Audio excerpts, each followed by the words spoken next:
This is Hidden Killers Live with Tony Bruschi, Stacey Cole, and Todd Michaels. Here we go. It's Donna Doomsday, everyone. At least we'll see. I mean, anything can happen. It is a court. She is innocent until proven guilty. Closing arguments are about what we are going to start watching in just a few moments here on the program from the prosecution. Georgia's going to do her thing, and then Donna Doppelganger is going to do her thing, and then we'll see if Georgia comes back for another finish him moment or finish her a la Mortal Kombat. Before we go into it, anybody change their verdict yet of what they think how this is going to end at the end of the day once this goes to a jury later this afternoon?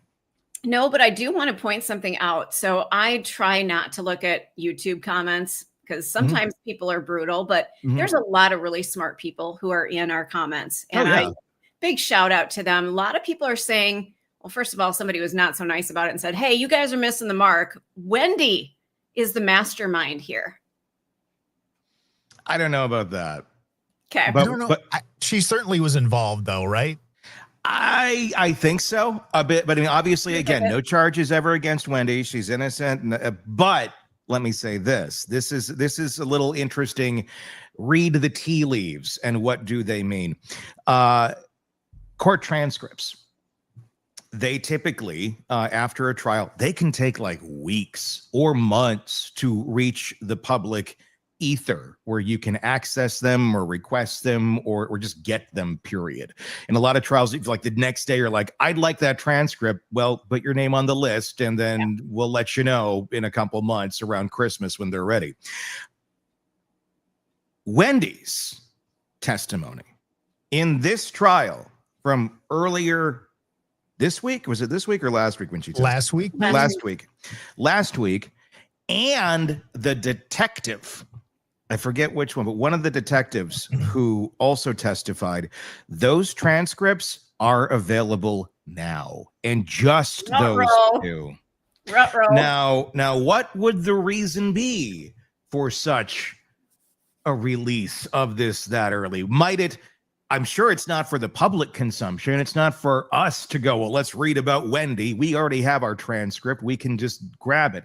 But you need to put those in legal-esque settings, in legal-esque document form, should they be need to have use in another legal scape, if you will. Like, oh, I don't know, a grand jury. Yeah, I was just going to say, I smell a grand jury, don't you?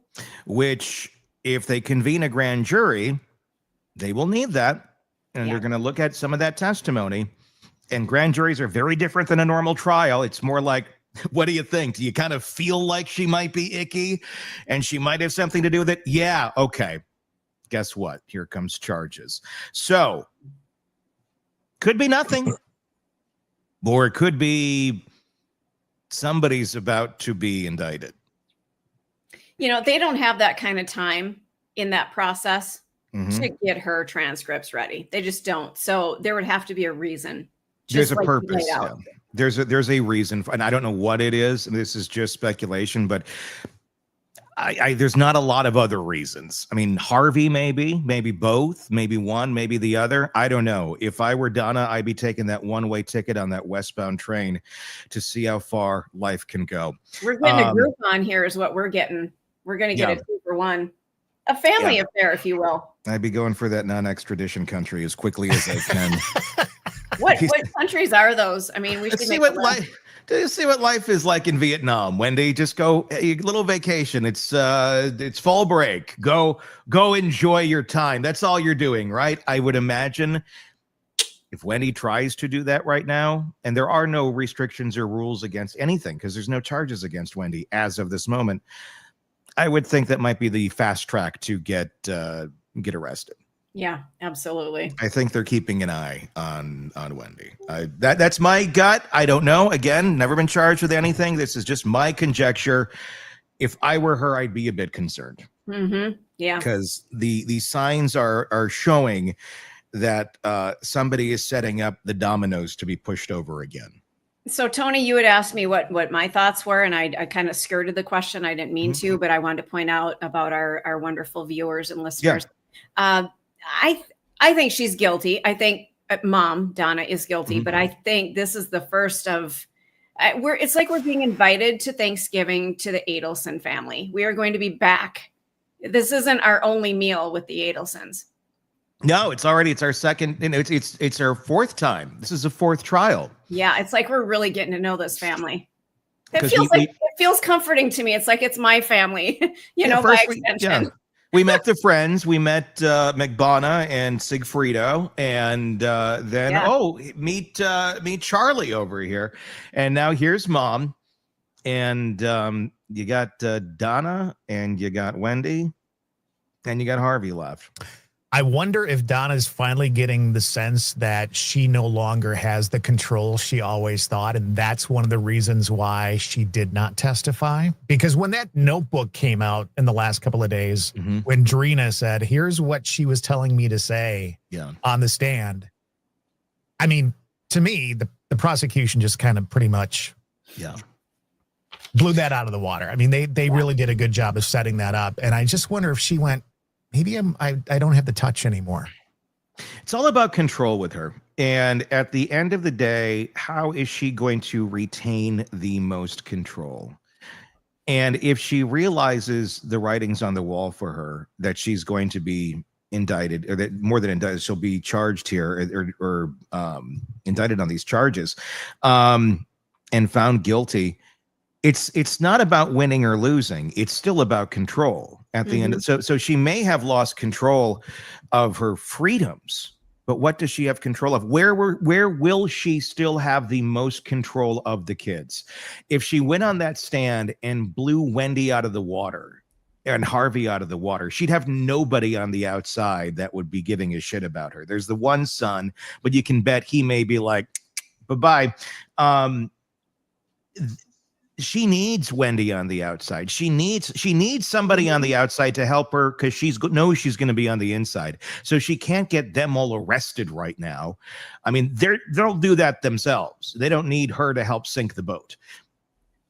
So interesting. I think it's a strategic move process on hers of, I could go up there, I could say this, I could sink them, or she could accidentally sink them, which I think would be more likely to happen, is she's going to say something stupid that will then be incriminating unintentionally. But I think she knows her best bet is having a free Wendi on the outside.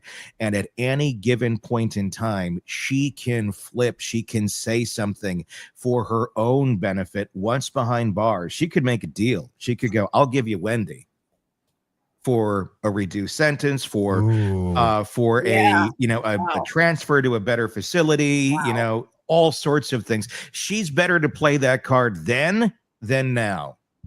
I got to start making popcorn now, so I have enough for this whole thing. This shit ain't over. I mean, we're just at intermission, I think, right now of about what's going to be going down. So there's a lot of interesting tea leaves in this case. Tell us what you guys think in the comments on social media, YouTube, X, Facebook, wherever you may be watching us live. We do this every single Monday through Friday, 10 a.m. to noon Central on YouTube, our Facebook channel, and on X, formerly known as Twitter, formerly known as the man known as Prince.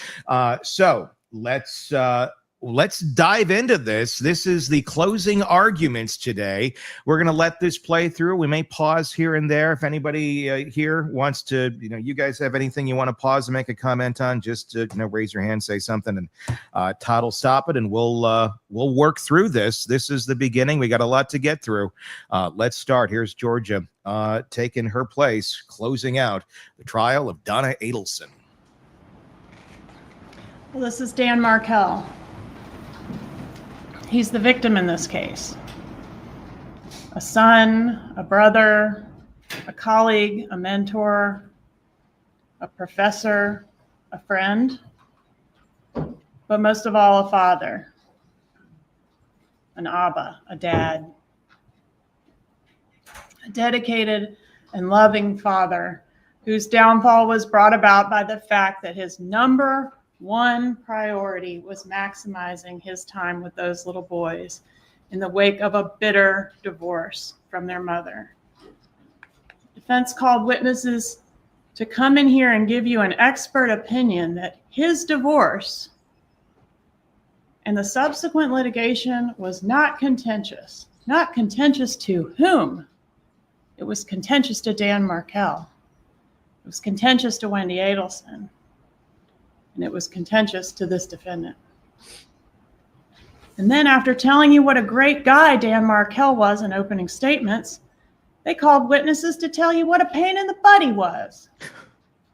And he was a pain in the butt to those people, those awful lawyers that can't even admit that divorces are emotionally charged. He was a pain in their butts. He was a pain in Wendy's butt, and he was a pain in Donna's butt. Why? Because this was his life we were talking about. Dan Markel was not a file on some lawyer's desk. He was a real person who cared passionately about every scrap of paper in that divorce file. He wasn't some bumbling idiot. He was a Harvard-educated law professor.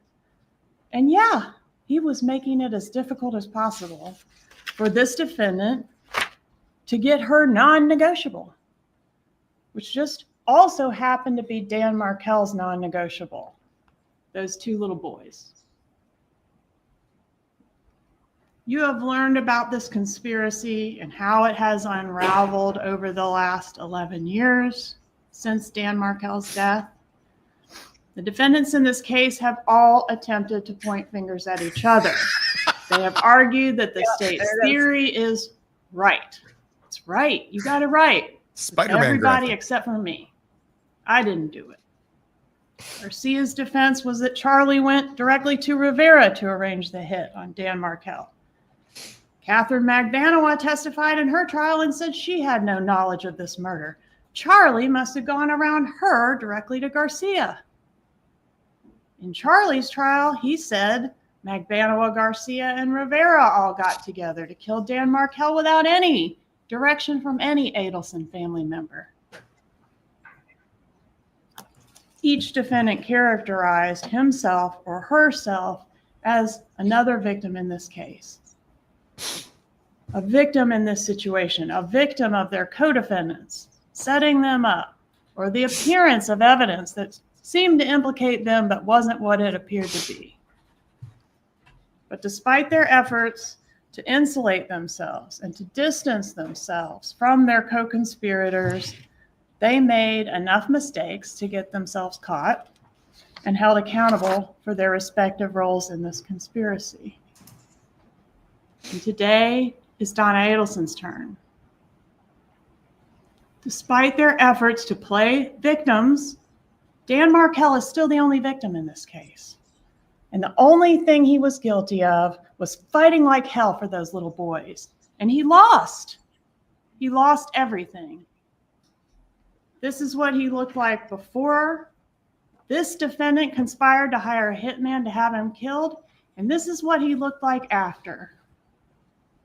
The evidence has shown that on July 18th, 2014, this brilliant, accomplished, beloved man was gunned down in cold blood in his own garage.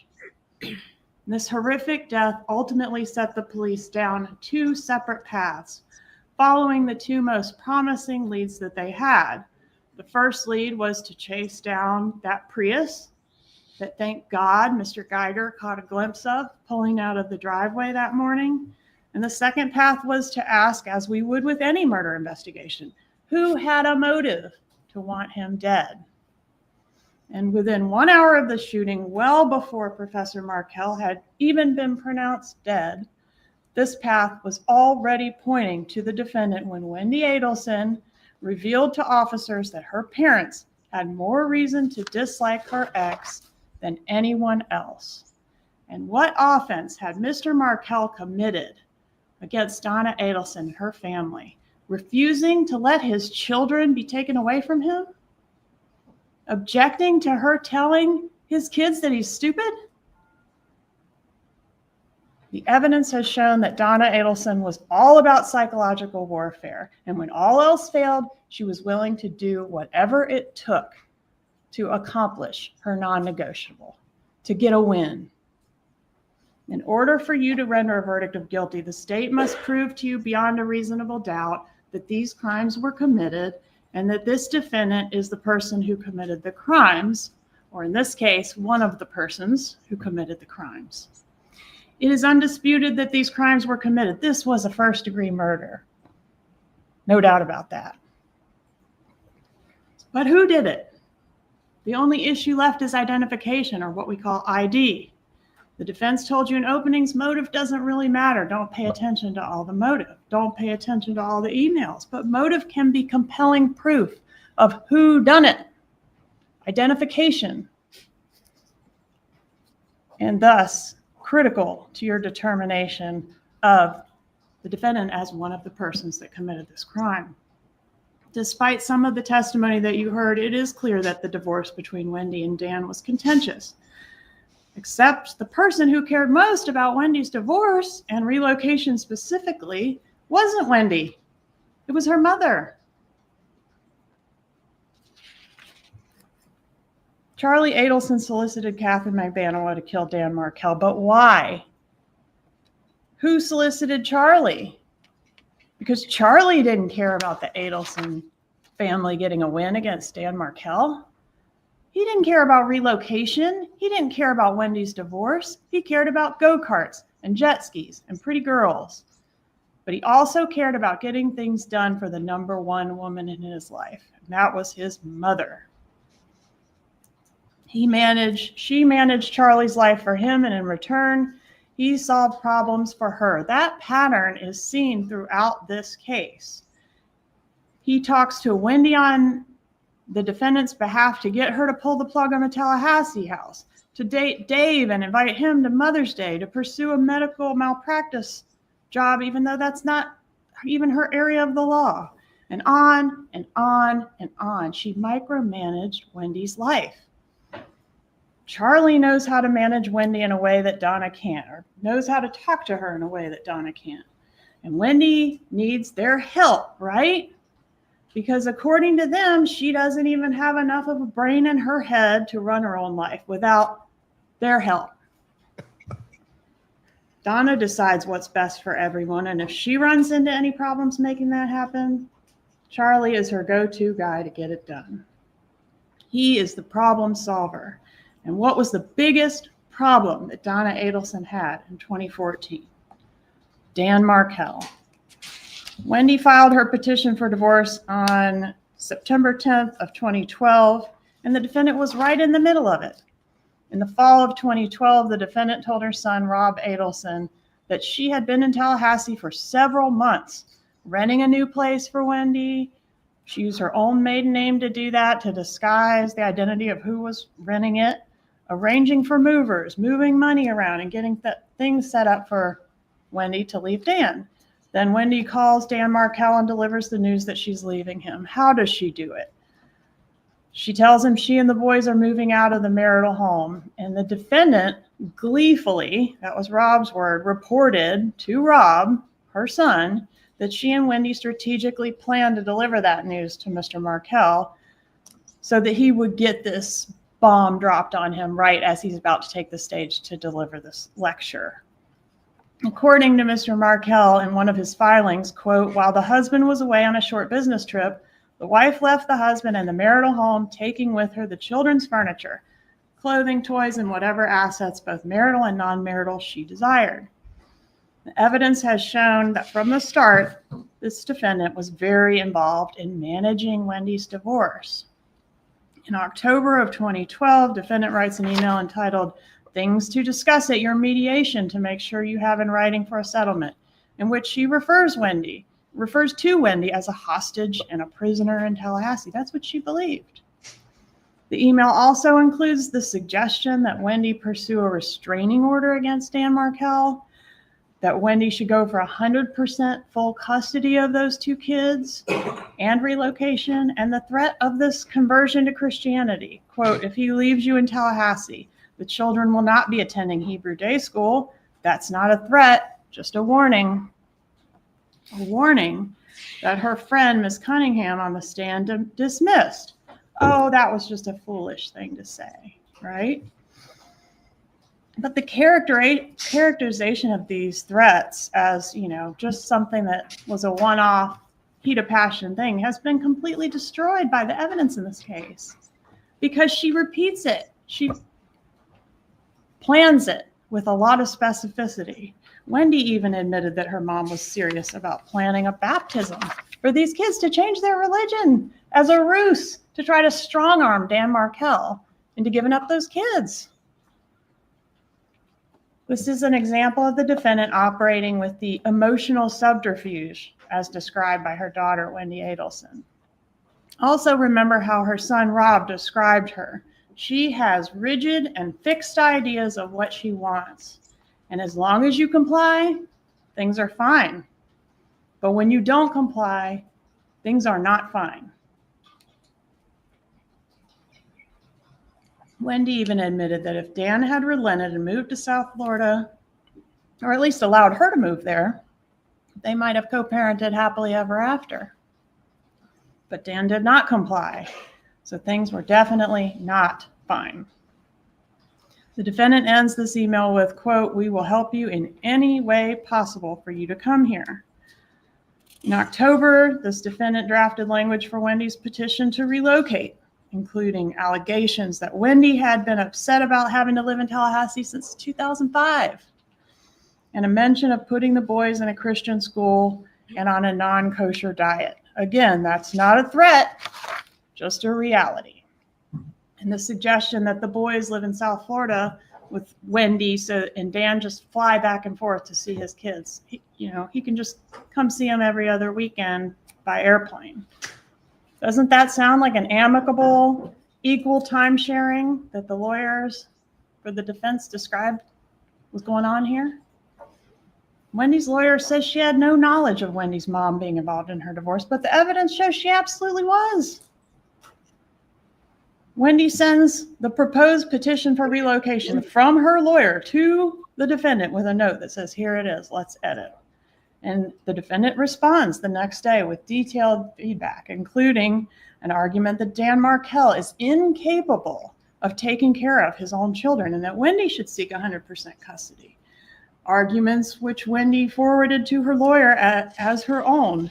And upon receiving the lawyer's answer, she sends the lawyer's answer back to the defendant. That's in evidence. Defendant's thoughts about Wendi's earning potential and her work environment in Tallahassee. Arguments about she'd be better off with this other job that's higher paying in Miami. And defendant says she's been living in Tallahassee, that the defendant, has been living in Tallahassee since the petition was filed to help Wendi with the boys. In January of 2013, the defendant advises Wendi on her amended petition to relocate. And this is where the argument is raised about the job as a major bargaining chip in the divorce. The defendant writes here that Dan needs to know that there's no way in hell Wendi is going to stay at FSU. On January 14th, Wendi files an amended petition with request to relocate, which you can read and see. The petition contains many of the defendant's arguments. She couches this relocation in terms of not only important, but like a matter of life and death. Look at these quotes. "It will create a major negative change in our lives. It will ruin your entire life. The rest of all our lives.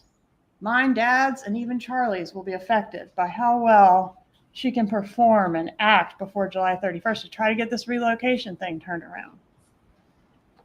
Donna has even started pre-screening men for Wendi to date in the Miami area." Oh my God. In February, Dan files his response to Wendi's motion to... Yeah, we can pause it. Oh, good grief. Is this not the pinnacle of the typical Jewish mother? And Pre-screening. Yeah, half of my family comes from that. So believe me, I'm speaking from experience. Yeah. The other half is Catholic. December is just a horrible month. But you're a mixed family. Oh, we're we're muggles all the way. Absolutely. But this is exactly what a Jewish mom does. 100%. And she is checking every box at the moment. But here's the thing. She's not Jewish. You're right. Oh my God. No, this is something that a narcissist mother does, regardless of your religion, regardless of whatever it may be. This is what a narcissist does. No, Markel's the one. Yes. Yeah. Wow. Okay, then I don't know what the hell's going on here. Yeah. No, that the picking of men. Wow. It's it's everything. Donna is in everything in her life. It's very fascinating just watching her reactions to all this. I feel like I need to pick myself up off the floor. For this whole time I was sitting here thinking, oh my God, she fits the profile. No. She's not. Let's continue on. Please. Oh. Skype agreement, and she was violating it, and he was furious about it. This email was forwarded. I need to find the spot that we were at. Stand by. Okay. To react to relocation being denied and Wendy's inclination to give up on the matter, including, everyone has a price. Now is the time to start. You said this divorce is not about winning and losing, and it's not a competition. You've already lost relocation according to the legal system. Well, it is about winning and losing. We're trying to get a win. You deserve it. You deserve so much more than a life without family, teaching in Tallahassee. Life is tough. If you don't stand up and take a chance, you don't stand a chance. Please, Wendi, do your part and stand up to him. Make an effort to do this so that our group offer will stand a better chance of being accepted. Don't let this temporary move to Tallahassee ruin your entire life. Fight for yourself, Wendi. We'll be there to help you. Just don't tell us that what you need to do is move forward with a sense of peace. Can't have that, can we? That's giving up. Giving up on relocation was not an option for Donna Adelson. Neither was losing. Throughout the trial, the defense tried to distance themselves from these emails. One of the ways they did that was by trying to put them off on Harvey. They pointed out, hey, this is a joint email account. One of these is signed mom and dad. And there's a few that are signed mom and dad, but it's clear that the defendant is the author of these emails and that she's the one driving the bus on this relocation effort. And during the presentation, we highlight all the dad and I language, all the indications in there that Donna is the author as opposed to Harvey being the author. According to her own daughter, Wendi, she's the dominant force in that household.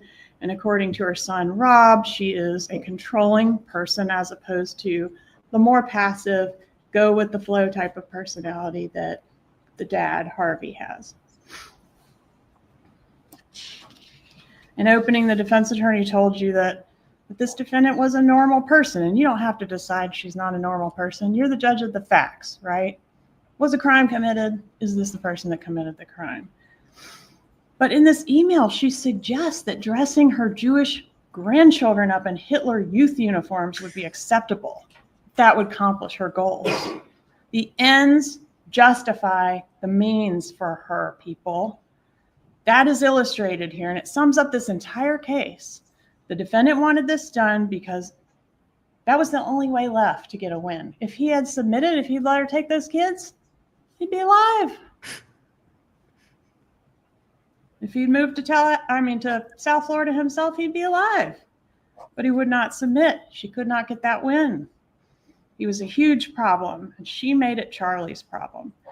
To Charlie, who liked the idea of being a tough guy, who had connections to people on the wrong side of the tracks, the price of Dan Markel's life was worth the reward of pleasing his mother and easing her diarrhea and getting her to finally shut up about Wendy's divorce. Oh, God, that was good. In the mind of this defendant, all their lives depended on the success of this relocation effort. She tells you as much herself in these emails. Listen to her. And as such, any and all means were justified. Because not everything one has to do in life is comfortable or easy. Sometimes it's ridiculously hard. This is what passes for normal in this family. I said the defendant made Wendy's divorce Charlie's problem, and the evidence shows that the defendant did keep Charlie in the loop every step of the way. Here's a July 10th email that states, just to catch you up on what's happening with Wendi, and discusses who should be involved in the bribe that the family wants to offer to Dan Markel. On July 19th, the defendant requests and Wendi sends her copies of the motions, responses, orders, and transcripts from her divorce so far. That same day, Dan Markel makes a settlement offer that this defendant encourages Wendi to reject, saying the answer is no to all of this. Please, Wendi, we've been with you from day one. Do not accept or sign anything without the two of us reviewing and discussing all of this with you. Screwing him financially is what will aggravate him. But ultimately, a settlement is reached. You all have heard about this date, July 31st, 2013. But contrary to what the defense has told you, the fighting did continue. On October 12th of 2013, 3 months after the divorce was final, the defendant forwards an email to Charlie Adelson, which Dan Markel had sent Wendi. And the defendant adds the note, "This is what this fucker is sending your sister on a regular basis. He is absolutely crazy. Impossible." Does it sound like everything was over? This was the amicable divorce over? Not contentious at all, right? This is fall of 2013, the same time frame in which Wendi starts dating Jeff Lacoste and Charlie starts dating Catherine Magbanua. On October 13, 2013, the defendant texts Charlie Adelson, quote, "Horrible evening for your sister." The pattern of this defendant getting worked up about Wendy's divorce and then forwarding it on to Charlie is seen over and over again. Which brings us to Halloween 2013. Several important events in the case occur on Halloween 2013. One, Wendi officially takes Dan Markel back to court, filing her motion to enforce the marital settlement agreement. So she's alleging he violated it, and she's asking to hold him in contempt of court, alleging that he's not paid the agreed upon fees that he was supposed to pay by a certain deadline. Wendi backs out of the contract that she had signed to buy a house in Tallahassee on Halloween 2013.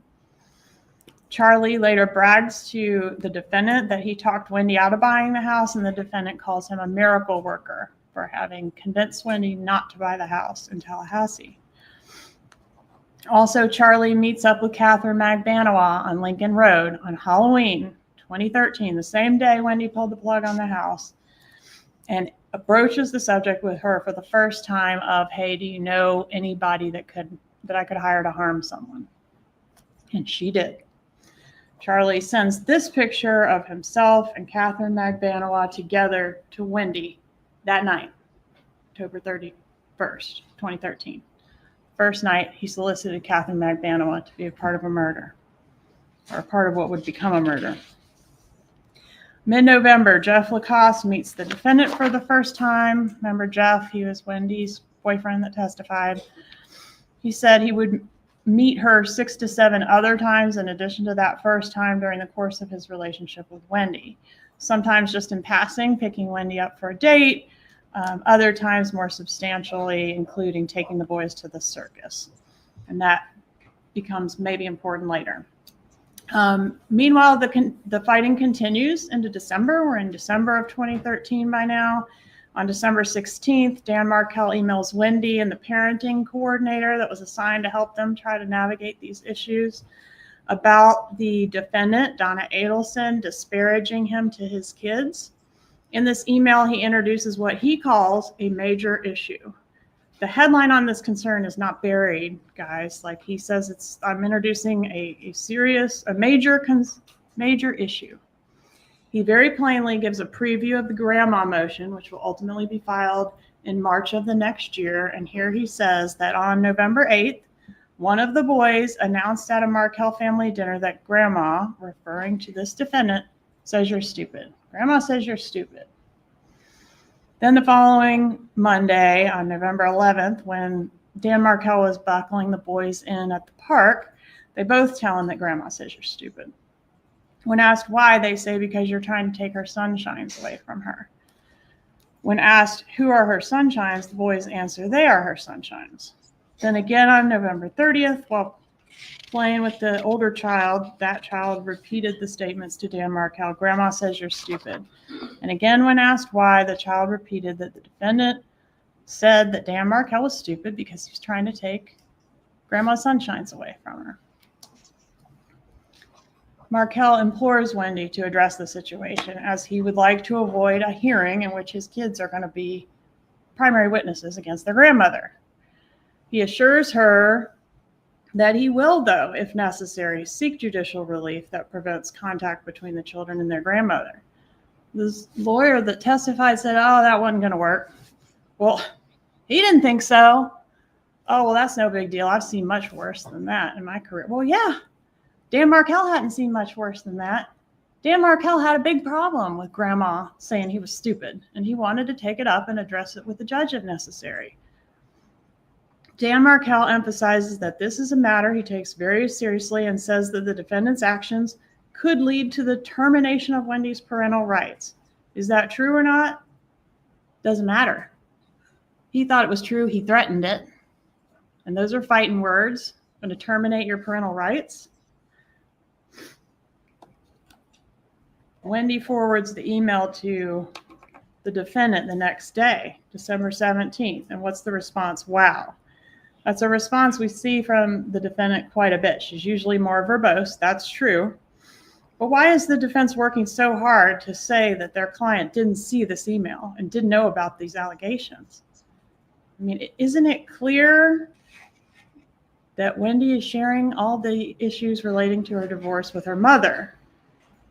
Wendi communicated with her mother on all these filings, and this one pertained directly to her mother. Of course they discussed it.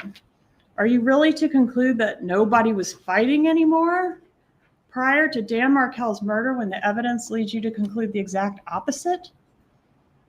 This was a pressure cooker, and it was being turned up hotter and hotter with each passing day. Not only is this a situation that's escalating between the actual parties to the litigation, but now the defendant has moved from working behind the scenes, helping Wendi with the divorce, to actually being the subject of the pleadings that are before the court. There was supposed to be a hearing on that issue. One thing Dan Markel wrote in this email is, quote, I fear that the children's best interests are not being pursued so much as what grandma wants. If he only knew how legitimate that fear really was.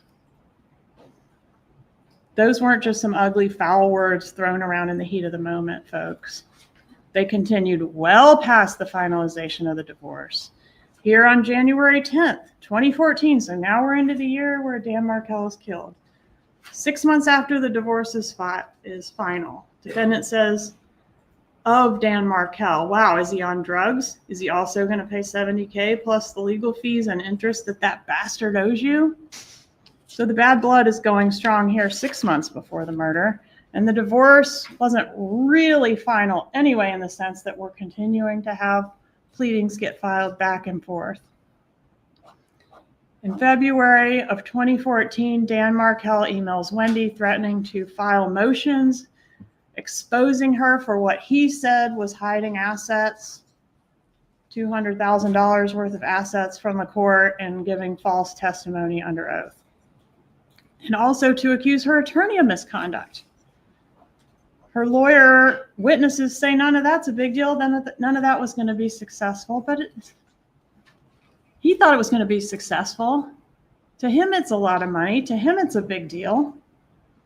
The next day, on February 15th, 2014, we see a text from the defendant to Charlie. Wendi's totally stressed out. Yesterday was a rough one. She will probably have to go through another depo. Outrageous. Rob Adelson testified that his mother told him they were, quote, depoing Wendi to death. But then their expert witness got up there and said Wendi was never deposed. I guess they didn't provide her with that information or any of these emails or text messages post July 31st, because this thing was not over on July 31st. In this text, defendant accuses Dan Markel of stalking Wendi, and Charlie agrees. The defendant tells Charlie to keep the conversation with Wendi light and don't bring up the divorce drama, which kind of implies there was divorce drama going on. There's a sense in this email and elsewhere in the evidence that defendant and Charlie have to tiptoe around Wendi, like she's this damsel in distress that needs the two of them to step in and help her handle her business. On February 17th, 2024, defendant again reports to Charlie how Wendi's hearing went, talks about how there are plans to seek to have Dan Markel forced to submit to psychological testing. Here, defendant is 7 months after the divorce and just 5 months before the murder, responding to Dan Markel's filing a request to produce. And she says, it's time to give it to him. Let's aggravate him the way he's trying to aggravate you. And what can your attorney do to be proactive to give him some grief? Can't you meet with her and work out a plan of attack? Something has to be done with this asshole. This is 5 months before the murder. Here, defendant texts Charlie about Wendi yet again. If you speak to Wendi today, tread lightly. Don't ask questions about the depot, her lawyer, etc. Tough time, and she's really stressed out. The asshole showed up at soccer yesterday, and she goes into a story about, he showed up at soccer and they got into it. And then she ends with such a fucker. Super amicable. Then we have this text on March 4th, switching gears. This is about the birthday gift. Defendant texts Charlie that she's going to call him from the bathroom in Gainesville where she can have some privacy. Please pick up because I will have very limited alone time today. Erase this text after you read it. Then the defendant says, we'll speak privately about Dad's birthday gift. So erase after reading. You might think, well, maybe she was just trying to keep the birthday gift a surprise. But why does Charlie need to erase it? Harvey's not with Charlie. Harvey's with Donna. And according to Rob, there were no birthday gifts for Harvey unless the murder was supposed to be the birthday gift. Plus, in the text, Donna wants Charlie to delete after reading the text that doesn't mention the birthday. She doesn't say anything about deleting the one that does mention the birthday.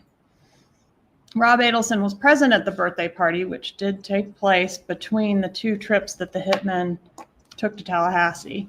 And there were no birthday gifts, according to him.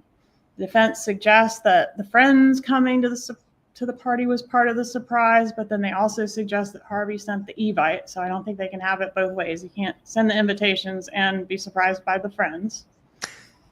The next week, love her. Jeff Lacoste, Wendi Adelson, Catherine Magbano, and Charlie Adelson all go out to dinner. That's the first meeting between Wendi and Jeff and Catherine Magbano. At dinner, Magbano mentions her ex having several run-ins with law enforcement. That stuck out to Mr. Lacoste. After dinner in the hot tub, Charlie bragged about having connections to people on the wrong side of the tracks. Notable in the same time frame, March 21st, 2014, the defendant signs a lease on a condo in South Beach, a condo where Wendi, after Dan's killed, would move in with her kids. They say, oh, that was a weekend place, so it's pretty convenient timing. You just happen to get this other house and have it set up for Wendi to move into after her ex-husband's murdered, and she's able to relocate. 3/26/14, this is when Dan Markel officially files the grandma motion, which takes aim at the defendant raising more allegations about failure to comply with the Skype thing, Wendi leaving the boys with her parents rather than giving him the right of first refusal. And he says, by flouting the right of first refusal, the former wife creates conditions for Mr. Markel to be disparaged in the presence of the children by their maternal grandmother. Dan Markel then alleges all the same allegations about the defendant disparaging him to the kids that he outlined in that previous email in December. Contrary to what the defense said in court, in his prayer for relief, the remedy Markel was seeking was to have the court order this defendant to have no contact with those boys unless she was supervised, because he didn't want her disparaging him to the boys, and because it was a violation of the right of first refusal, in his opinion, for Wendi to leave the boys all the time with her mom and not give him a chance to have them if Wendi wasn't going to keep them. How do you think Donna took this information? She refers to those kids as hers. She was the one sacrificing her time at the office to be up here in Tallahassee doing for those boys. She had invested so much of her own time in this fight against Dan Markel to try to get a win for the family. And after all that investment in those kids and all the money spent on the attorneys and all that time spent at the kitchen table working on those divorce filings, Donna Adelson was losing. The boys and Wendi were stuck in Tallahassee. Wendi wasn't working at the law firm in South Florida, raking in a bunch of money and dating some new guy that she pre-screened for her. And Grandma's Sunshines weren't in South Florida. That's where they belonged. That's what was best for them. They had lost in court. Wendi wouldn't comply with Donna's plan of action, and Dan Markel apparently wouldn't take a bribe or be strong-armed to allow his kids to come to South Florida. But as it turns out, Gibbers still had not beaten the Adelson family, because there was still another option, the option of hiring the hitman. Charlie joked about hiring a hitman, but he had also been actively pursuing that option at least since Halloween of 2013. Over the last several months, Charlie had several conversations with Catherine Magbanua about this job, which started as a request to harm and then eventually revealed itself as a murder for hire. Recall that Magbanua said that often when she and Charlie would discuss the murder and the pressing need to get it done, he would emphasize to her that the toll that Wendi's situation was taking on his parents emotionally and physically, as they were stressed to the point of being physically ill. So he would often tell her that's the motive. That's why we need to get this done. It's like stressing out my mom. On May 16th, 2014, 2 months before the murder, Wendi was added as a resident to that condo in South Florida. On May 30th, 2014, Donna sends Charlie the text, quote, "Horrible morning with Danny. Tough conversation with her." This text was sent less than 2 months before the murder. The drama is continuing. Everyone's still fighting. It's contentious. Prior to the June trip, Charlie had prepared an envelope containing the murder instructions. He told Catherine Magbanua that he used gloves when handling the paperwork inside, that he printed it not on any printer that can be connected to him, and that she was not to touch the contents of what was inside. She was to deliver the envelope to Sigfredo Garcia. She followed these instructions. In early June, she came back to Charlie asking for travel expenses for the hitman. She got a couple $100 to give them to rent a car to come up here. They came, well, let's back up just a little bit. They rented the car June 2nd, 2014. Magbanua drops Garcia off at the rental car place, and then Magbanua calls Charlie on the way home from the rental car place. And you saw the evidence of this in Sergeant Corbett's presentation.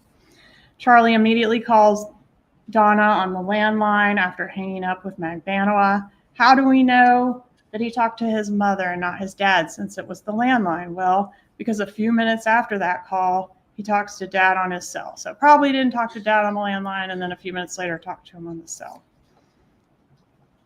Garcia and Rivera traveled to Tallahassee. This is June 4th, 2014. Rivera notes that Garcia is in possession of a piece of paper.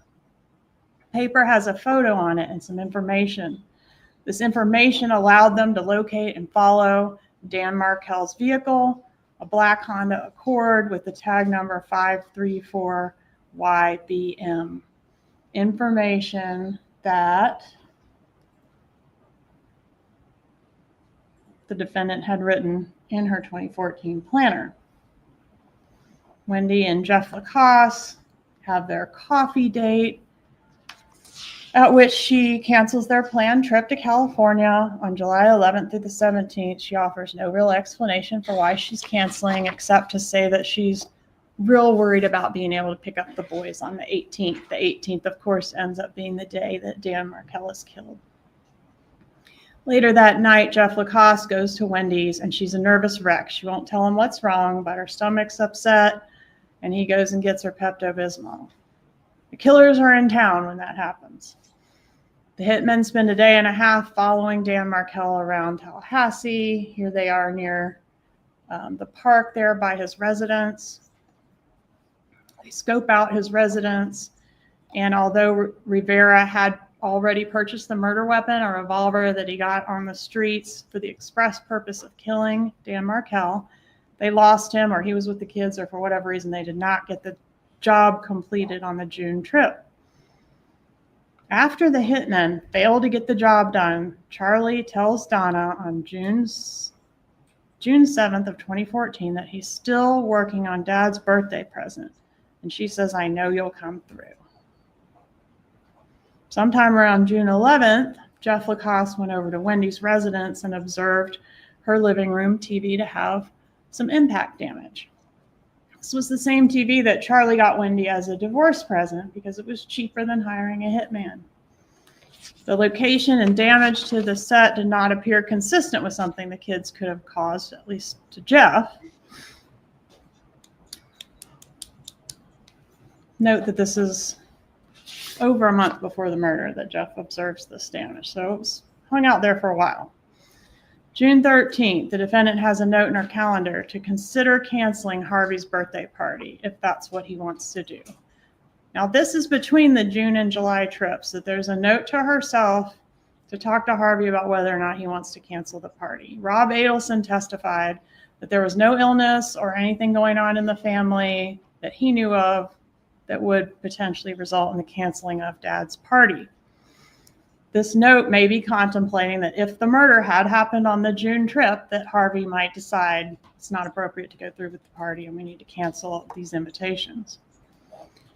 Wendi took a photo with Catherine Magbanowa on the beach 2 days after that note to self in the planner. Here she is in front of the South Beach condo, pictured with Catherine Magbanowa. That photo was taken June 15th of 2014. Wendi sends Rob a text with a picture of her and Jeff Lacoste. This is June 28th of 2014. She includes a request to her brother Rob not to tell her parents about her relationship with Jeff. This suggestion of a secret boyfriend later prompted Rob to suggest Jeff as a potential suspect to the FBI, a secret boyfriend. This was also a little odd that she sent this because Wendi never talked to Rob about her boyfriends, and also because Jeff had already met her parents several times. June 30th of 2014, the defendant comes and gets Wendi and the boys from Tallahassee to take them down to Miami. Remember how she doesn't let Wendi drive with the boys to Miami. She rents a car and comes here and picks them up and drives them to Miami herself. And I think Harvey comes with her. Wendi was to be in South Florida for 2 weeks.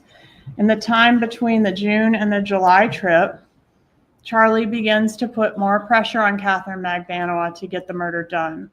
On several occasions when he and Magbanowa were discussing the murder, Charlie would step out of the room to call his mother and then return and advise her that the murder needed to get done as soon as possible because his parents were so stressed and worried about Wendy's situation. Charlie painted Dan Markel as an awful person to Catherine Magbanowa. He was making Wendy's life hell. He was stressing out her parents. Katie knew somebody who could get this thing done, and he wanted it done. Magbanowa understood that the murder was needed urgently to relieve the stress on Charlie's mother. July 1st, 2014, we have a single call from Garcia to Harvey Adelson. This call did not connect. Appears like it went to voicemail. And we would later learn from Magbanowa that this was after an incident in which her two love interests, Charlie Adelson and Sigfredo Garcia, had a little bit of a run-in. Garcia was angry and jealous about Magbanua dating Charlie and tried to confront Charlie. After this attempted confrontation, it's believed that Garcia was trying to call Charlie, but ended up getting Harvey. And that was that one hang-up call, but it ended up being important because it showed up on the tower dump, Garcia's number, and then when we cross-referenced it with all the Adelson numbers, that was the first match that gave us Sigfredo Garcia's name. We would later learn that the real connection between the Adelsons and the killers was Catherine Magbanua and her relationship with Charlie Adelson. The text messages found in Charlie's iCloud corroborate what Magbanua says about the interactions and the call made the day before. So here she's saying, basically, Garcia's being ridiculous and childish. Harvey's birthday evite goes out on July 3rd of 2014. The evite addresses the boys by the last name Adelson. Their name was Markel. This is 2 weeks before the murder of Dan Markel. Even though the evite says hosted by Donna and the party was for Harvey, the defense has suggested that it was Harvey and not Donna that sent the evites. The evidence showed otherwise, and Corbett told you there was some follow-up with the evite people. She sent that email. A text is sent from Wendy's phone to Dan Markel on July 6th of 2014. At the time this text was sent, the phone was present at the South Beach condo where the defendant lived. Dan Markel confirms, yes, I'm going to be in town to get murdered, not specifically, but he's asked, are you going to be in town July 14th through the 18th? Those are the dates the killers were here. And this, despite the fact that the schedule for that week had already been decided way before this text. And Wendi was already scheduled to have the boys on that Wednesday, which is what she's asking about. Oh, Wendi, they're coming. She doesn't ask about the whole week that he's got the kids. She only asks about the 14th through the 18th. And I think the killers ended up going to Tallahassee on the 15th through the 18th. Obviously, Dan Markel was killed on the 18th. July 11th, 2014, the defendant comes back to Tallahassee to bring Wendi and the boys home. Okay, so bringing her home from the Harvey birthday party. That same day, both Harvey Adelson and the defendant separately, 8 minutes apart, email Wendi Adelson about her TV repair appointment that's going to happen on the day of the murder.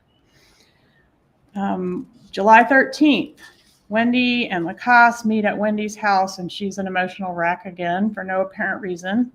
Lacasse impeached her regarding some statements that she made during a discussion of their relationship that evening in the context of, you know, you got to get past this moving to Miami thing. I mean, you're not going to be able to move to Miami. And she says, you know, yeah, it's not an issue unless something happens to Dan. And she says, can I tell you something in confidence? And she makes the chilling statement at that time that her brother, besides joking about hiring a hitman because it was buying a TV because it was cheaper than hiring a hitman, he also, in fact, had looked into hiring a hitman to kill Dan Markel. This conversation occurred just 5 days before the murder. July 15th, the Prius is rented. July 16th, Rivera and Garcia traveled to Tallahassee. July 17th, Rivera and Garcia follow Dan Markel around Tallahassee. July 18th, murder day. You guys okay? Anybody need a break? Okay. July 18th, 8:11 a.m., the defendant texts Wendi about the TV repair appointment.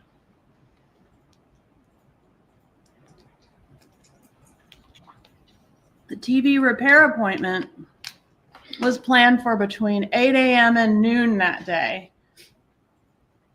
And she says, they are on their way over now to help you with the TV sets in your living room. In case she didn't know which TV set it was. This is the TV that Charlie bought as a divorce present because it's cheaper than hiring a hitman. Could it be a coincidence that this TV is also the alibi for Wendi on the day of the murder? Donna seems to be sighing an awful lot. While he's being murdered by a hitman. And then, as we know, the defendant later uses TV as code when she's speaking on those wiretap calls. 8:20 a.m., Wendi texts Charlie, "This is so sweet." We don't know what it means, but she's texted him that, and then she deleted it sometime between the time it was sent, 8:20 a.m., and the time that her phone was cell-brighted or downloaded at the police station later that day. 9:04 a.m., Dan Markel leaves a voicemail for Wendi telling her he's headed to the gym and wants to know if it's okay for him to pick up the boys early and take them swimming that afternoon. Wendi says no, he cannot take the boys swimming after school that day. Meanwhile, what's going on across town? The Prius is following Dan Markel into the gym parking lot. There it is at 9:16 a.m. 9:19 a.m. to 9:37 a.m., Charlie and Wendi talk for 18 minutes.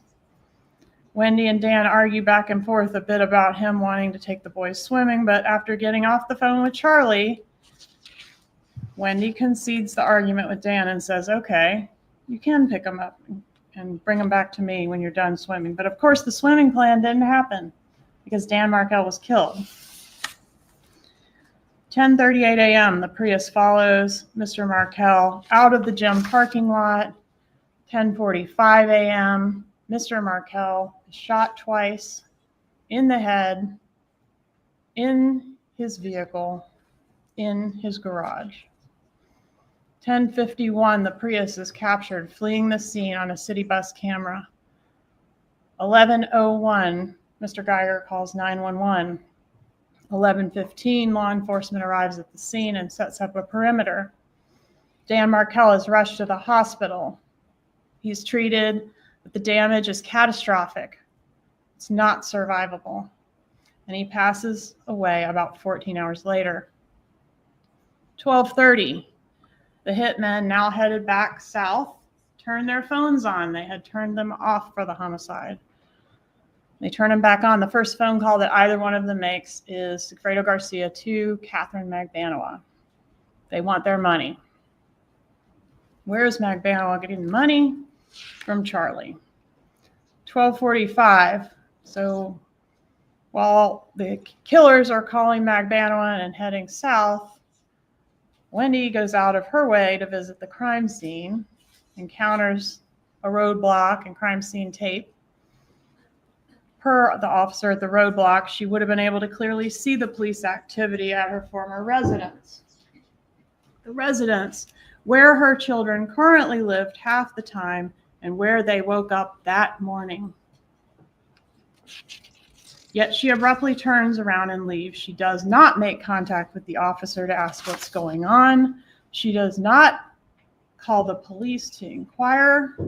She does not call Dan Markel to say, "Are you okay? There's a bunch of cops at the house." She does not call the daycare to make sure her children arrive that morning and are okay. Instead, she proceeds to the ABC Liquors, purchases her bullet bourbon at 12:49. Good choice. She's later approached by law enforcement at lunch and gives a law enforcement interview in which she says, "My parents have more reason to dislike Danny than almost anyone else." This echoes Rob Adelson's testimony that his mother hated Dan Markel at the time of his murder. I might get some of that and toast And it even later. from the periphery, it was known So what I like to Ryan bullet ride. That's what I Fitzpatrick get. as Charlie's friend that his mother did not like Dan Markel. In her law enforcement interview, Wendi suggests her mother as someone who is very angry at Dan Markel. She suggests Charlie when asked if someone might do this on her behalf. She calls her mom, and the defense has put that call into evidence. 7:04 p.m., she tells her mom that there's been a shooting, and afterwards, Wendi expresses relief that they sounded surprised. 8:59, defendant arrives at Charlie's with the murder money. How do we know she went there and that they aren't just old people that drive really slow? Well, there's a text message outside your house I love Georgia. I guess we're going to find out what that means, but I guess it's not going to be outside your house. And he says 10 men. Guess we're going to find out what that means, but apparently it doesn't mean I'll be there in 10 minutes and meet you there and get the money. About 10 o'clock, Catherine Magbanua joins Charlie at the house. Here they are making plans for that meeting. Next slide, please. Charlie answers the door with a gun in his hand. He's extremely amped up. He tells Magbanua, my parents just left. They both end up taking Xanax and sleeping over there for the night. The next morning, July 19th, 2014. So this is early morning hours, 1:25 a.m. I think we need the next slide.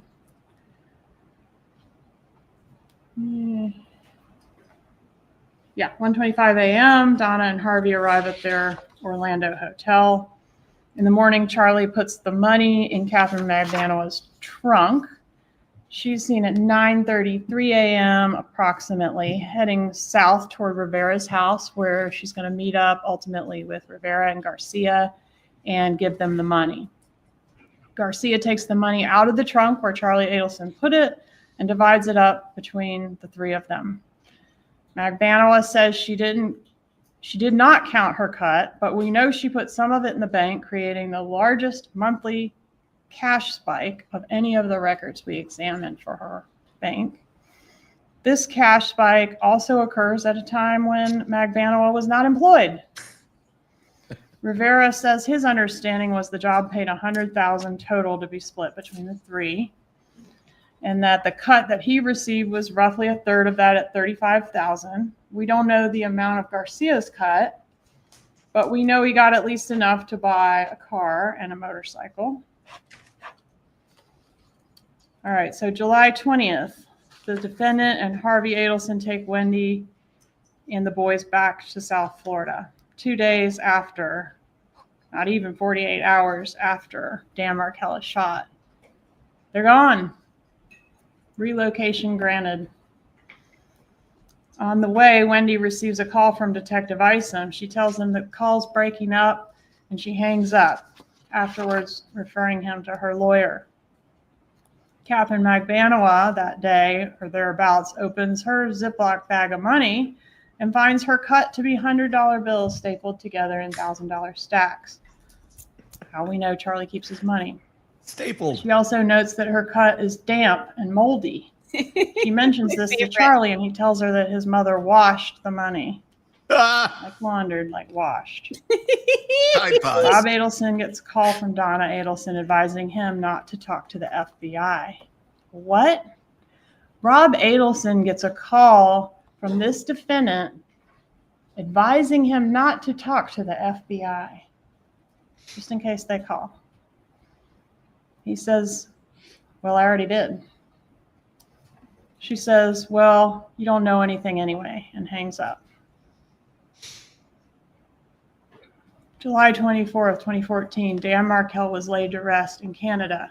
His children were not in attendance. August of 2014, the defendant registers the older child for flag football under the last name Adelson. His name is Markel.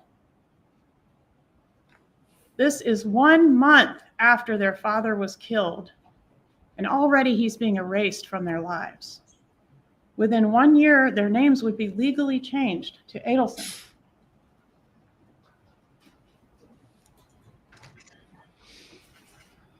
Nine 12/14. The defendant refers to the younger child by the last name Adelson. 9/17/14. The first check is written to Catherine Magbanua, signed by this defendant. This is the murder money. Jesus, it's like a regular, it's not a stamp either. Even it's though just Charlie has signing authority on this account, it's not even he a could write business these check. checks. He chooses to connect his elderly mother to a murder payment. If she wasn't involved, there is no reason in the world why she would write these checks.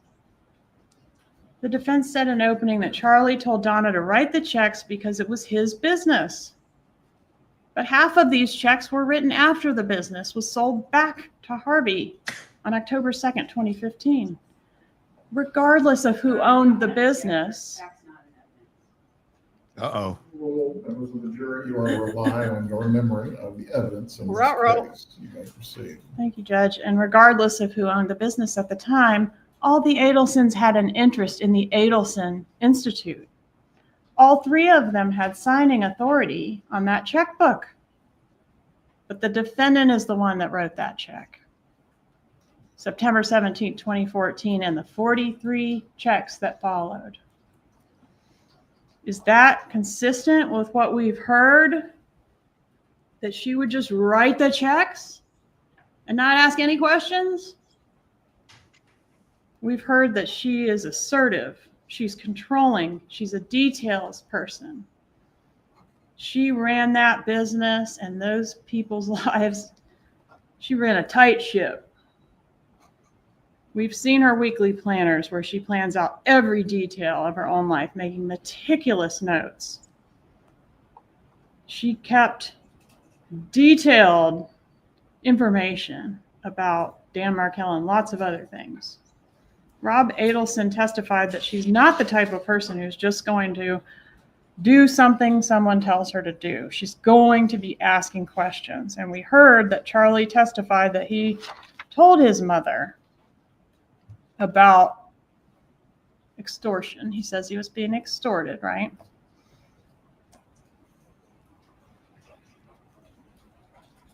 All right, let's fast forward to October of 2015. Charlie's had a couple girlfriends since the murder and is now dating June Mchinda. Remember her? June, one of Charlie's girlfriends that testified, she said they were enjoying a fairy tale relationship in October of 15. During her relationship with Charlie, June observes that Charlie packages his money in an unusual way. $100 bills stapled into $1,000 stacks. June also observes the defendant to be in control of the family and super involved with the grandchildren. However, she found it odd that nobody in the family seemed curious about who killed Dan Markel, nor did they seem upset about the murder. Rob Adelson also noted a complete lack of curiosity on the part of his mother about this murder in the family. When he asked what the defendant thought happened to Danny, she said, quote, "I don't know and I don't care. It doesn't concern me." As someone who liked details and who always stayed on top of everything, her total lack of interest in who killed her former son-in-law, her grandchildren's father, is totally out of character. From July of 14 to April of 16, Donna Adelson got everything she wanted. Wendi and the kids were in South Florida where she could drop them off and pick them up, manage their schoolwork, their tennis, their piano lessons, and have her sunshines with her every day. All the while, she's steady paying for the murder of their father. Everyone is living their best life, thinking they've gotten away with murder until the bump. Everything changed on April 19, 2016, when the bump occurred. The undercover approaches Donna and hands her a piece of paper. The most human reaction in the world is to look at the paper. Uh-oh.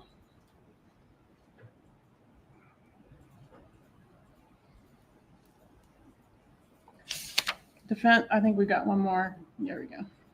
The defense told you in opening that this defendant is a normal person just like you and me.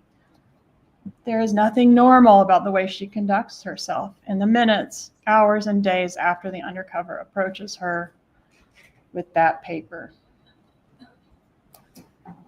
The bump and the wire were designed to expose the co-conspirators and their roles in this conspiracy, and it did. Here, we're just 10 minutes later. There's only one thing a normal person would do if approached on the street by a stranger who appears to be threatening harm to them in some way. A normal, or maybe I should say an innocent person would, 1, look at the paper. She didn't do that. 2, get to safety. Get help, contact law enforcement or your husband or somebody that's going to come help you. Get somewhere safe. What you would not do is lead the bad guy right to the grandchildren. The last thing a normal, innocent person would do is go get her little grandchildren and walk right back down the same block with them where this stranger just approached her. But that is exactly what she does. Then she gets on the phone with Charlie and says absolutely nothing about Dan Markel. It's pictures on the paper. What she does say on the wire, which by the way is direct evidence. I know y'all like that. Some direct evidence. When Charlie asked Donna on State's 99 call A,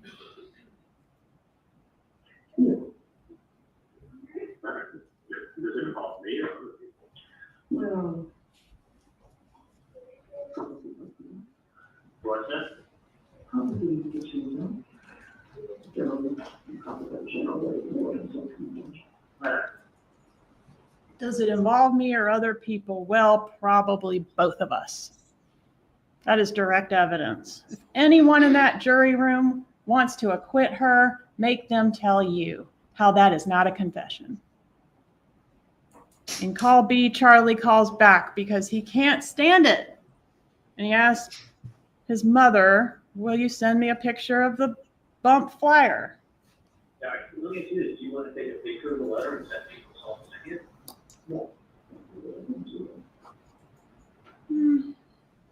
No, I don't want to do that. Well, why not? Why not? Normal, nice little old lady who knows nothing about this murder and has nothing to do with it. If Charlie's the one making you write the checks and Charlie's the one that knows something about it, send him a picture of it. He's asking for it. She doesn't want to do that.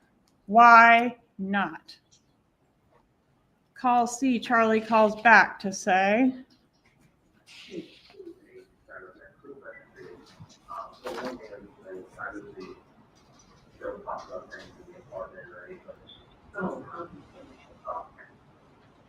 don't talk about things in the apartment.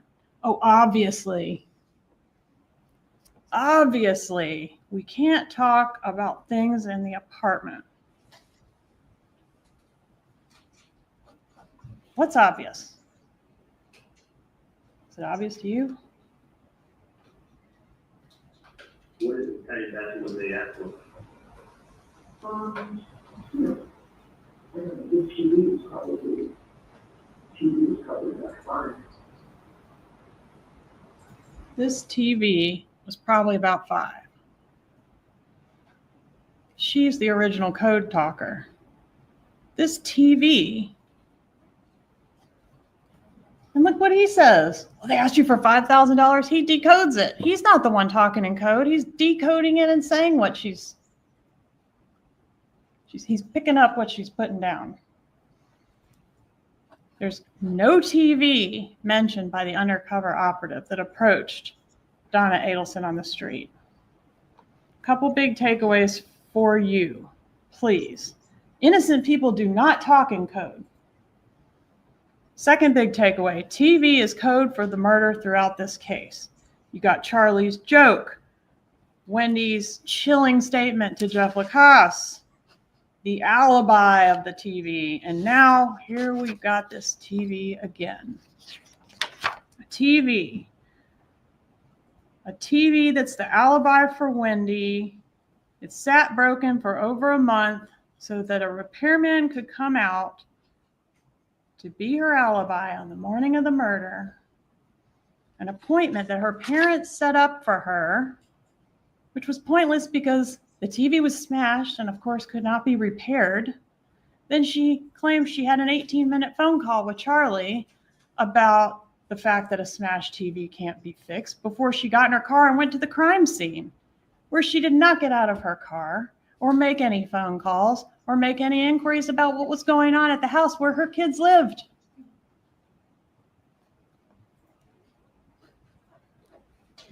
Then Donna says that the undercover mentioned an ex-girlfriend. Yeah.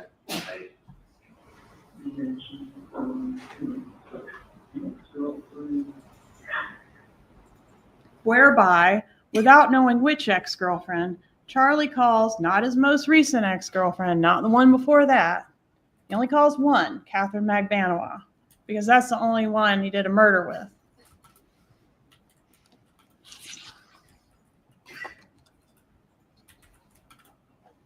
Because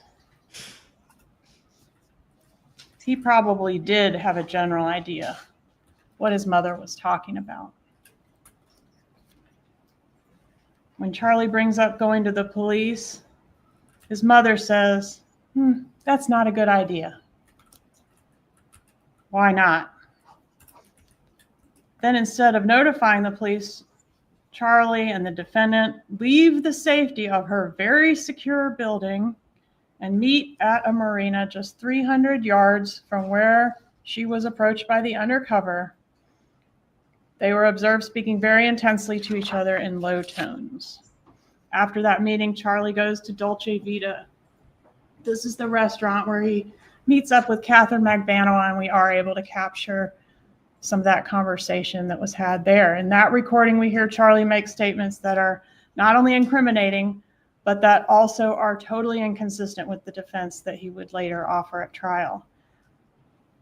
Pause on the wiretap here for a moment just to go to what his defense was and what we've learned about that defense. I told you earlier that he said that Magbanua, Garcia, and Rivera acted alone. They just came to Tallahassee and killed Dan Markel, kind of in the hopes that they would get paid.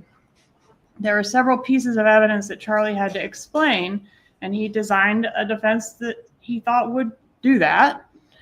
First, he had to explain that he's got this close connection between his girlfriend and the hitman.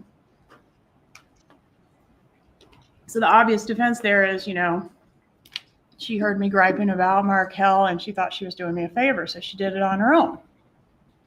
Well, the problem with that is normally you're not going to have your extortionist spend the night with you. You're not going to have the woman that has murdered your former brother-in-law spend the night with you. You're not going to inquire about her plans to go to the pool the next morning if she's, just murdered your ex-brother-in-law.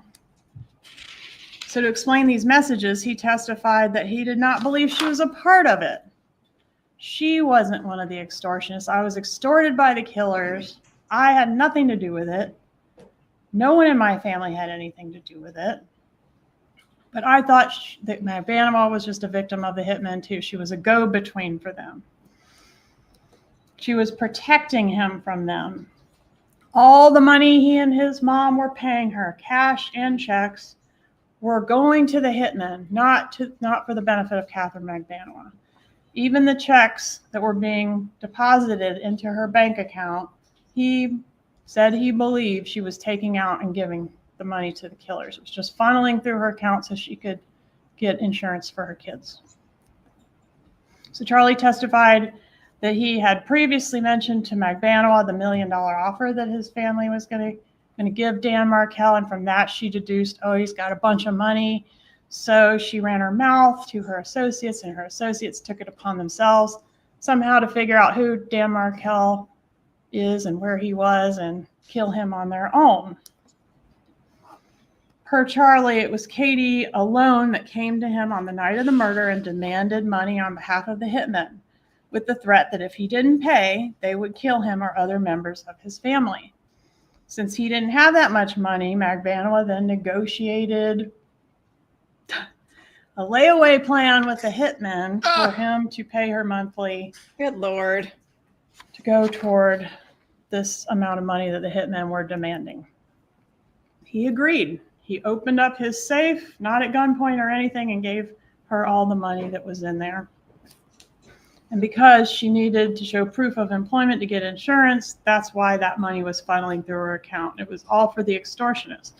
The problem for Charlie with that was that he had already agreed to put Magbanua on the payroll between the two trips. You see here in June, he hadn't done it yet, but he says, no problem. Okay, so he'd already agreed to do it before she allegedly extorted him. Even though he had signing authority It's this defendant that wrote those 44 checks. So if he's being extorted, why doesn't he write the checks? It's this extortion theory that we're saying that the defendant adopted when she heard Charlie's testimony and texted everyone she knew that what he just said on the witness stand was the truth. There's a concept in the law known as adoptive admissions. That's when one party makes a statement and the statement is adopted as the truth by another person. So when Charlie says in those first couple wire calls, if there's a threat, you go to the police, it's of interest that Donna doesn't say, what do you mean if there's a threat? We've been extorted for 2 years. There's been a threat for 2 years. Charlie did tell his best friend, Ryan Fitzpatrick, about the bump. So what I want to highlight here is the difference between their conduct during this like alleged extortion that was going on for 2 years versus the way they act after the bump, which we know was a ruse, but was supposed to be like a blackmail effort. So Charlie tells Ryan Fitzpatrick about the bump. He also tells him about the confrontation with Garcia in the roadway on July 1st, 2014. But he never previously confided in Ryan Fitzpatrick about, even though it's his best friend, about being extorted for 2 years by this girlfriend of his or her associates. Ryan also noted a major change in Charlie's demeanor around the time of the bump. He was displaying a level of stress and anxiety that was not present before the bump, evidencing that his story about being extorted the whole time is false. June Mchinda noticed these changes in Charlie's behavior as well, but she also noted a major change in this defendant's demeanor after the bump. Although she didn't know about the bump, around this time she observed the defendant to be a mess. She had a swollen face, was crying, and said she was on painkillers for stress. On the balcony of the Icon, which I'm not sure this is the right balcony, but some high rise, the defendant told June Mchinda she felt Danny was haunting her from the grave. Why would she make that statement unless she felt guilty about having wronged Dan Markel? So keeping that all in mind, let's see if the other evidence in the case makes sense with this Charlie version of events that this defendant has adopted. Starting with his statements to Catherine Magbanua at the Dolce Vita restaurant. Charlie says to Catherine Magbanua, if they had evidence, we'd have already gone to the airport. Even if they bug your phone, you're still not talking about any of this. Like his mother, Charlie emphasizes that the co-conspirators should not talk about what they know on the phone. The cops would only bug your phone to get information about the murder, right? I mean, why are we not talking on the phone if we had nothing to do with it? Why are we not talking on the phone if we're being extorted and we're the victims here? Why are we not reporting it to the police if we're being extorted and we're the victims here? If the cops are listening, we're not reporting it to the cops because we're afraid they'll come kill us if we do that. Well, talk about it on the phone. If they're listening, they'll hear and they'll know you're being extorted, but they don't do that because it's bull. Discussion about how he's going to start arming himself. So Charlie says at Dolce Vita, I'm going to start, I don't remember his words exactly, but he's going to start carrying a gun and he's prepared to shoot. And he goes through a scenario where, you know, he might have to kill somebody in his driveway and the cops will not ask any questions because he's a dentist. If he's been an extortion victim for 2 years, why is he just now starting to carry a gun? And then he says, if somebody comes up to me asking for money in my house, he's going to shoot them. This is the same guy that's been like too paralyzed by fear over the last 2 years to report his victimization to the police or to anyone. This is a guy of considerable resources that could, I don't know, get some muscle or some help or some something, not just roll over and open his safe and give all his money to some girl that's not even armed. This is a tough guy that would never tolerate somebody coming up to him at his house and asking for money. But he's talking to the woman who supposedly did that exact thing, came into his house and asked him for money. He doesn't mention, well, I gave you the money, but I'm not giving this guy any money. You know, it's like they don't mention this extortion. So you see the problem. But This defendant doesn't see the problem. She says that that's the truth. The truth is out. Thank goodness. The truth is out after we remained silent for so long. The defense does not have to prove anything, but through cross-examination and the witnesses they called, they chose to kind of suggest, maybe Charlie was involved, maybe Wendi was involved. But there's no connection to our client. But Charlie's story was that he and his mom were involved in the sense that they were extorted by Catherine Magbanua, so they knew who did the killing. They just didn't speak up because they were scared, because they were being extorted.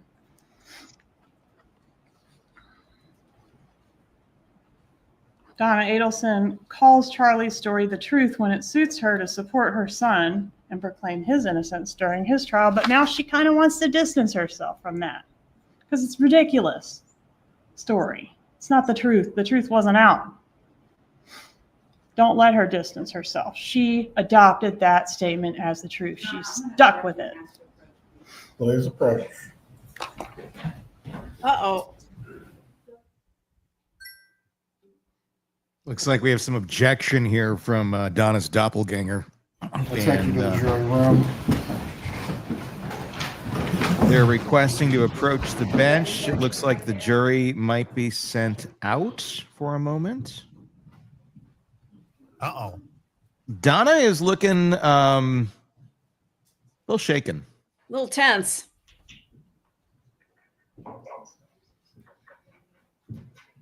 They're going to have some sort of a conference here to discuss something. What it is. Can be seated. Here's a judge. Fulford, you may argue what you're seeking to raise. Thank you, Judge. The comments being made in the closing argument of the state, and I don't like to interrupt closing, so I apologize for that.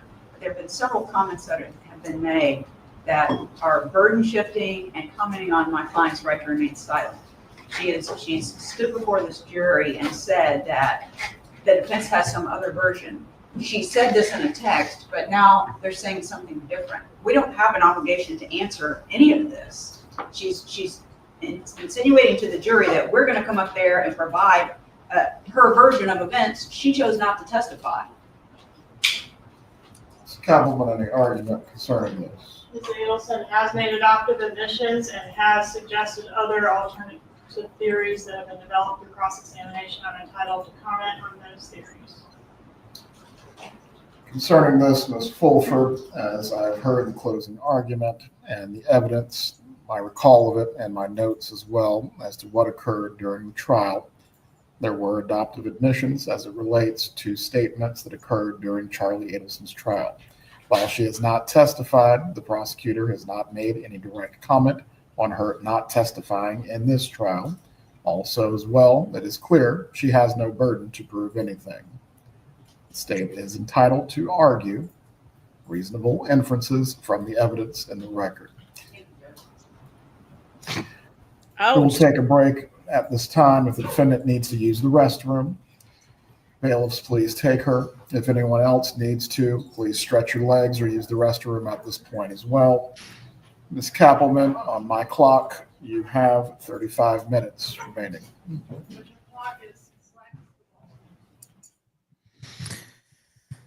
Donna's gonna go drown herself in a toilet. Go push that flush button and stick her head in, and still fuck it up in some way, shape, or form. There was a lot there in the beginning of this. A lot of things standing out. I know there was some comments that we saw where it is a lot to take in. Is she all over the place? She's not, unfortunately. She's actually, Georgia is going basically just down the list. This is a very complicated case that's been dictated by some very complicated, narcissistic, chaotic human beings. And unfortunately, when you're basically reiterating the conduct of chaotic narcissists, it goes all over the board. And that's essentially what she's doing. There's been so many things that have come out that not only, I mean, I feel like we're looking at obviously the guilt of Donna here, which I think is beyond reproach at this point. Mm-hmm. Wendi Harvey, they're coming for you. If they're not, you guys better best consider yourselves the luckiest people in the damn world, because there's a lot that is being revealed here about knowledge of what was going on. It felt like Georgia was laying it out for the next case. Yes. That's what it felt like to me. Like, okay, we've already wrapped this one up. It's going to the jury in a few minutes and they'll be back in 5. I think the next case is sitting right there. It's right outside the door. We just saw it laid out. I have to say, I'm appreciating this this closing argument because there's so much that she's bringing up that I kind of forgot about. And also, while watching the original trial, maybe I wasn't necessarily comprehending why specific things were so important, and she's laying that out. I mean, I've had a couple of like mind-blowing experiences today. Yeah. And that's what the point of the closing arguments are. Because I mean, everybody's human. These are jurors, and these are jurors who don't know the case like we do even. So they know even less. And they're not able to like go have it reiterated in their head later in the day by reading media. So it's all off of what they're remembering. And there's been a lot of things in here. The Wendi, the swimming trip, I thought really stood out to me, where she reached out to or Markel reached out to her and said, "Hey, I want to take the kids swimming. Can I pick them up a little bit early?" She says no to it, calls Charlie, then calls him back, and suddenly, oh, it's okay, you can take them, knowing full well that he's going to be dead by that point. So it doesn't really matter. So she's literally on the phone with him, knowing he's going to be dead by the time he wants to take the kids swimming, and says, yeah, it's okay. It's good. Yeah.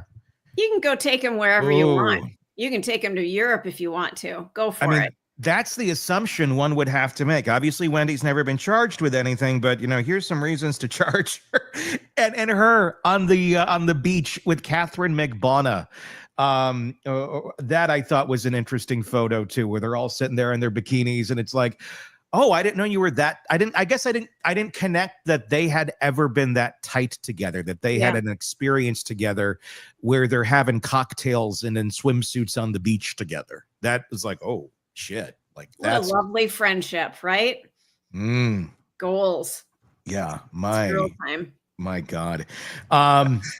There's a lot here to come, and she still has more testimony to give, or more of the closing to give. Georgia Cappleman, we're going to go to that in a second, and then after that, we're going to see the closing arguments from Tom Petty's love child. So that'll be very exciting. I wonder if it's going to be to music or not.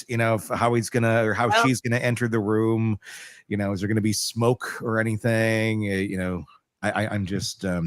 There will be some free falling, let me tell you. Oh, there you go. Best thing I ever had. Yeah. It's Miss Donna's last dance, that's for sure. Let's continue on, let's continue with the closing arguments. When happens, you get to observe this defendant and her son in action working the problem. Neither of them would ever just lay down and let themselves get victimized by anyone. The bump is an actual recorded example of how these two act when they're threatened by an extortionist, in this case, a blackmailer. And it's the complete opposite of how they say they've been acting before in the previous extortion. Several other things to note about this. Let's just compare like the two extortions, the prior one and the one with the bump. So when the bump happens, they resist, right? They don't open their safe out. It's only $5,000 compared to thousands and thousands of dollars they've been paying. $5,000, they don't pay. They resist. They take action. There are in-person meetings between Charlie Adelson and his mother, Charlie Adelson and Catherine McBanoa, and eventually with Dad too, about the bump and what to do about it. The defendant eventually downloads a recording app and records a call to the would-be blackmailer.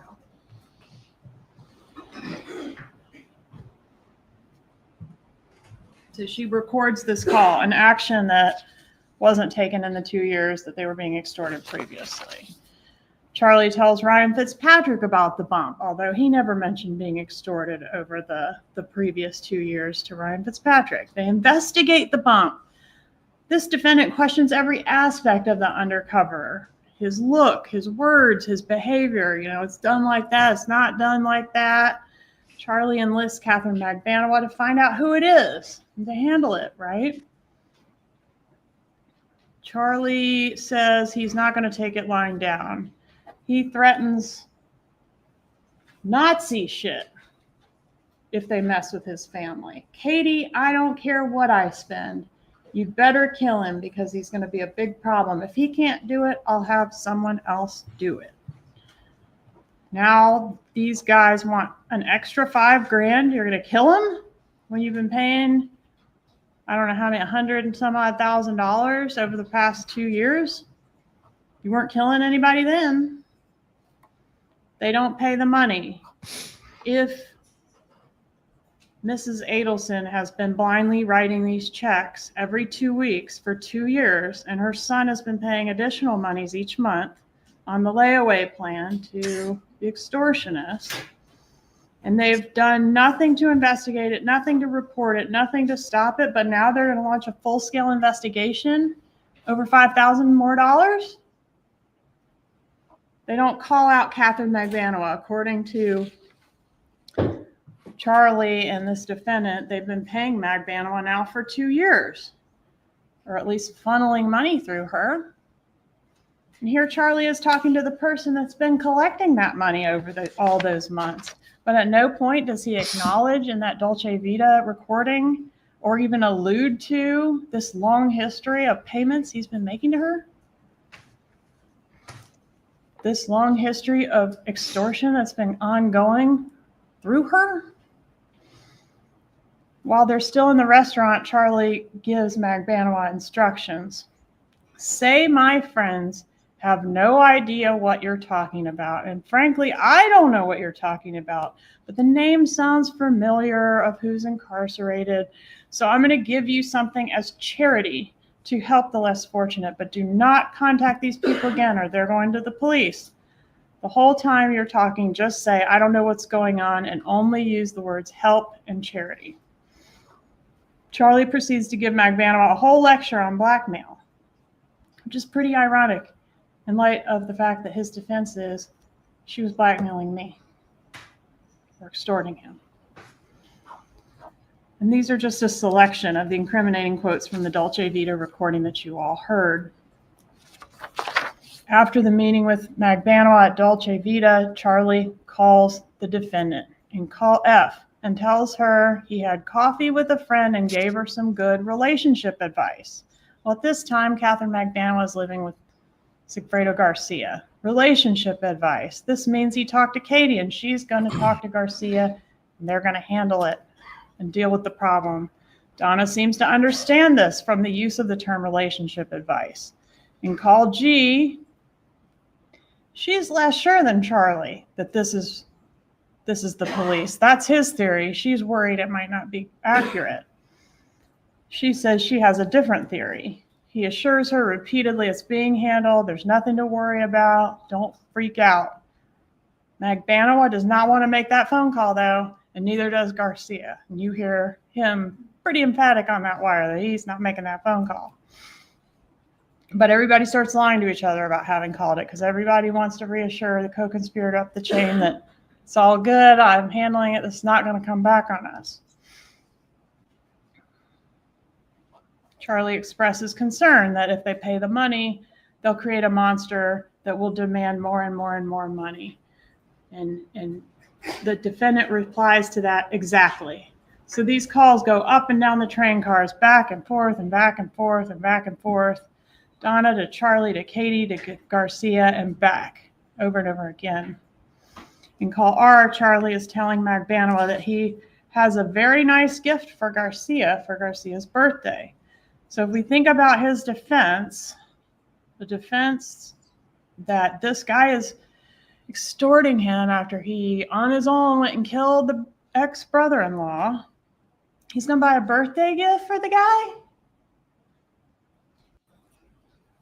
The man that he knows killed Dan Markel? And Donna says this is the truth. The truth is out. Once Charlie and the defendant finally decide for sure that the bump is an undercover as opposed to a real gang member, bad guy, you have never seen two people so happy to be under investigation for first-degree murder in your whole entire life. They convince themselves that they're untouchable. It's just the FBI fishing. They don't have anything on us. If they had anything on us, we'd already be at the airport. They're thrilled about it. Even on the call that the defendant staged and recorded to the undercover where she's proclaiming her innocence, it's pretty interesting the words that she chooses. For example, she says, "I'm out of the loop." How odd is that statement? It implies she knows there's a loop and she's not in it. The evidence has shown that the co-conspirators in this case were all on a need-to-know basis for their own protection. That's why Catherine Magbanua wasn't shown the murder instructions. That's why no Adelson had any contact with the hitmen. And that's why the defendant didn't attend the murder meetings with Charlie Adelson and his mother. They were insulating each other. She was out of the loop on the stuff that the undercover was talking about. You know, my brother in Broward, Luis Rivera, she didn't know anything about Luis Rivera. She was out of the loop on that. But she was in the loop on Catherine Magbanua. She knew an ex-girlfriend met Catherine Magbanua. She knew that Catherine Magbanua needed to give relationship advice to deal with the problem with her baby daddy. She was in the loop on paying for this murder, and she was in the loop with Charlie to get a win for the Adelson family. In May of 2016, after the bump, the defendant stops writing checks. The bad guy comes up to you and wants more money. So what do? You stop writing the checks you've been writing for 2 years under some threat? She's still not going to the police, but apparently she's not scared anymore. She's going to stand up to him and stop writing the checks. Okay. Why? Isn't it because she's gotten spooked, because she's figured out this is law enforcement and they're getting close? In May and June of 2016, Garcia and Rivera are arrested. The news of this makes it all the way to Rob Adelson's operating room. When Rob next speaks to his mother, he says, "Hey, they got the guys. They arrested the guy that shot Danny."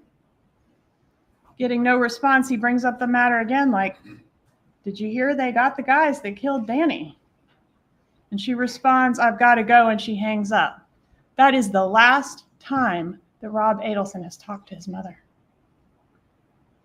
Because he knew, and she knew he knew.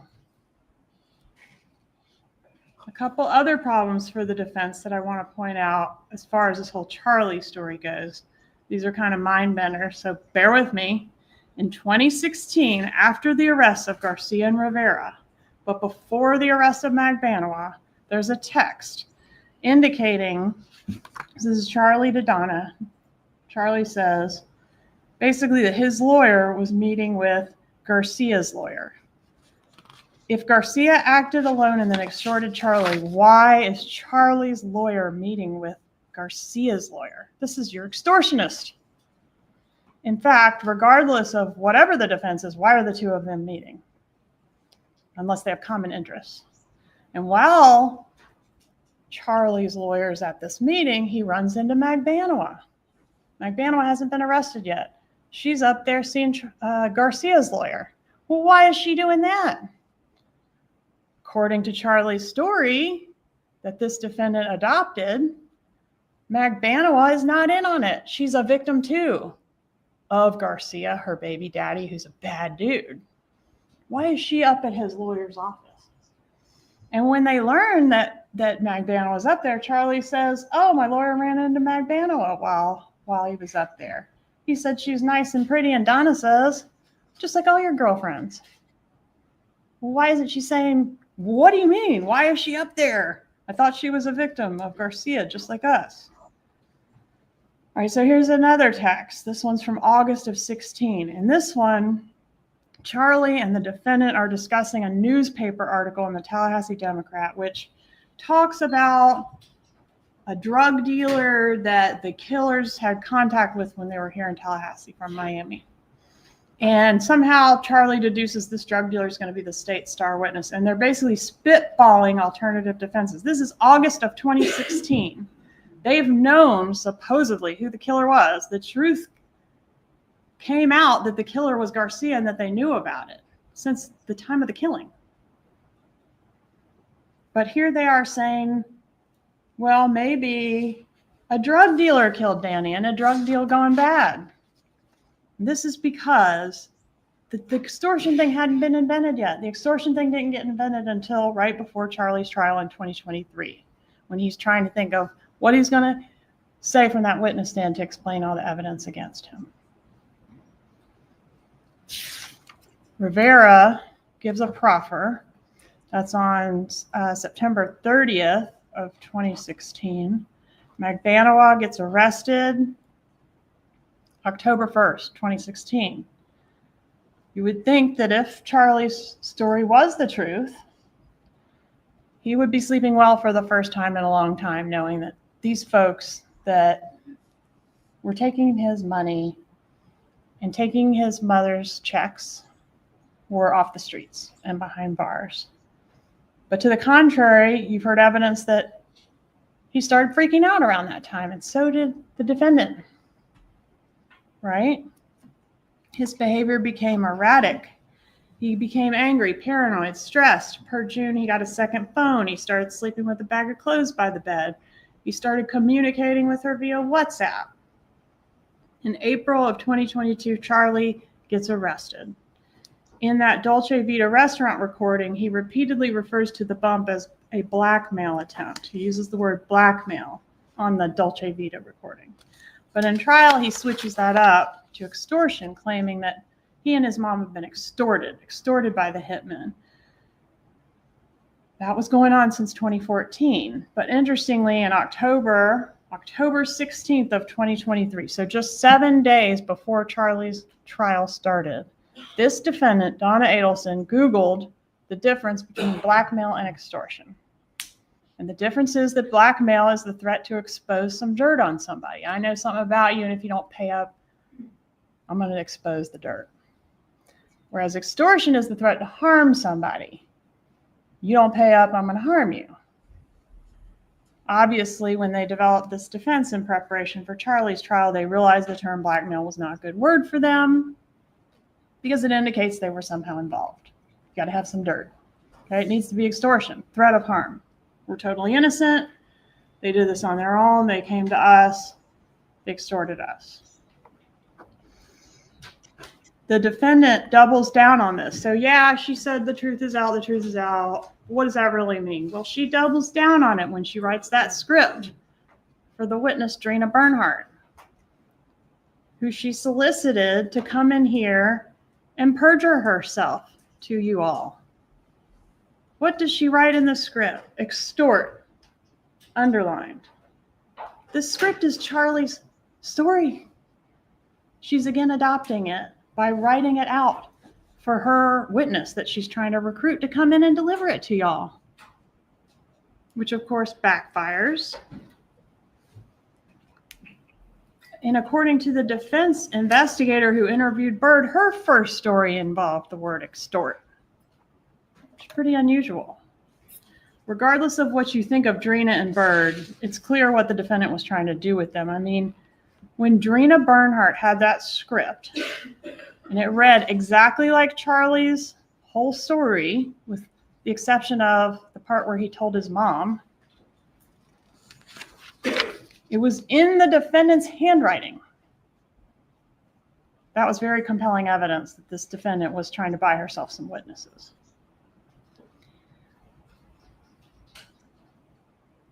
I do want to talk about one more piece that has to be dealt with regarding this whole story of the extortion. And that's that Wendi wasn't in on it. Okay, there's a text November 1st of 2023. So this is after the truth comes out. This defendant texts Wendi Adelson, her daughter, and acknowledges that Wendi doesn't know anything about all this extortion stuff and like, sorry, we had to keep it from you for so long kind of thing.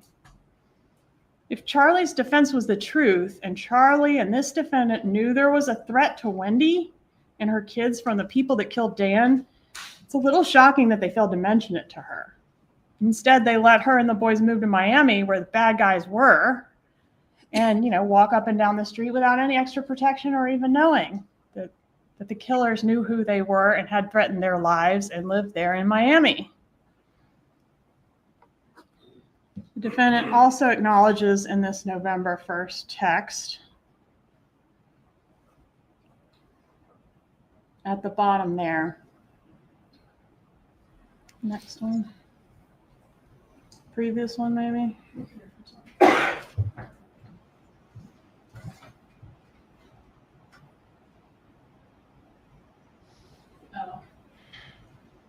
Oh. Okay. On that text, which is in evidence, it says, get the quote, "You know I'm next." This is the defendant to Wendi Adelson. "You know I'm next, but that won't happen. I'll take care of that." Oh. An important insight into her state of mind when you're considering this evidence about her flight to Vietnam. All right, 11/6/23, Charlie's jury is deliberating. The defendant gets angry about Wendi sending prayer hands. I guess, you know, your brother's on trial for his life and you're sending prayer hands, an emoji. She says, protected his sister for years. Protected her from what? Would he need to protect her from the knowledge that they were being extorted? Or does it make more sense that the protection that's referred to is the murder and the fact that this defendant is a little angry that Wendi doesn't seem to appreciate what she views as a huge sacrifice that her brother has made for her and her benefit. Wendi's not charged. This was all for her. 11/6/2023, Charlie is convicted.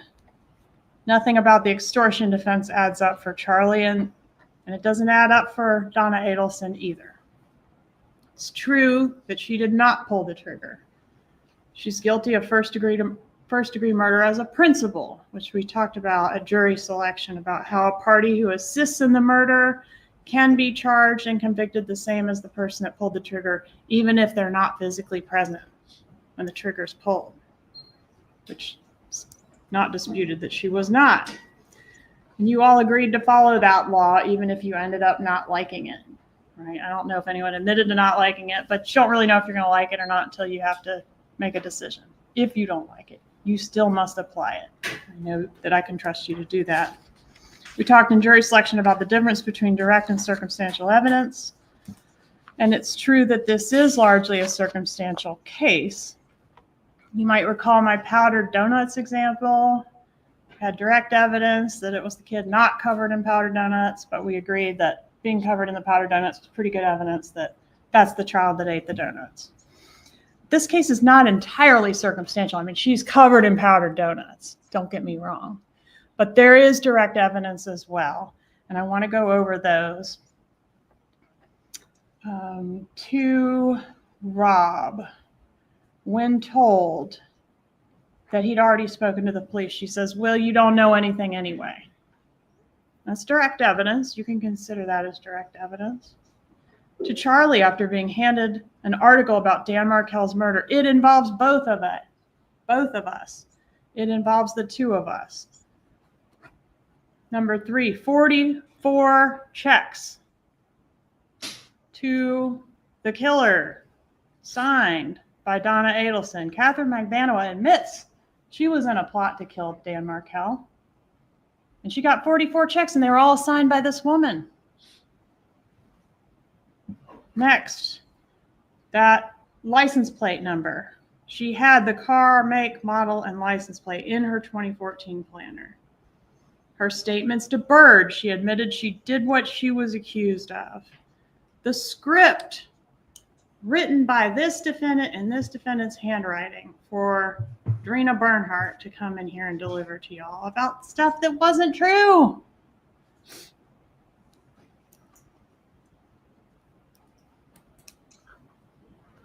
She also speaks in code. Innocent people do not speak in code, ladies and gentlemen. And consider the things she didn't do. She didn't want to talk on the phone. She didn't want to talk in the apartment. She did not want to send a picture of the bump flyer to Charlie. She didn't say the name of Dan Markel. Anywhere on that wire, she did not say his name. Dan, Danny, Gibbers, that asshole, nothing. Why not? And she didn't go to the police. Nice, normal, Jewish grandmother approached on the street about a murder and an extortion attempt. She didn't go to the police? Why not?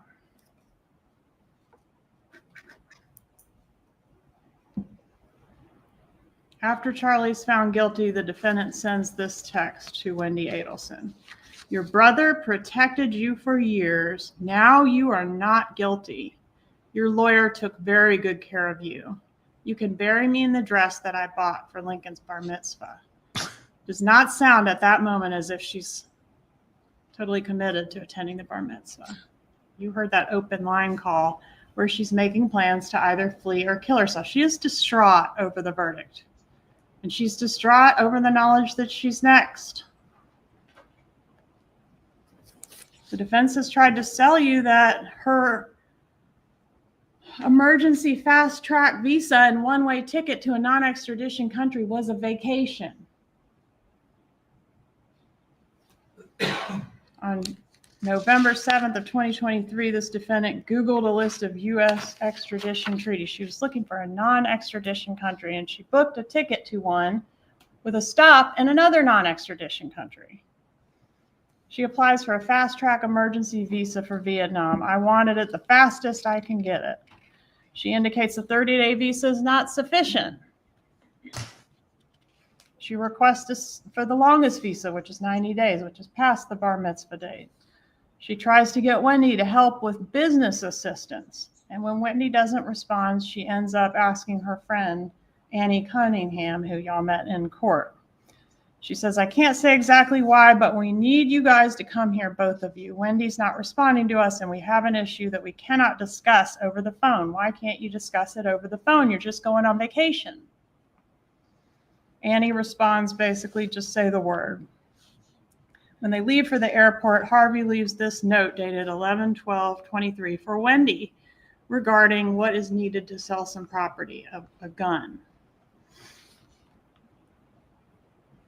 Donna makes notes in her planner to have Wendi have the lawyer tell Charlie where they are on the lawyer's private line, so the call will not be recorded. Why not? Y'all are going on vacation. You're coming back.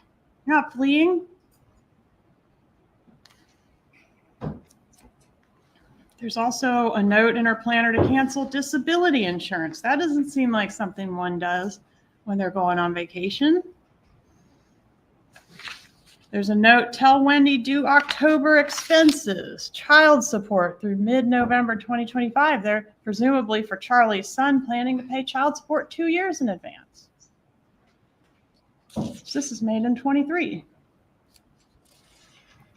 All right, November 13th, 2023, the defendant is arrested trying to board a one-way flight to a non-extradition country. I mean, right? Y'all decide if it's a vacation. This is a conspiracy. I mean, this took a lot of thought and effort. It's not a typical murder case. The defendant and her son set this up in a way that was designed to protect them. The main benefit of the structure of this conspiracy is that each party can insulate or distance themselves from each other. The primary risk of a conspiracy is that you're doing it with other people, right? You can get caught. Somebody can squeal. Somebody could give you up. And that's why the conspiracy is not shaped like this. Rather, they're not all huddled up together. They're going to be more like train cars. This is the way we see the communication flow throughout the course of the conspiracy. The best way to insulate yourself from your co-conspirators is to organize the conspiracy like a train car, with each car only communicating with the one in front and the one behind. That way, if someone gets caught or cooperates with law enforcement, they won't have enough information on you to give you up. And it's also very important to position yourself within the conspiracy such that those that have the most information on you are those most loyal to you. And that is exactly what Donna Adelson did. To be guilty of conspiracy, it's not necessary for the defendant to say any particular word or do any particular act. But in this case, she did do that. We have all those words and acts that we went over that directly tie her. They are direct evidence tying her to this conspiracy, plus all the powdered sugar dust. Don't let the way she thought she was going to get away with this be the way she gets away with it. Render a verdict that does justice. Find her guilty. Thank you. I want donuts. The jury, at this time, we are going to take our lunch break. Well, there you go. That's the opening statements, opening argument, or not opening, the closing arguments, rather, by the prosecution, Georgia Cappleman, delivering them today against Donna Adelson. Thoughts on all of that? I want donuts now. Yeah. I want powdered sugar. Yep. Yeah. Yeah. I hope somebody in the jury, I hope they've got like a donut table and they come back and they've got like the white stuff around their lips. I need to see that. She laid out this case beautifully. She is a really good attorney. This was good.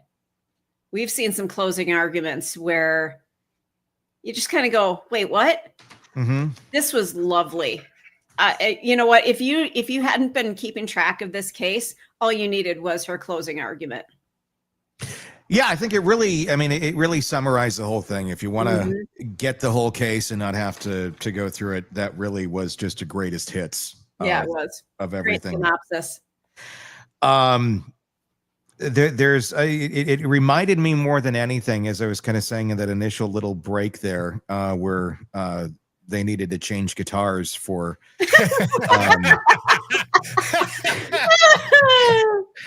for the Tom Petty lookalike.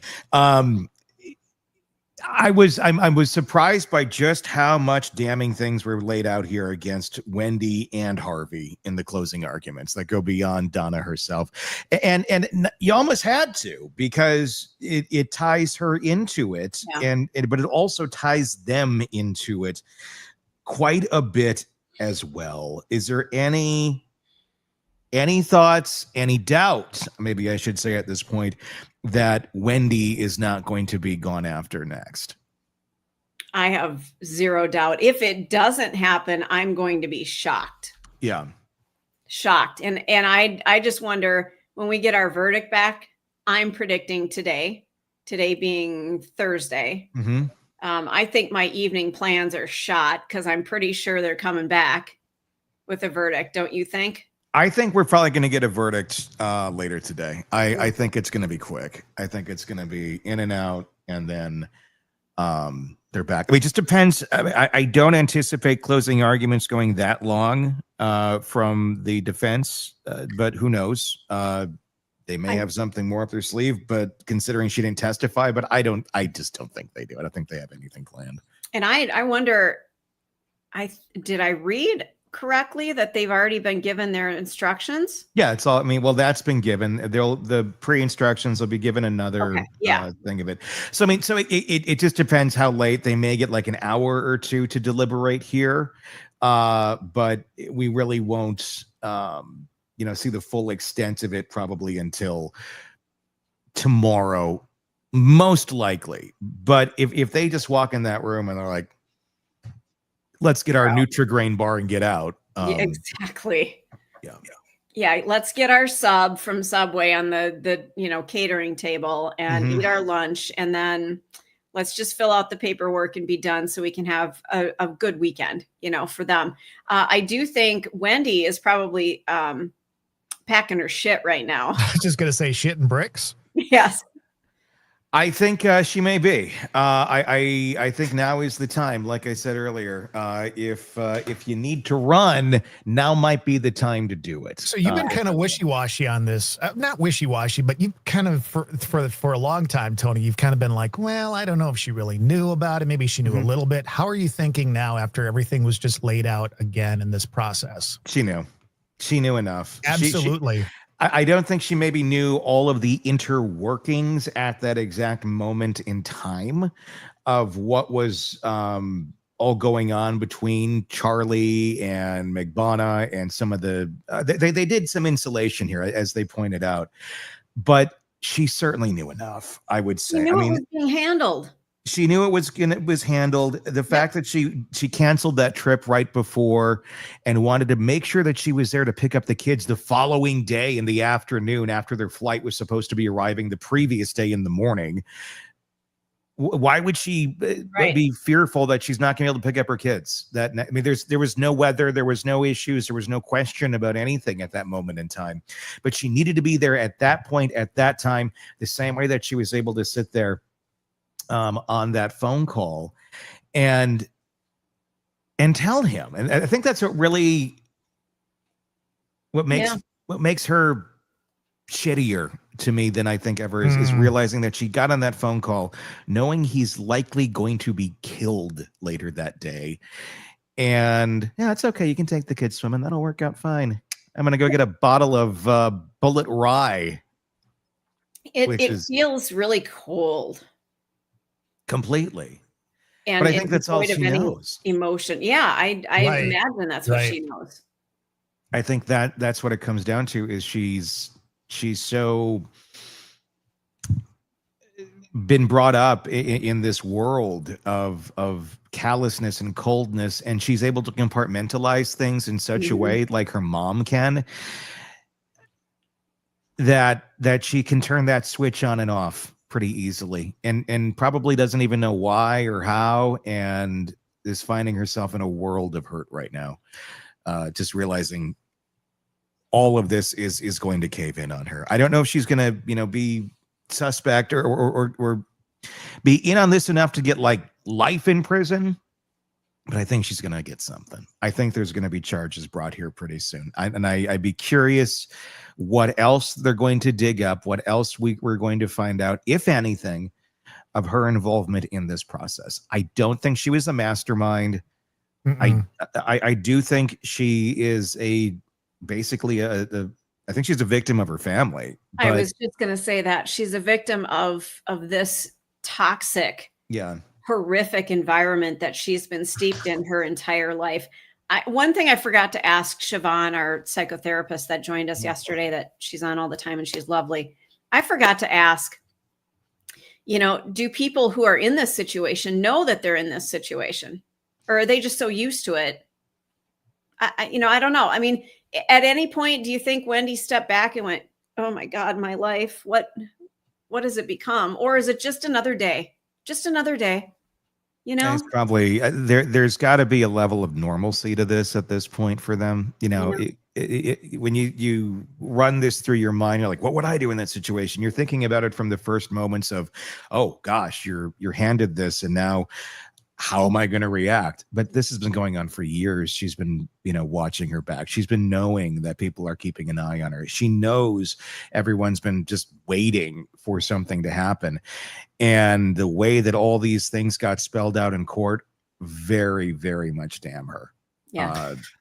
I also have to say, we say she was a victim in all this, but at some point, and it kind of goes to what you were saying too, Stacey, like, did she know she was, you still kind of know what's right and wrong, like murdering somebody, right? I mean, murdering somebody just because they're your ex and all that. I mean, it's just not right. Or even harming them. If she was under the impression that they were just going to harm him to kind of put him in his place, it's not right, right?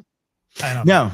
And I think she knows that. And I think she probably battles with that. But I think at the same point, she also knows she doesn't have her opinion doesn't matter. They were going to do whatever they were going to do, no matter what. The only hope that Wendi has is that there's some evidence on the outside here on something that shows she was pleading for them not to do something. So far, we haven't seen that, though, We have haven't we? seen that. We haven't seen anything of the sort. No, and I think Obviously- they would have brought that up. Obviously, Wendi has not been charged with anything. That's all just pure speculation. But the way that mom is going down and the way that there's so many implications here, it shows Harvey. I don't know how he didn't know anything with some of these conversations. And it shows Wendi did too. But again, to what extent and then to what degree does that put them, in line for punishment here? Wendi could have flipped too. I mean, Wendi does have that somewhat of an immunity when she has been testifying. So there is a level of half-ass flipping here. So there are certain things they can go after her with and certain things that they can't go after her with. She can't incriminate herself on the stand. That's why she didn't testify for her mom. But the way she did testify, she had immunity. But all these other pieces, I mean, it doesn't go to that. I think they're going to be going after Wendi pretty quick. Yeah, I feel it too. They are on lunch break right now, and we're going to go back to it, and we're going to see the encore presentation. Tom Petty's going to come back out, do another song or two for us. We're excited about that. Can she, does she not know how to get a suit tailored? I wondered that too, because it's like she went to Men's Warehouse and grabbed a short man's suit that wasn't made for her and is wearing it. I didn't notice that. Did you, Stacy? Yeah, I did. Yeah, you guys did. I notice clothing on people. I think, especially this is the case of her life right now. She needs to be dressed impeccably, and it just looks like she got up late. Her alarm went off, and she went, "Shit, what am I going to wear? Well, this is clean." That's impeccable to her. It looks like she's been through the ringer, and I'm sure this trial has done her in. I can't imagine what's in her mind and how she's thinking things are going and how badly it might be going. I kind of feel bad for her to a certain extent, but she's not very bright herself. Did you see? I mean, the look of defeat on both when the camera kept shooting over to them. Holy crap, those were interesting shots. I mean, she just looked like she was way slouched down in her chair, Yep. It's like you're an attorney. You did not even remotely look professional. My God, it's fascinating. Well, between now and them coming back into court, we're going to take a review. We're going to take a look back at some interesting testimony. This is Rob. This is the good brother. This is the one who ran away, and we're going to watch some of his testimony until court comes back. And when court comes back, we'll interrupt into this and bring it back to you. But here's some interesting moments to watch while we wait for courts to return this afternoon.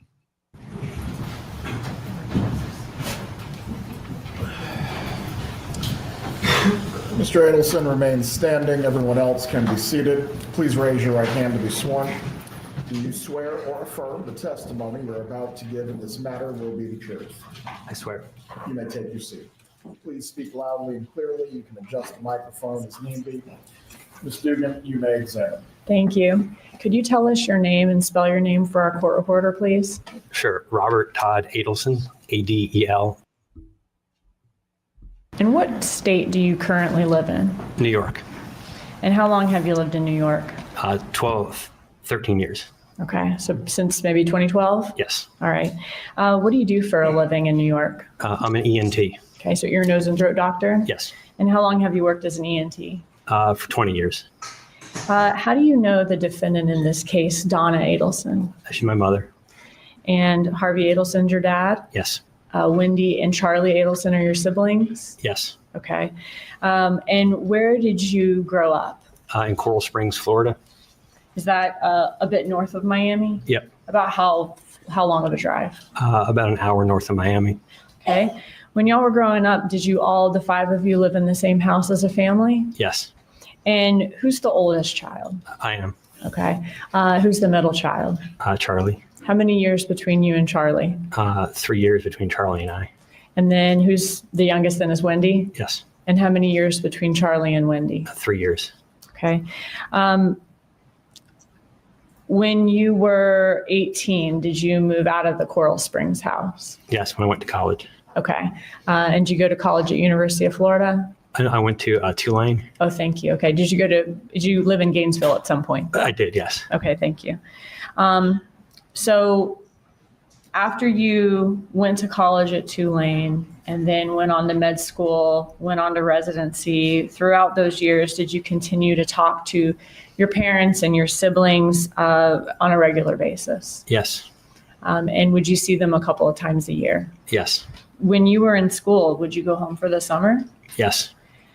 Based on your personal observations throughout your life, of your parents and of your siblings, who is the leader in the family? Who tends to run the show? I think my mom. Okay, so Donna Adelson? Yes.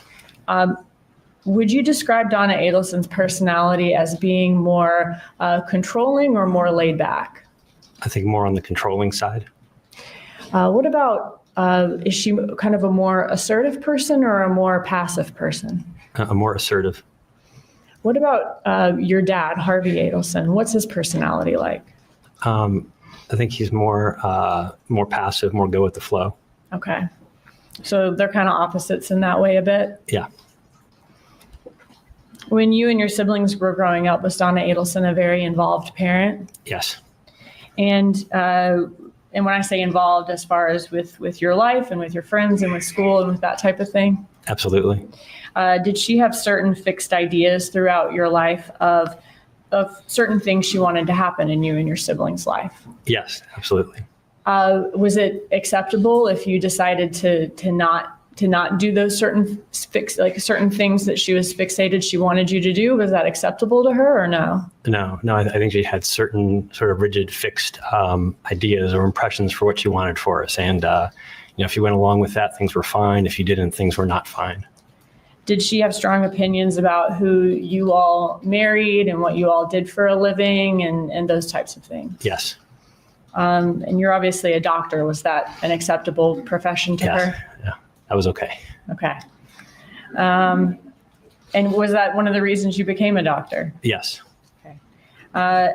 How involved was Donna in yours, Charlie, and Wendi Adelson's life after you grew up, became adults, and had kids of your own?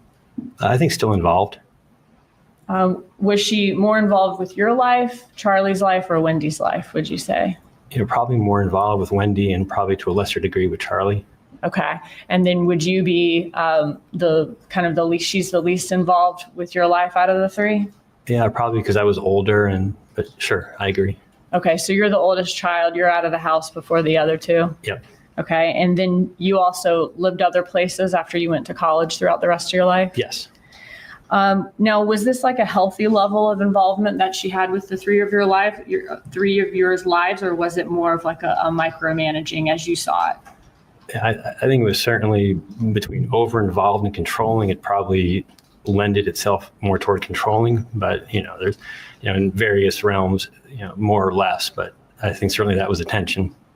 Okay, so a little more on the controlling side. Yes.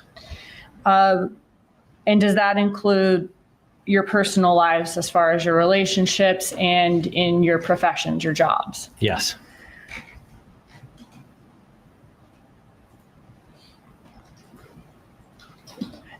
Was it Charlie who always needed more attention than the other two children? I think so, yes.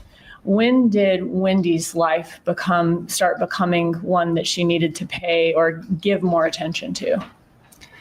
I think when she had some troubles in her marriage, I wasn't aware there were any troubles in her marriage until Wendi left.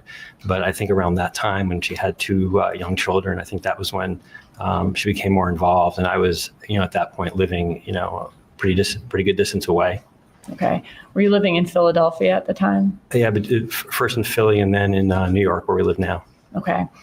And so Charlie always got a lot of attention, and then Donna also started giving her attention also to Wendy's life once Wendi starts going through the separation or divorce. Yeah, I agree. Okay. From your interactions with Donna Adelson through your whole life growing up and even as an adult, would you describe her as someone who's mentally sharp, thinking about things from all angles, or is she someone who's a little more gullible? On this issue? Yes, sir.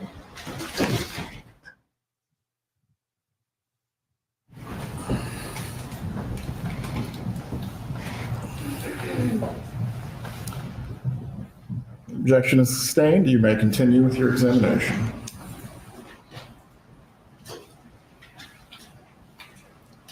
Were Charlie and Donna Adelson dependent on each other or pretty independent from each other?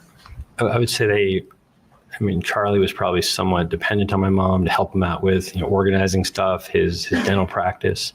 I think he probably relied on her a lot. Okay. And you mentioned the dental practice. When you were growing up, who owned the dental practice? My dad. Okay. And throughout your life, was Donna Adelson in charge of the money at Adelson Institute? I always, I wouldn't know the inside workings of it, but I always remember my mom signing the checks and writing the checkbook at the table, when I was back in middle school or high school. So. Okay. So even back then, she would do some bookkeeping or payroll type things at home. That's my memory of it. Okay. And then did the dental practice, you said it obviously started out at Harvey's. Do you remember a time when Charlie Adelson took over? I remember my dad making a joke about him having a very understanding boss because Charlie was now his boss. So. Do not testify to what others have stated out of court. You may testify as to your knowledge, but not what someone else specifically said. The objection is sustained. You may continue. I understand you were telling us how you remember that, but can you just tell us around what year do you remember that happening? Around 2012, Charlie purchased the practice. Okay. And then was there a time that you remember Charlie somehow selling it back to Harvey Adelson as then becoming the head of the practice again? I will permit you to answer the question if you have knowledge of this matter. My memory of that was sometime in fall to winter of 2015 to 16, somewhere right around there. That's my memory. Okay, so fall to winter of 2015. Turning into 2016. That's my memory. Okay. Now, you mentioned Donna Adelson doing payroll at Adelson Institute throughout your life.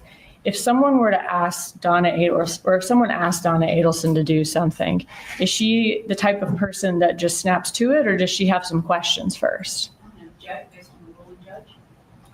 This is not a motion. You may answer the question. No, I don't think she would just snap to and do what someone told her to. Okay. Is she the type of person who's going to have some questions if you ask her to do something? I think she would definitely have some questions. Okay.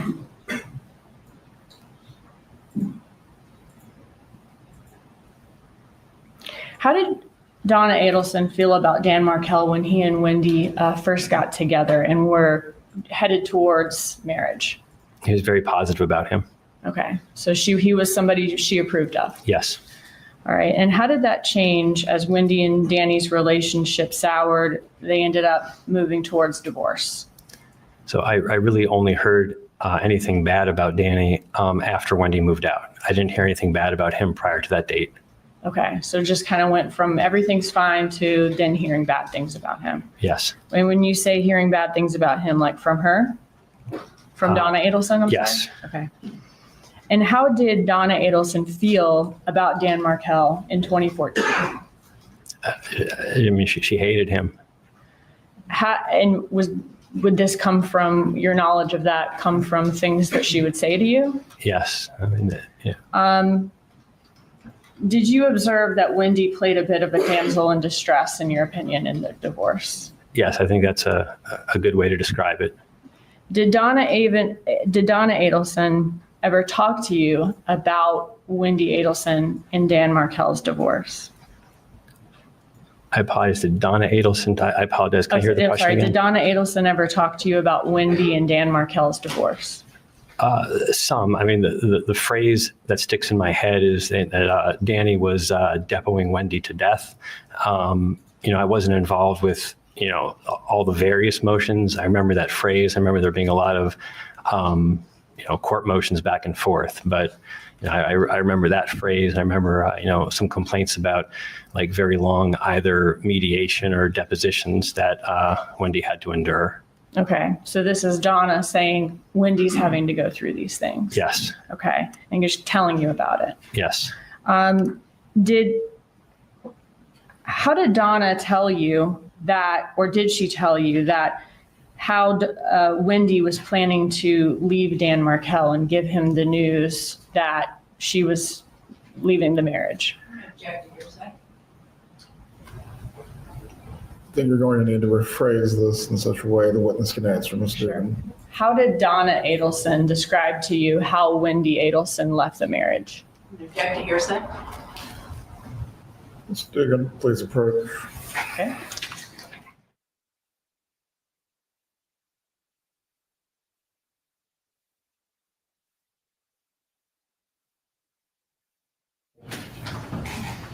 You may continue with your examination.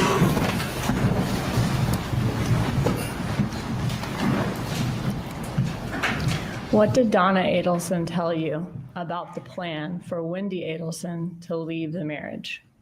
Sure. When she told me that when that she had been in Tallahassee for several months. This is Donna Adelson, had Yes.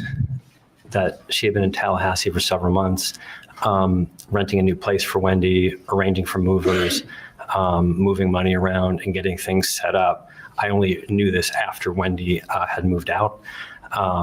But she was relating to me what had occurred over the summer. And so I heard this all at once, but, probably 5-6 days after Wendi had moved out. And then told me that the, somewhat gleefully or, pleased that they timed the phone call to Danny right before he was supposed to give a speech at the meeting he was at. Okay. So a couple questions about that. You said Donna said that she had been up here in Tallahassee moving money around and getting things ready for Wendi. Do you mean for when Wendi moved out and needed a place of her own? Yes. Okay. And what did Donna tell you that she did to try to, hide the fact that they were renting a place for Wendi? I remember her saying she had used her maiden name so there wouldn't be an Adelson up here renting, or hiring movers or such. Just so like word of mouth wouldn't get around that Wendi Adelson was renting an apartment, something like that. Sure. Okay. So they used Donna's maiden name. Yes. Donna did. And then you said that their plan was for Wendi to call Dan Markel as he was getting on stage or right before he got on stage to give a speech at a conference? That's what I was told. Okay. And what was Donna's demeanor when she was describing this plan to you about how she was able to set up this place for Wendi to live in, everything was ready for her, and then this is how she gave Dan the news? I think she sounded... Donna is the one that gave the news? If not, then we I believe the question was, what was her demeanor? You may Yes, sir. answer the question. She sounded pleased to me. Did you ever see Donna Adelson doing anything to help Wendi Adelson with the divorce? I think she was, answering a lot of emails and looking over, emails that went back and forth, looking over motions and such. Did you personally see that when she was visiting you? Did you see Donna Adelson doing those things? Yes. Okay. Was there an occasion when you all were in the hospital and Donna came to visit and was doing those things in the hospital? I think it was at our home at the time, right before he went to the hospital. But yes, that's where we, saw the email. Okay. And while she was at your house during that time, was that when you were living in Philadelphia? That was in Albany. Albany. Okay. Did she want the Wi-Fi at that time so that she could get on the internet and work on these filings? Yeah, she said she had things to do to help out with the divorce. What date would that have been? Do you remember? October of 12.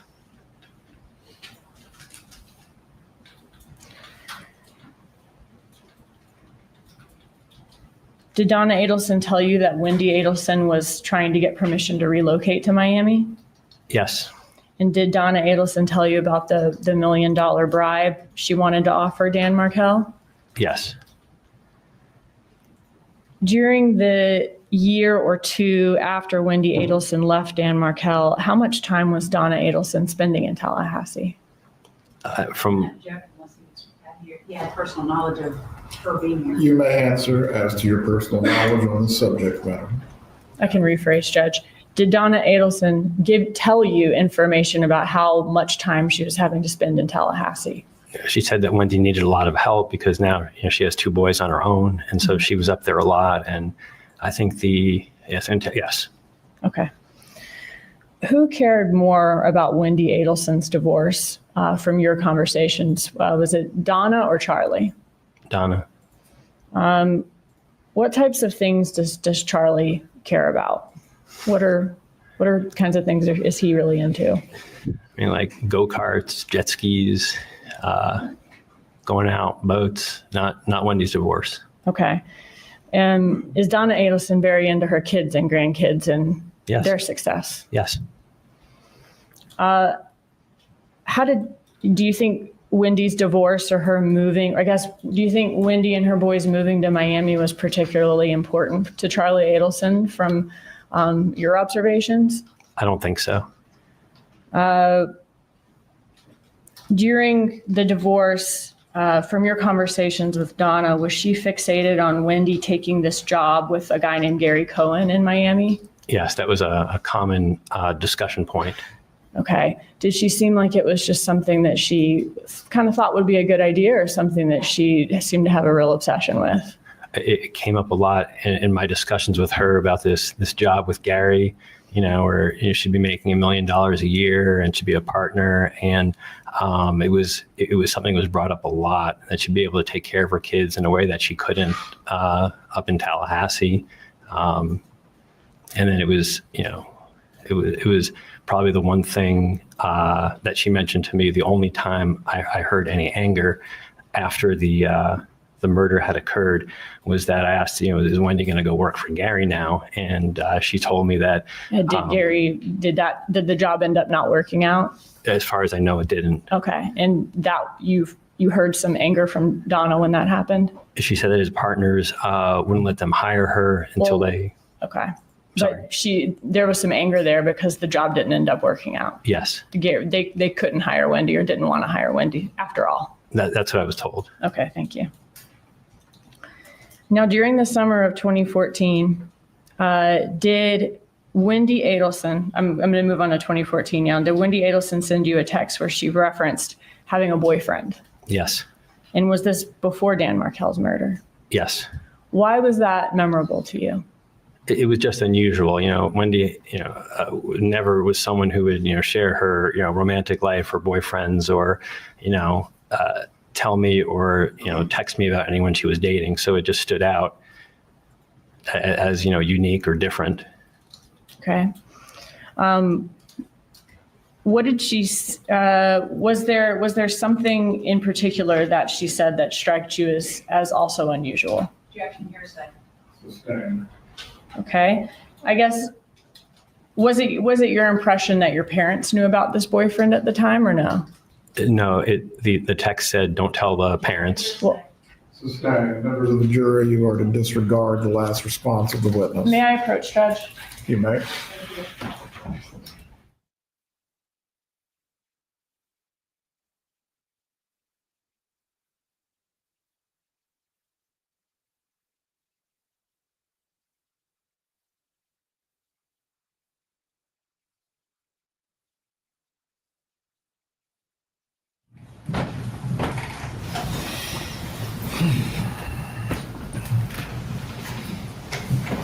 You may continue your examination, Ms. Dugan. Okay, so I was asking you about this text that you received from Wendi Adelson. Can you tell me about this text? Sure. She texted me that she was going to Gainesville for the weekend, and this was 2014. So I last lived in Gainesville about 3 years prior to that. I mentioned that she wanted that. I mentioned the name of Jeff. I asked, who is Jeff? The response was my boyfriend. I responded, I didn't know. And she said, you wouldn't, I didn't hear it from the parents. She says, they don't know. And so it just struck me and then she sent me some pictures of Jeff with her and the boys. It struck me as unique because she'd never shared the name or photograph of a boyfriend before. Okay, so Or you continue to members of the jury as to the last question and response. You are not to consider the hearsay statement for the truth of the matter asserted. You may continue. okay. So it was unusual for her to talk to you about boyfriends at all. Yes. But you also felt it was unusual that she's telling you about this boyfriend when even your parents don't know about him yet. Right. And she was closer to her parents at the time than you. Correct. Okay. What date was that text message sent? The very end of June, like 26 or 28 of 14, but that last weekend. Okay. So it was prior to 4th of July weekend. Yes. Okay. And do you remember where in those photographs Wendi is with her sons and Jeff? Like Wakulla Springs, something like that. Okay. And they're in front of a board that said that. And did you let her know you wouldn't mention him to her parents or to your parents? Yes.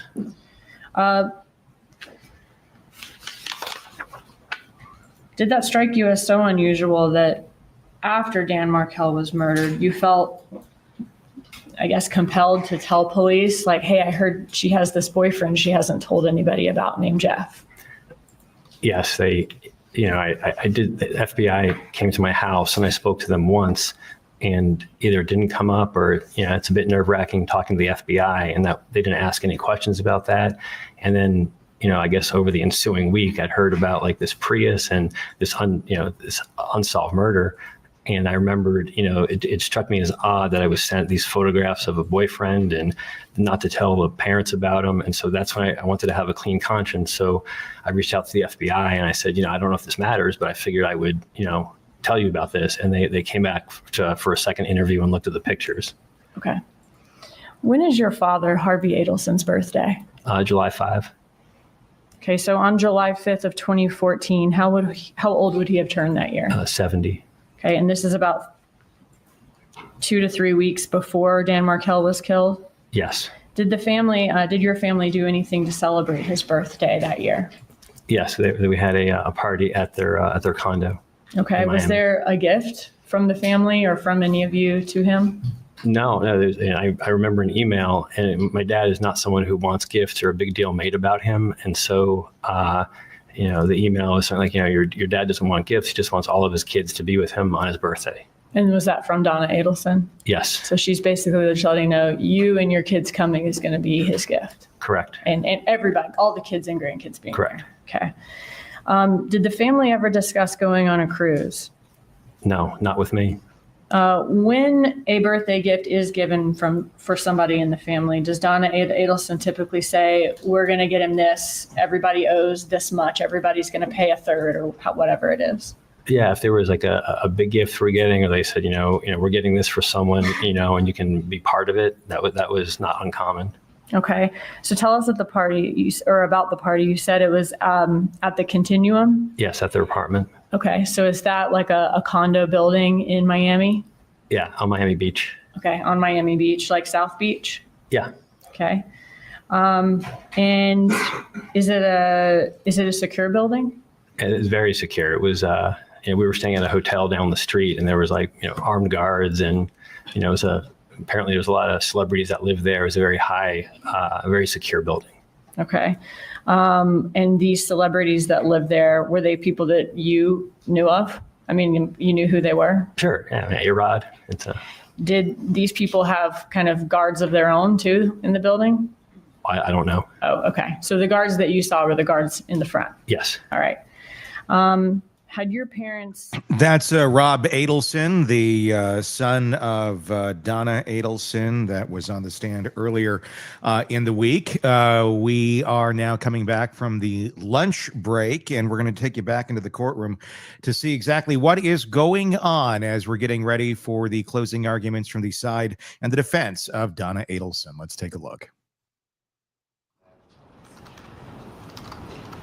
Just based on, as I said, the way that the state has misrepresented items in the calendar. We would like to be able to present that as argument to the jury. Again, at this stage, for items that are not in evidence, I do not find that these are specifically exculpatory. You can make any reasonable argument or inference as it relates to the admitted evidence, but items that were never admitted at this point are not to be presented to the jury. Yes, sir.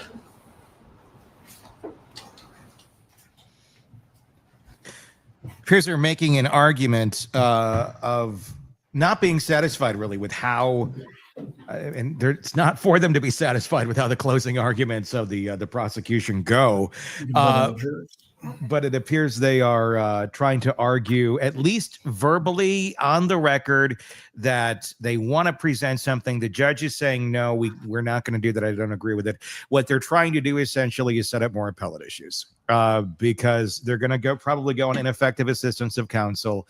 They're going to go on anything they can. So if they feel they can make an argument and be turned down on it or accepted on it, they're going to argue it. Presentation as a state, while Ms. Fulford is giving the closing, I will be assisting by putting the items on display. That's fine. Oh my God, they're going to do items on display. I wonder if there's going to be another cork board.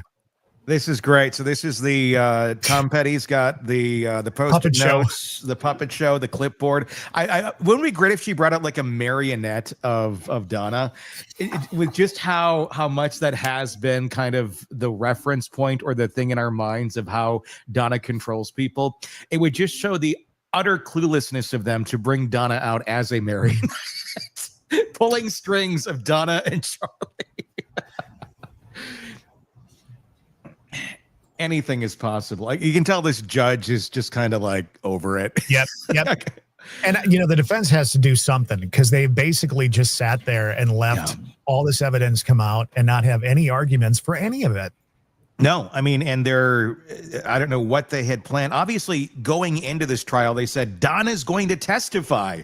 And then at the very last minute, guess who changes her mind? Do you think she changed her mind, or do you think they changed her mind? What's your thoughts on that? That's a good question. I think they had a little something to do with that, to be honest with you. Well, that's what you'd want. I mean, your attorney should be the one that are saying this is a good idea, this is a bad idea. The fact that they made this statement at the beginning is what is crazy to me. And then at the very end here, they decide, oh, she's not going to testify. Maybe. I think if they were doing their job, they would have encouraged her not to testify, but that's got to be a hard one to make Donna stand down from what she wants to do. This is just amusing watching those two try and get ready over there with their piles of paper as if this is 1987 in a courtroom. The judge is almost like rolling his eyes. Yes, I saw that too. Yes. Jury's coming back into the room right now.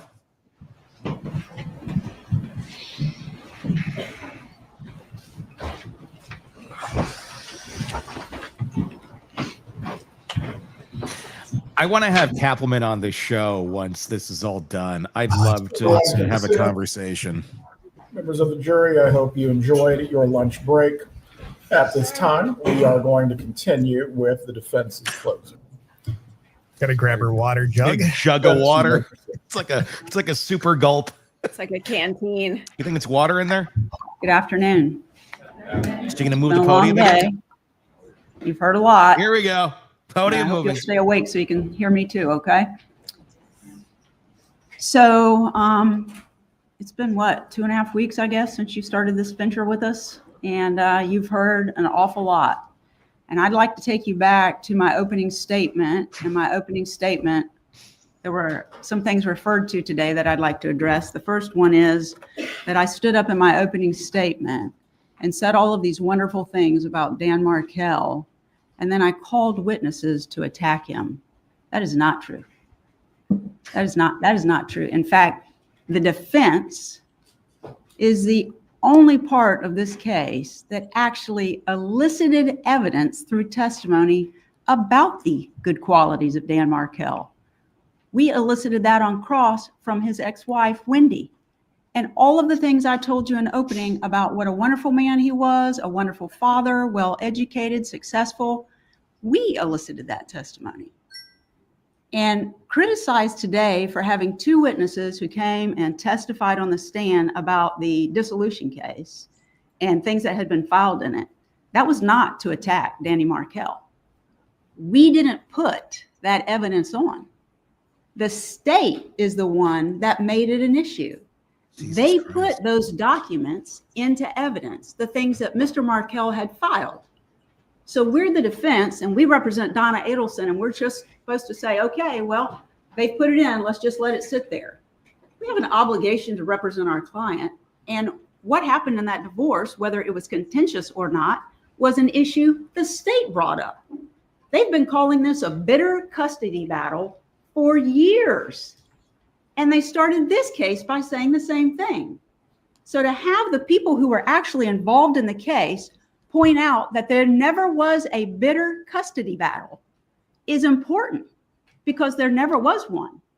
There was never a time when they were fighting over somebody having access to the children. In those pleadings, nobody says, you can't have them, I've got them. You can't have them, I've got them. When they filed their initial pleadings, they did what everybody, according to the lawyer who was on the case for Mrs. Adelson, meaning Wendi, on the case for Wendi, they all filed their typical pleadings. And in the beginning, you ask for certain stuff, and she asked for 5149, maybe for a tax purpose. But there was never one single time, and you can't be convinced that relocation was the issue where they were going to take Danny Markel's kids away from them. If you believe that, you are ignoring the evidence that the state of Florida put on against Donna Adelson. And when I told you in opening that this was all about theory and belief of what a motive was, and there was no evidence that a crime was committed by my client, Donna Adelson, that is exactly what has happened in this courtroom. The state is ignoring the evidence that came in through their witnesses that support our defense, and instead they stand before you with calls and text messages, and they tell you what they mean. That's not evidence. Jesus. Their argument about what a conversation means is not evidence. You decide what it means. You've got it in front of you, and you have to consider it in the context of all of the evidence that's presented, not just what the state puts in, but what the defense puts in. And I know at some point when we were putting on evidence, you all were looking probably at me like, what are you doing? Who cares? Yeah, we were. Some of those little things matter, and I'm going to cover those in the defense, and you'll see why we put those things in that didn't seem like that I had a hoot to do with anything, because they actually did. Jesus. This is like, she's having like a narcissistic meltdown. Near the beginning of the case, and I don't recall who the witness was, but near the beginning of the case, the state, through a law enforcement officer, elicited testimony about how this event transpired, this brutal killing of Danny Markel, how it transpired, and how they were able to break the case. And what did they tell you?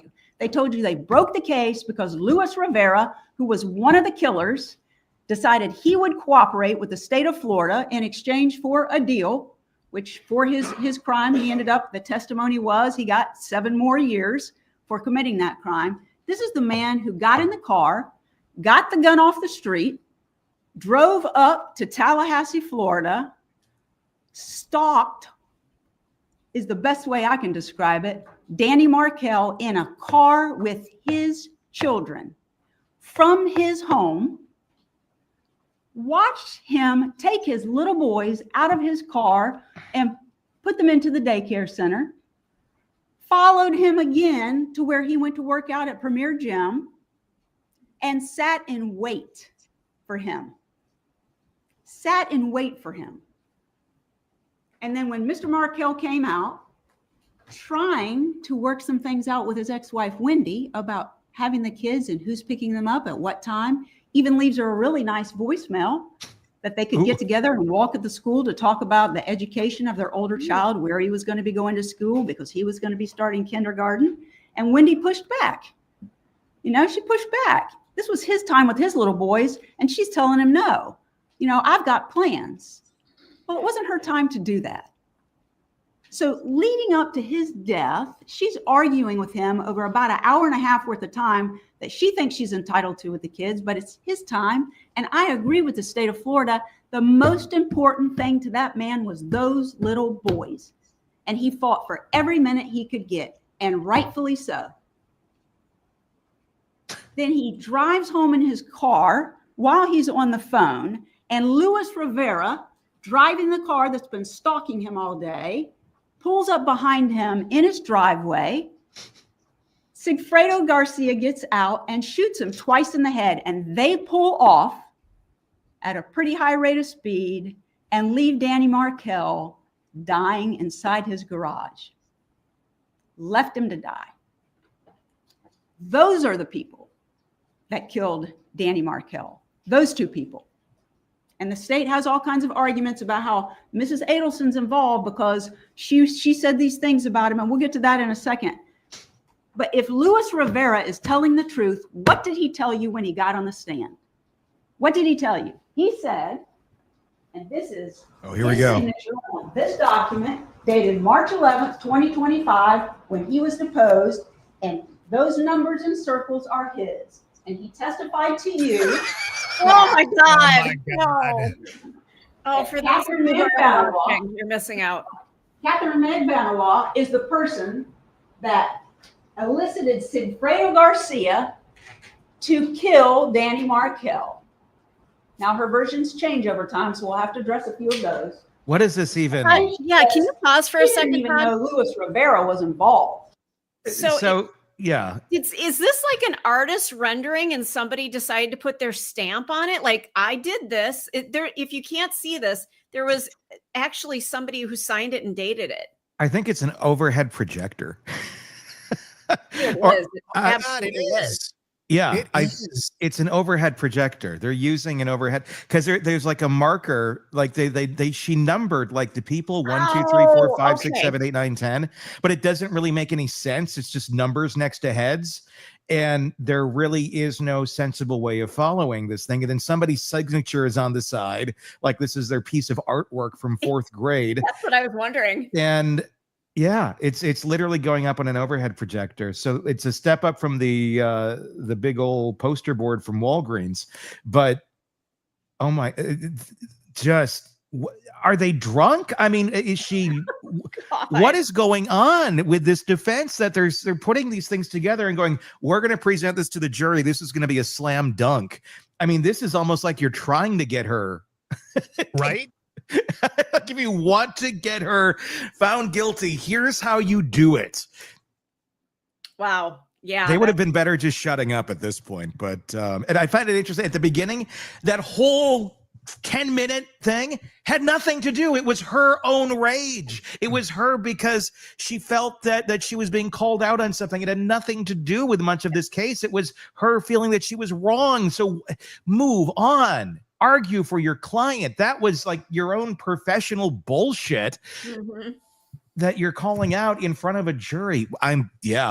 This is insane. Let's continue.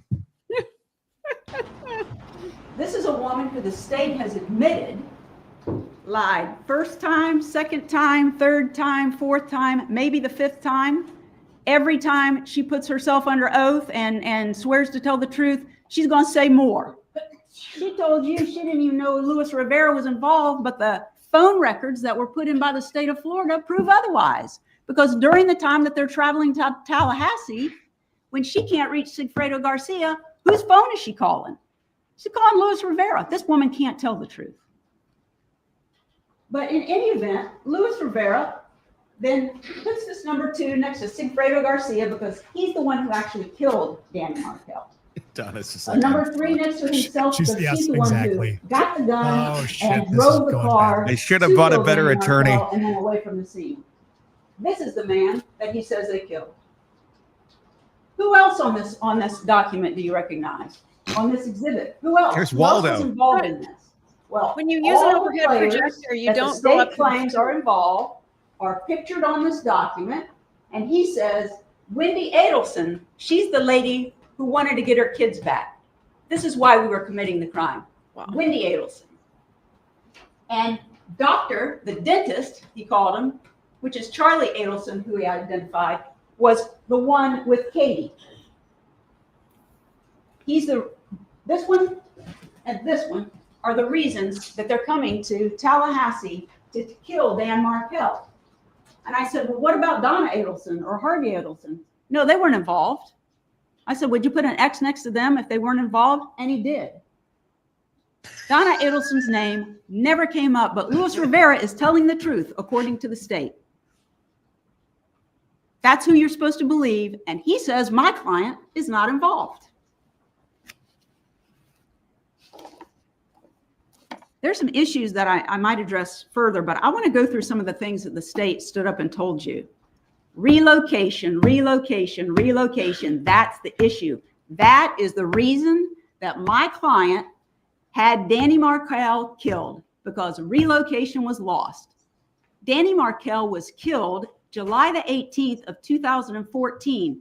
Relocation was done for over a year. That's the motive? It's been over for a year. And they said yesterday in court that the relocation issue didn't stop when Danny Markel was, when the divorce was over. It continued going on. The emails showed that. There is not a single email that's been put in by the state that shows that my client, Donna Adelson, was continuing on a rampage about relocation. The last email that they showed you today that my client wrote about relocation was July the 19th of 2013. The divorce was final on the 31st, said and done. It was about killing him at that point. It wasn't about relocation. They knew they lost that. And she said it was done. Now, have Charlie Adelson and Wendi Adelson been honest with their mother? The evidence says no, they haven't been. Because the whole time Wendi Adelson is telling her mother, she's telling her mother that relocation is what she wants. She's the one who starts that. She's the one who asks her lawyer about it.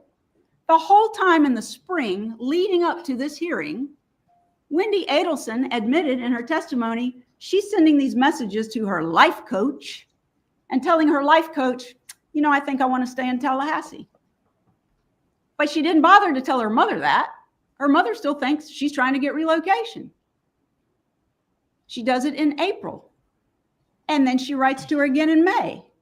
I think I'm going to give up relocation. I can stay in Tallahassee. The kids will be close to their boys. There won't be any plane rides. And I like my job. It gives me all this flexibility. I'm going to stay. But she still doesn't tell her mother. She has her mother believing we got to fight for this relocation. She testified. Well, I said, why did your mother get so upset? Well, she's venting to her mother about what she claims Danny Markel is doing. And she's venting to her mother about what she wants to accomplish, only she's not being honest with her. On the backside, she's making other plans. It'd have been nice for my client, Donna Adelson, to know that, because these emails that have been submitted here, which are proof that she wanted to have Danny Markel killed, would not have been written.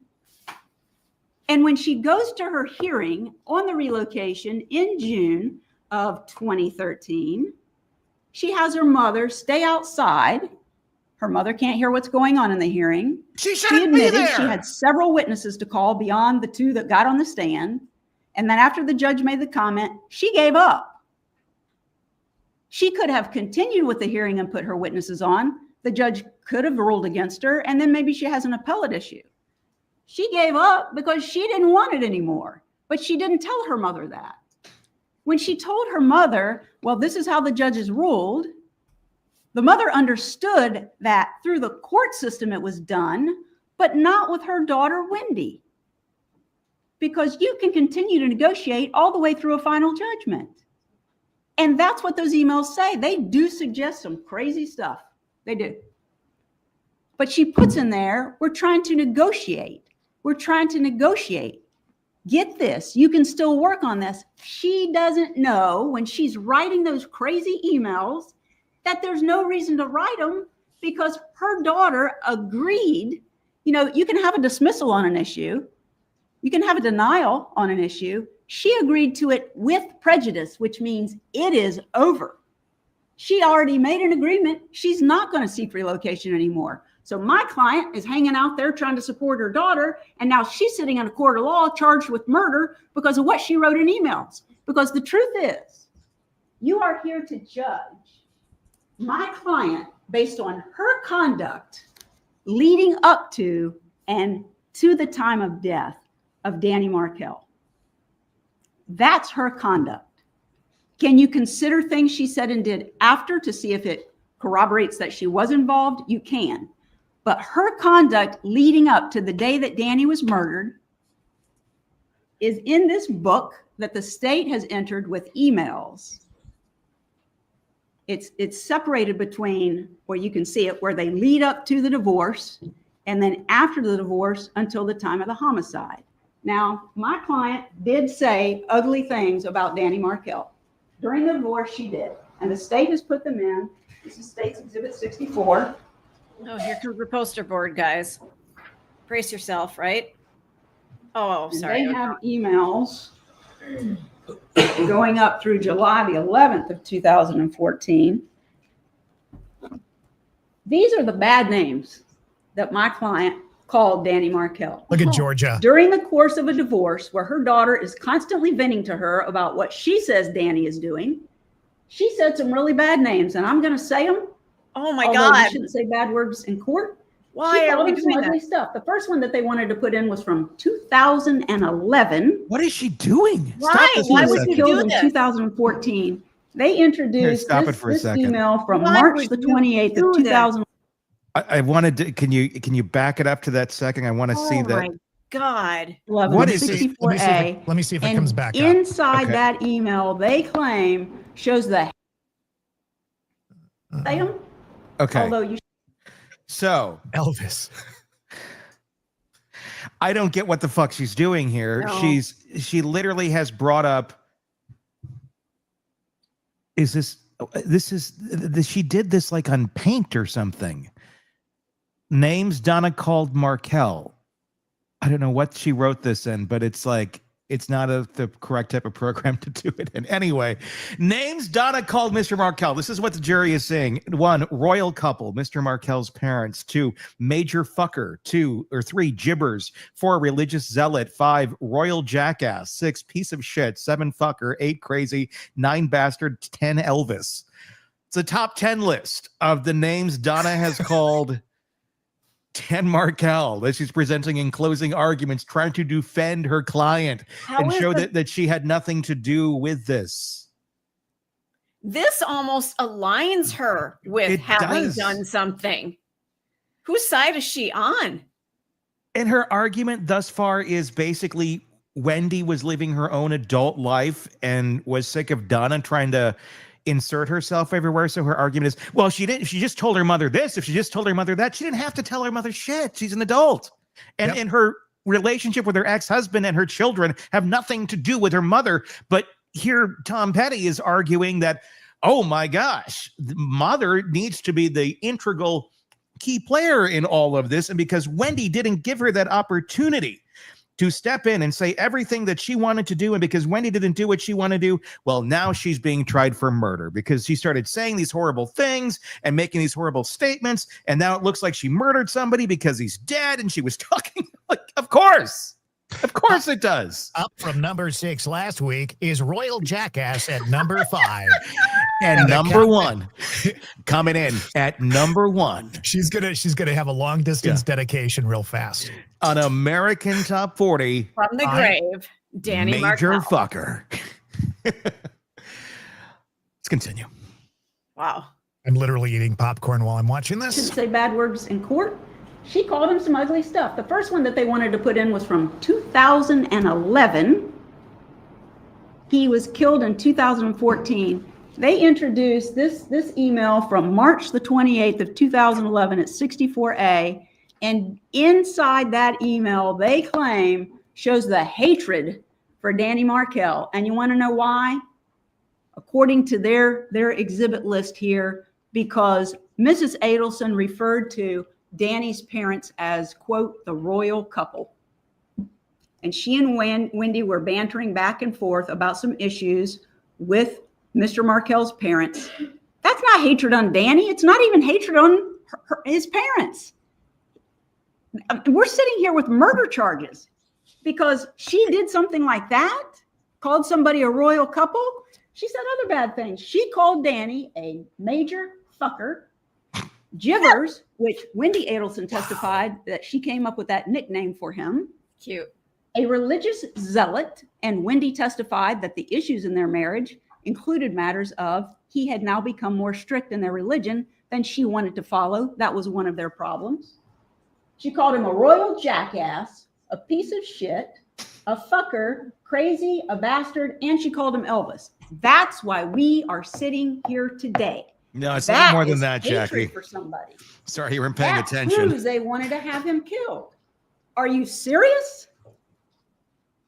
You call somebody some bad names and that means you wanted them dead? My client has lack of any ability to stop herself from saying things. She can't do it. And I'm not trying to be offensive to her, but she can't. And all of these emails that they have introduced prove it. She is not a one-word person. She goes on and on and on and on. On and on. And they believe that she had Danny Markel murdered because she said some bad words. There's not a lick of evidence in here that they submitted of what she did prior to July the 18th, 2014, where she said not a single word, that she wanted him killed. She was planning to have him killed. She was going to find somebody to kill him. She was going to pay somebody to kill him. She was going to kill him. That she was glad he was dead. That's not in here. And this is it. This is it. Before he was killed. You're judging her conduct before he died, up to his death. And that's all you've got. And I told you that in the opening statement. They have a lot of theories, and they like to spin evidence a certain way to make her look bad because she said ugly things. That is not proof of somebody having somebody killed. And that's it. Is that all you got? We got more? Is that literally the end? Besides the relocation issue, which has been dead for over a year before he's killed, bad choice of words, I apologize. It had ended over a year before he was killed. Now they want to bring in something called the grandmother motion. This is what had to push her over the edge. Their own witnesses said she didn't know about it. Let's see who testified to that. Glad to see you're prepared today.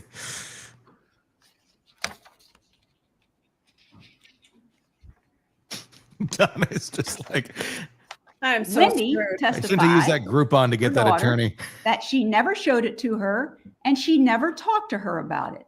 But then there were two more witnesses for the state, and they were Craig Isom and Jason Newland. And when they testified on cross, they admitted that there was no evidence that that motion had ever been forwarded to my client. Not a single piece of evidence. What if she had gotten it? Do you want to know what it accuses her of? That a 3- and 4-year-old said that they called Abba, that she had called Abba stupid. Stupid. And that drove her over the edge. One, she didn't know about it, but two, somebody claiming you said the word stupid, that's what brings us to murder charges? It's unbelievable. But that's their spin that they want to put on it, because they've got this theory that she's the mastermind. And then they stand up here in their closing and they say, everybody who's been charged in this case, so they want to point at the other one, point at the other one, and point at the other one. No, no, no, no, no. Who is pointing at these people? The state of Florida. The state of Florida is doing the pointing. They're the ones getting the warrants. They're the ones doing the investigation. They're the ones charging people, deciding who they're going to give deals to and not. That's them pointing the finger. That's not my client. There's no evidence of that. They bring the charges. They prosecute. They get the convictions. They get people sent off to prison. Not us. What? We're pointing the blame at the killers for killing them? They proved that those are the people who killed them. That's not us pointing the finger. They actually did it, and it's been proven. And we're distancing ourselves from Charlie Adelson. Let me tell you something. They elicited the testimony about Charlie Adelson over our objection, if you happen to remember that. It came in. Charlie Adelson is not on trial. You may be sitting in that jury room thinking, well, Charlie did it, and it sure looks like Wendi did it. That doesn't have an ounce to do with Donna Adelson doing a thing. Not a single thing. If you think he did it, he's been convicted. He admitted in his testimony that he is the person, although he claims he was extorted, he is the person that took $138,000 out of his refrigerator size safe that he has at his house with the money exactly like he says he kept it. stapling $100 bills together in stacks of 1,000, staple, staple, staple, staple, staple. He said he took that money out of his safe and he gave it to Catherine Magbanowa that night. Whether that's his girlfriend and they're still fooling around on the side, that's between the two of them. That's got nothing to do with my client. He did it. But now they want to say Donna Adelson did it. Pick one. You don't like our theory? That's what they say. You don't like our theory? Oh, well, you like our theory on everybody else. Pick one. If you have prosecuted Charlie Adelson for paying the $138,000 staple, just like their other witnesses in this case said, why are they now saying Donna Adelson provided the money? Oh, wait. Oh, because Catherine Magbanowa, who's been sentenced to life and is telling her sixth story now, has decided she'd like to see her kid someday. So now she's going to come in and provide information that will help the state prosecute an innocent woman so she can go home to her children. What about the checks? That's what that's about. What about the checks, Jackie? Yeah, she claims that this all goes down. Charlie puts the money, Charlie, not Donna, Charlie puts the money stapled just like she knows he does into her trunk. She drives it the next day to Sigfredo Garcia, her baby daddy. He takes it out of the trunk, and a day or two later, she gets hers back. And she says he puts it in her closet, and to this day, she wants you to believe that that money sat in her closet and she spent it along the way. The records that Miss Hull testified to, showing all her cash deposits, she clearly was doing something with it, right? But to this day, she wants you to believe she has absolutely no idea how much money she had. Never counted it. Really? What is she even arguing? I don't even know where She her must point think is. y'all was born yesterday. Well, But here's something. She's got this new thing she wants to testify to. That the money was wet, and Charlie told her that Donna had washed it. Her money's wet, that she hasn't touched, that's been somewhere else for these number of days. Well, what did Luis Rivera testify to about his money that he got? He said it was weird. Well, how was it weird? Well, it was stapled in $100 bills, stacks of 1,000. Not a single word about wet, and he got his money before she did. He got it straight from Sigfredo. This washing money wet thing is nonsense, and they've already proven that it was Charlie Adelson's money that was paid through Katie Magbanowa to those two killers. Whoops, it's gone. Does she not realize that if you put cash into a bag and seal it, and if I'm it's not sure wet, what this it's is all going to about. continue The state to... standing up saying that the defense has suggested that Harvey is the one that did the Evite. We haven't said a single word, presented any evidence, or made any argument that Harvey Adelson is the one who created the Evite. Their witness that they called, Wendi Adelson, sat up there and said, what did she say? She probably did it because her mom doesn't know how. And then their other witness, Chris Corbett, Sergeant Corbett, who does all the media and cell phone tower stuff, he sat up there and he said it was clear to him from his research and investigation that my client, Donna Adelson, didn't have a clue how to work that. But she's responsible for sending out an Evite that Wendi says she did, where the names come up with guests who are going to be there that are Wendi Adelson, because she kept that name, and her two sons. So it's Wendi, the name of her two sons, and then Adelson at the end. If that's how it appears, Wendi did it, not my client. And there's more proof of that real quick to come. But the Evite thing is a non-issue. I just can't imagine what that is about. The state has argued that between the time the killers came to Tallahassee in June and the time that they came back in July and actually killed Dan Markel, that Catherine Magbanowa said in her testimony that between those two time periods, when she was discussing scenarios with Charlie, he would say he had a call from his mother, step out, have the call, come back in and say, oh, they're stressed, they're stressed. Catherine Magbanowa, not one single time testified to when that occurred. number one. Number two, if you've heard evidence in this case and paid attention, Charlie Adelson is not a one-woman man. He's got lots of girls. She doesn't know if that was really the mother on the phone. She doesn't know who he was talking to or what they were talking about. But she wants to get out of prison. So she's got information she's willing to share now.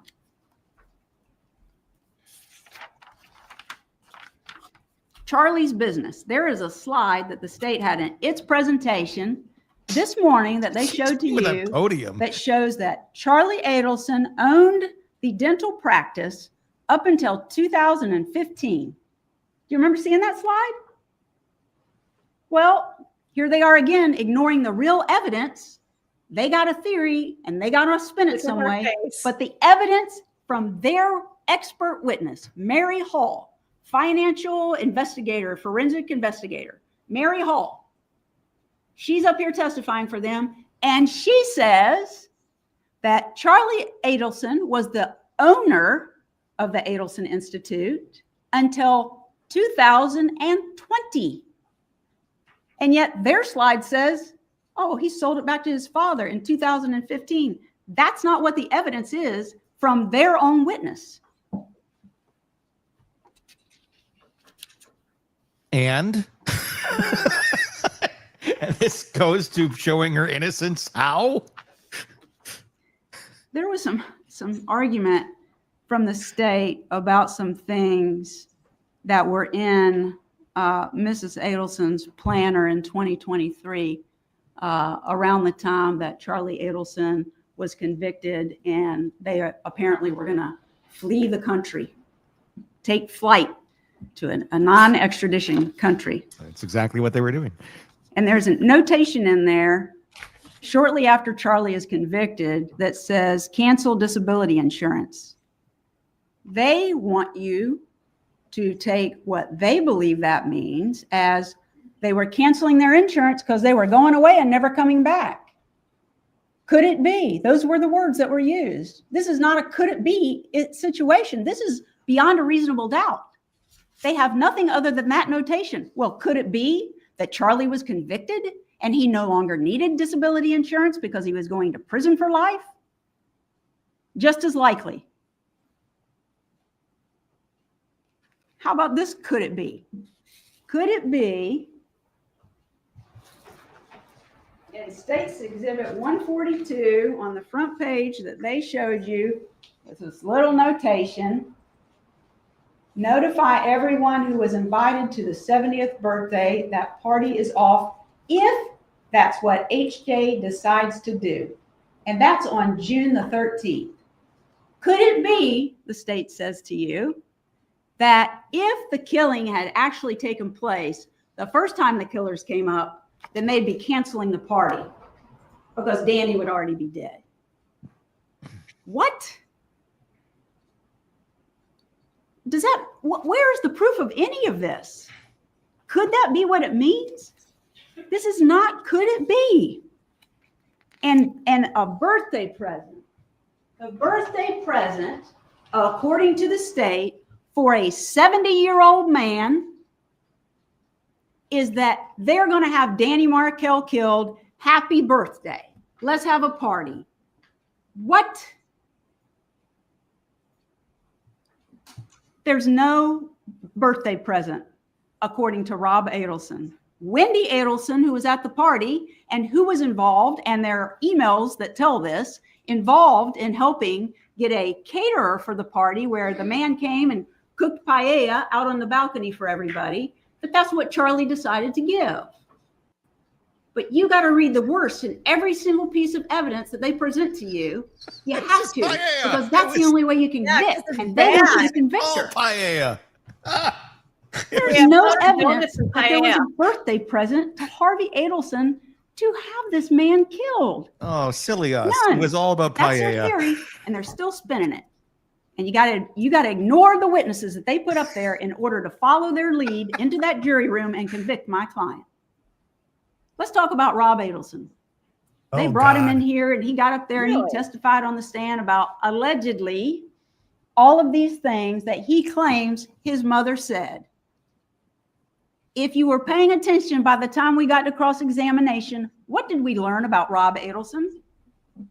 Well, he's a doctor and he's got little kids, so he's real busy, which is his explanation for why he rarely speaks to his family on the telephone and has, in that time period, only been down to see his family 2 times in a 2.5-year period. Pause it for a second. And he rarely talks to him on the phone. This whole closing argument is Donna's grievances towards her family. This is this is like Festivus. This is the airing of grievances. Yes. She sat there last night with this attorney and just went off on everything she hates about her family. And that's basically what closing arguments has become.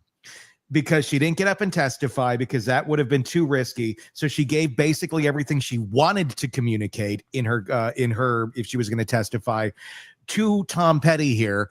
And this is how it's all coming out. Because if he didn't call the family enough, he could have done. This is Donna's words. This is Donna speaking. This is not Jackie. This is her coming through. This is her narcissism coming through her attorney. This is all this is. This is just her letting it fly.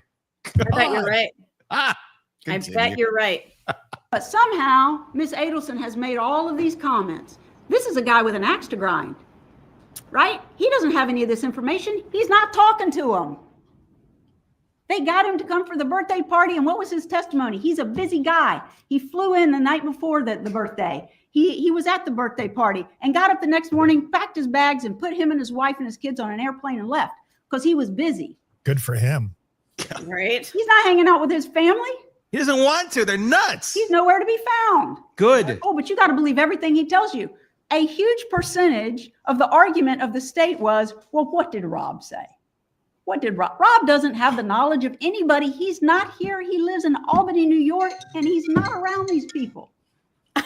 But let's use her son, who's clearly estranged from the family, to try and bury her. We just had a great comment about Giorgio Armani dying. My client has been charged with Jackie's murder suit. Mr. Markel. Great job, Diffie Dog. That was Conspiracy, the planning to commit murder, and solicitation, hiring the hitman that killed. We're going to go through the jury instructions briefly. The judge has already gone through them, but we're going to go through in a minute what actually is there that the state has to prove. And just like I said in opening, what the state thinks happened does not matter. What they believe happened does not matter. What spin they want to put on it does not matter. You can only make your decision based on the evidence presented to you, and up through the time that Dan Markel was killed, that's all they got. She said some ugly things, and she meddles in her children's lives. Meddles in their lives. Gets involved in their divorce. She's a parent.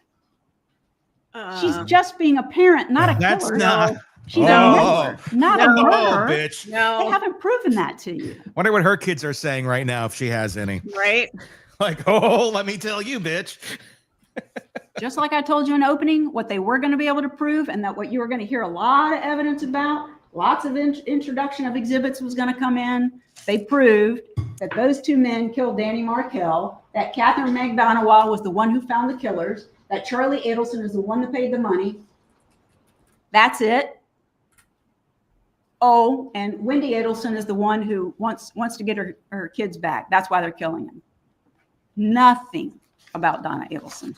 We sat here for days listening to testimony of witness after witness getting on this stand. Not a single one of them connected my client to Danny Markel's murder. Not one. Apparently she wasn't there. Yeah, right? What trial were you at? Right? Huh? I think the state introduced a couple of exhibits. They would be 64C and F. Donna's getting. I'm so screwed. Donna looks toasted right now. They Sorry, got I the can't do camera on technology. her. Somebody has to help me. Oh my goodness. Can't use the Tom. These Tom are Petty's not doing emails. technology. Where she's giving her daughter advice on what she should do, preparing for mediation. Oh, how terrible of her. But what they didn't want you to see in this email, you see that highlighted part? If she thinks she's going to have him killed, why is she telling her daughter in mediation, make sure in the final order that he has to pay half of this expense and half of that expense and extracurricular activities and tennis lesson and baseball teams and travel? Well, who cares if they're going to kill him? Why is she writing that? Negotiate.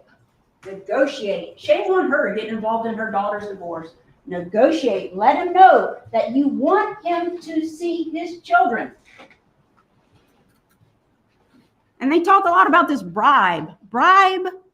This man, they were considering giving him $1 million to relocate because he had already lived in Miami with Wendi.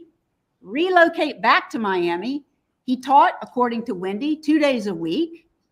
He could commute by airplane. They were willing to pay for plane tickets, give him money to buy a house, expose his children to a more strict Jewish environment where they had Jewish schools and all kinds of activities and be around more kids, kosher like Danny. Relocation was never about taking those kids away from him. It was, how can we make it happen? You can live in the same city. We can co-parent separately, but be together, be around each other, and all have family support. Shame on them for wanting to help him like that. They act like they were doing something illegal. That's not illegal. You heard the woman testify. It happens a lot in divorces. People offer money to get certain things that they want, or they concede something they're entitled to. But if Mrs. Adelson does it, she must be up to no good.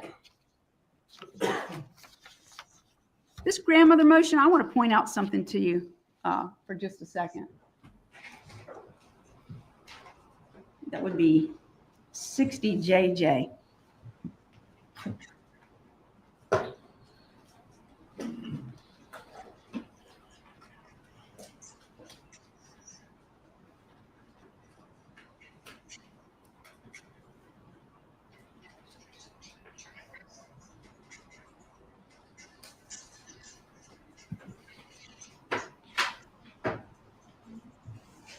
The state calls this the grandmother motion because they're prosecuting grandma.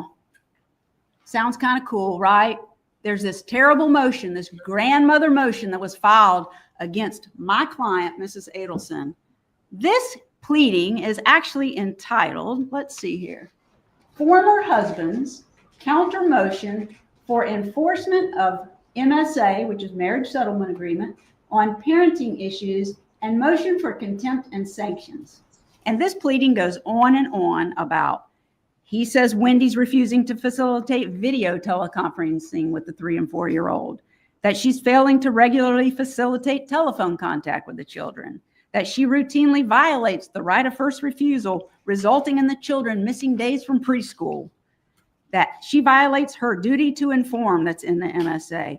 She fails to follow clinical recommendations. She violates by refusing to communicate with Mr. Markel. She persists in inhibitory parental gatekeeping, refused to provide access to have both children on one of the child's birthdays. The only single complaint he makes about my client is she called him stupid, according to a 3 and 4 year old.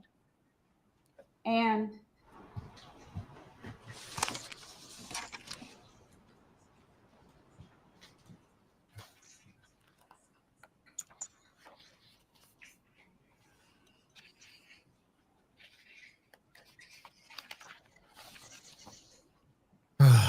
do this, but I'll try.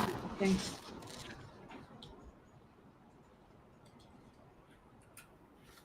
Number 6. This is the section. You can write a motion and put all your complaints in it, your legal argument, and then you ask for what is the relief that you want. He wants all kind of relief related to Wendi. And this is what they say. The state says that he's saying that the grandmother cannot have any unsupervised contact with the children. That's not what it says at all.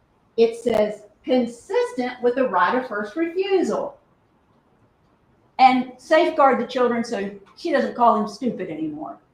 This does not mean she can't have unsupervised contact. It means consistent with the right of first refusal, if grandma's in town and she's going to watch the children, according to their marriage settlement agreement, he has to be given the opportunity first if he wants to take care of the kids. That's what was agreed to in the divorce. That doesn't say no more unsupervised contact with grandma.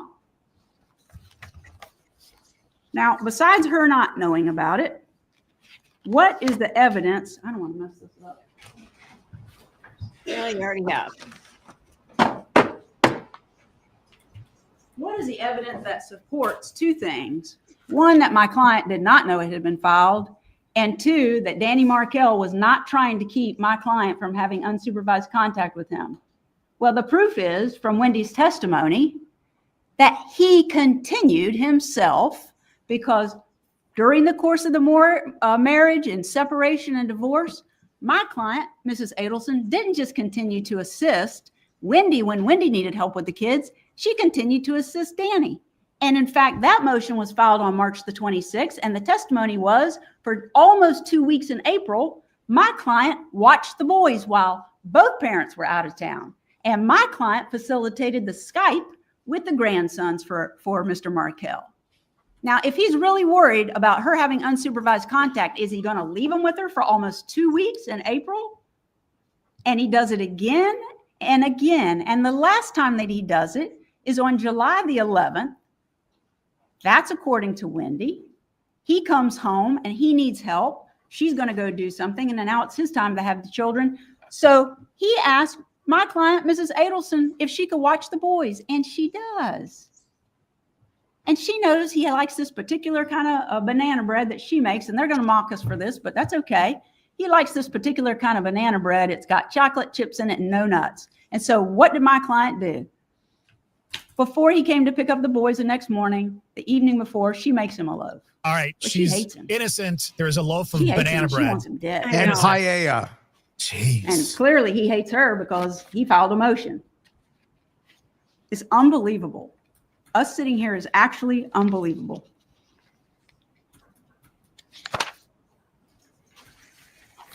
Now, I want to talk about the day that Danny was killed with respect to my client. We're not going to go through all the details again, but what is the evidence about my client? That's what we've been waiting The for. state has said that my client tried to set up an alibi for her daughter.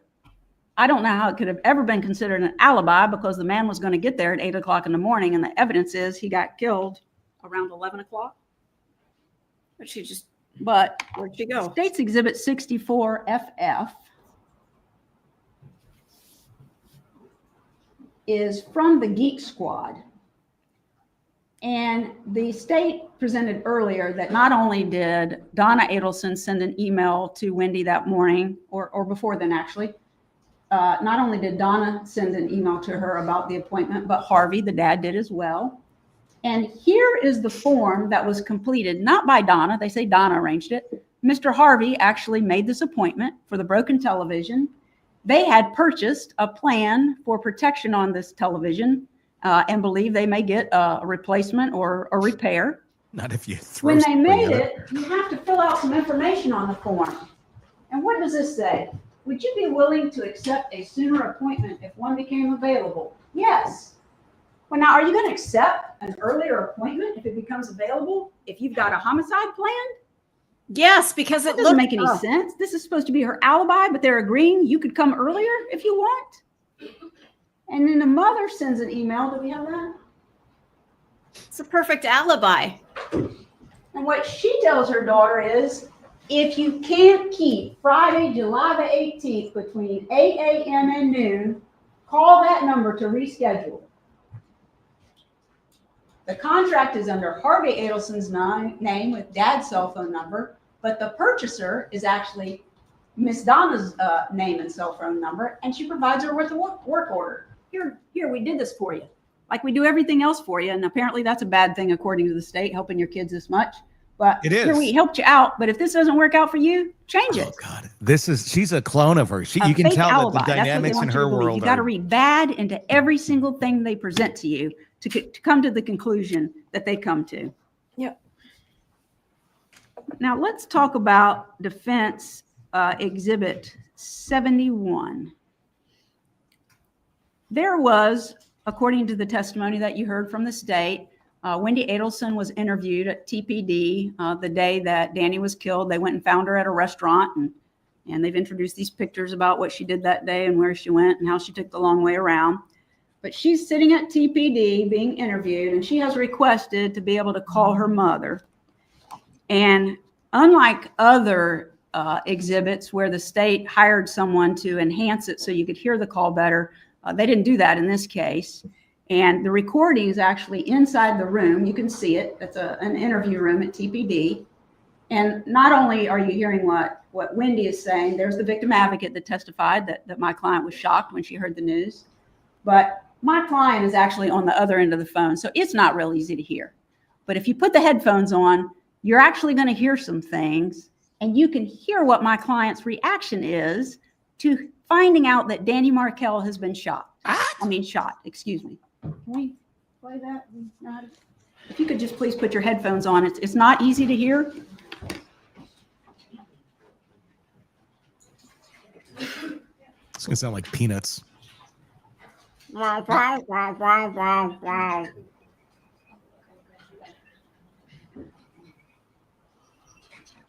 Here's your moment, Donna. Time to shine with shock.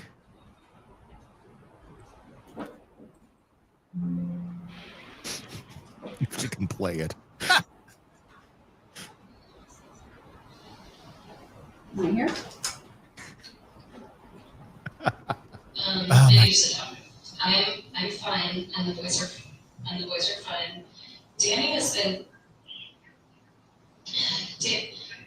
You can put me on speaker.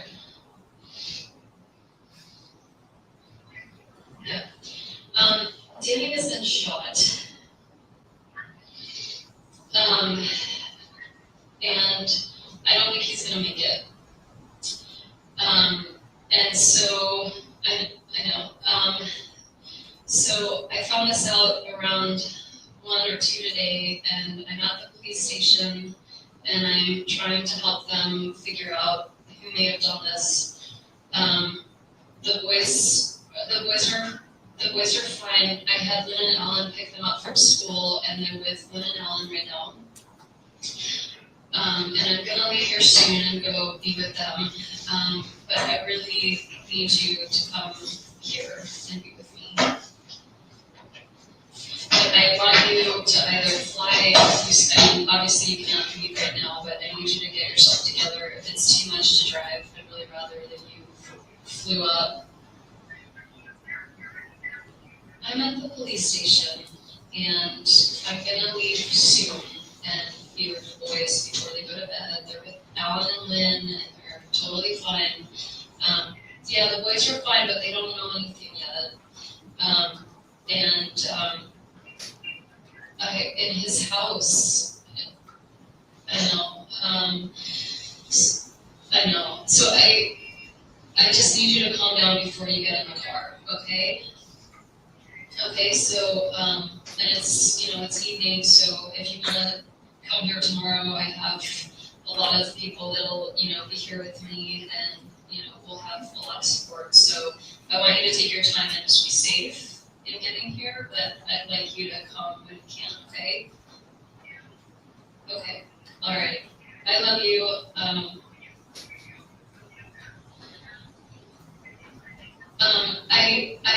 I think Jane might, I have the car here, but Jane might take me. I'm not going to be alone, so I have a lot of support, and I'll be fine. Yeah, if you could just come here, that would be great.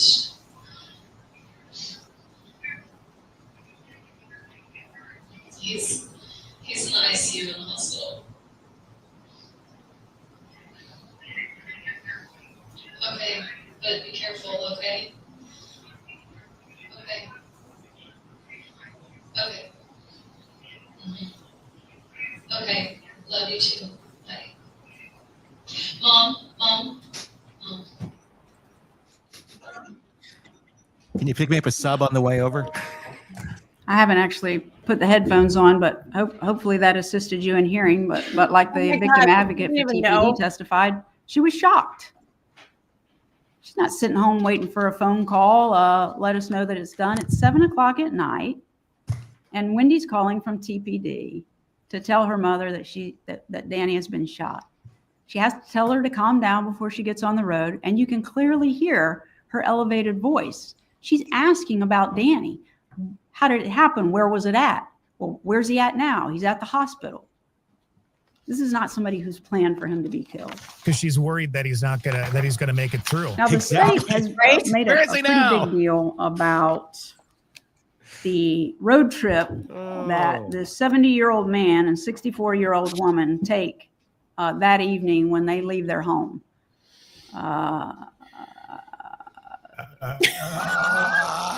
She's locked. She's glitching. It's 11 years into this. What is happening here? This July that just passed. Good thing somebody slapped the CD Before player. the investigator in this case, who's given testimony Done that again and again, after he's deposed, decides, I'll go ride the route. 11 years. They've been claiming now, my client, arrested almost 2 years ago, that this ride is completely off, but they haven't even tried it themselves, right? And even when he testified, and also when Agent Sanford testified, first of all, he didn't do the whole route. He did a segment because he's determined that in this segment is where Mrs. Adelson was at for too long. Did you take any snacks when you did the ride? And he's only doing part of it. Well, yeah. Did you get some coffee? Yeah. But they've calculated this drive for these folks who have just received horrible news and they're clearly upset about it, that they had to be at their son's house dropping off money that was washed because there's a period of time that it takes them longer to get to their hotel in Orlando than it should have. They took into consideration nothing with respect to their age, that they hadn't had anything to eat. They didn't calculate any time in to stop and get gas or to use the restroom or to maybe sit down and have a meal. None of that's counted in. It's got to be a strict from here to there, and you're not there, then you must be doing something bad, and it must have something to do with murder. They give no consideration to that whatsoever. But what's stronger than that is their own testimony from their expert. They have all of these slides that they've shown you where they can show where everybody is in the entire world. And did you notice that for the killers, they had collected records with SunPass and cell towers, etc. And they have a whole map that they're showing you where they went and what they got. They got the SunPass records for the killers. Agent Sanford said that my client was a person of interest from the beginning, but he had her locked in a year. And yet here we are 11 years later, and they never bothered to get her SunPass records. They can get them. They got the killers. If they want to tell you that they're stuck in a certain area and they've gotten off in a certain place, all they had to do was get those records. But they didn't do it. They can prove where the killers are, but not my client. And one thing for certain that they did say is they cannot put my client's phone at Charlie's house during this time period that they say that they took too long to get somewhere. They also testified that there is never a point in time that evening where Charlie's cell phone is hitting on a tower and either Harvey or Donna's cell phones are hitting on the same tower. They don't even have them in the same vicinity, much less the house. But they want you to believe that means Mrs. Adelson was there dropping off money. They have no evidence of it. It's just their theory. That's all it is. You can't convict somebody based on theory. You have to have evidence beyond a reasonable doubt. I think they do. How about this text message that says outside your house? Rebuttal's going to be good. Outside your house means outside your house. I'm not saying that's illogical to jump to that conclusion, but do you have any evidence of it? No, they can't put her there. And according to State's Exhibit 142,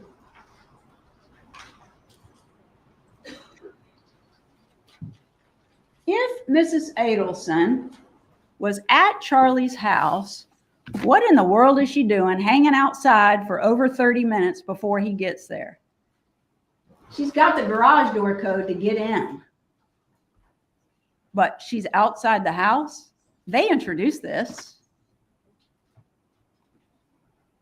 She had talked to him, according to their records. She had been on the phone with Charlie. She talked to Charlie. And then later on, they send this text message, and it could mean many different things. But it would have been 30 minutes while they were waiting there for him to get there. And there's no reason for them to be outside the house because they know he's not there. It took him 10 minutes to send, or 20 minutes to send a message back saying he was 10 minutes away. And then he had to travel there. They don't have proof that she went there. They want you to envision it and imagine it and believe it because that's their narrative. That's what they tell.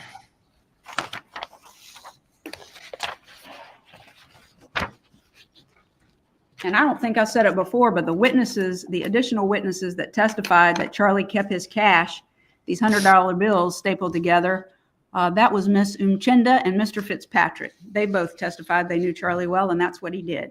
No evidence at all that my client did that. Do you remember back in jury selection? I didn't do it for Miss Adelson. My co-counsel did, Mr. Zellman. But he asked you a series of some similar questions, and he asked you, would you agree that the state could make a mistake in the theory of their case? Yeah. Would you agree that law enforcement could make a mistake in their investigation and determining who they think committed a crime? Yeah. That was the overall response that we got. It was asked of everybody who came up that got individual questions. I mean, questions as a group. Well, according to Special Agent Pat Sanford with the FBI, do you remember his testimony? According to him, he has never made a mistake. Not one time in his career has he ever thought somebody committed a crime and he ended up being wrong. You know what the problem is? When he thought she was a person of interest from the beginning, and then he, according to his testimony, locked in on Donna Adelson, the path didn't lead to Donna Adelson. They tried to build a path with something as flimsy as these emails that they say are the motive for her to have him killed. They made some other mistakes. Rob Adelson calling him to testify was a mistake because they've clearly relied on his evidence, and he testified himself. He wouldn't have the basis to give it. He's never around. And then they called Patricia Bird. That's their next mistake. She claims, different ways, that Donna was going to buy her some land and a trailer to put on it, a small car to drive, and fix her teeth to testify untruthfully. She said that a white female investigator actually offered her all of those things.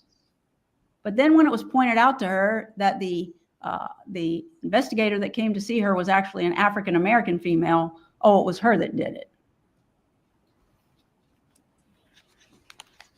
Then she wants to tell you that my client confessed to her. I asked her, did she do what they said you did? And Miss Donna said yes.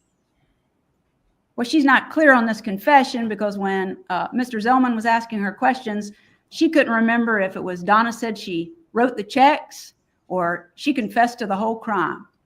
But here's a woman sitting in front of you that has come up all of a sudden at the end of the game, and here she is claiming that an investigator offered her these things, and that was for false testimony, that Miss Adelson was trying to elicit false testimony, have her come in here and swear under oath and testify to things that were not true. Well, both investigators came in here and said that never happened. She was never offered anything. She never told us that Donna had offered her anything. Most importantly, she never told us that Donna confessed. None of that. She's facing going to prison, and she has an opportunity to come in here and testify against Miss Adelson so she can get a deal. What was she facing, 5 or 6 years? Here's the biggest part. Did you hear what the judge read to you this morning before he started with the jury instructions? He read to you a stipulation. As he explained, that means the state and the defense agree to certain facts and you must accept them as true. And what was the stipulation? Patricia Byrd was never on the witness list for Donna Adelson. Well, isn't that interesting? She was going to come in and testify falsely for Donna Adelson, and she's never been on a witness list.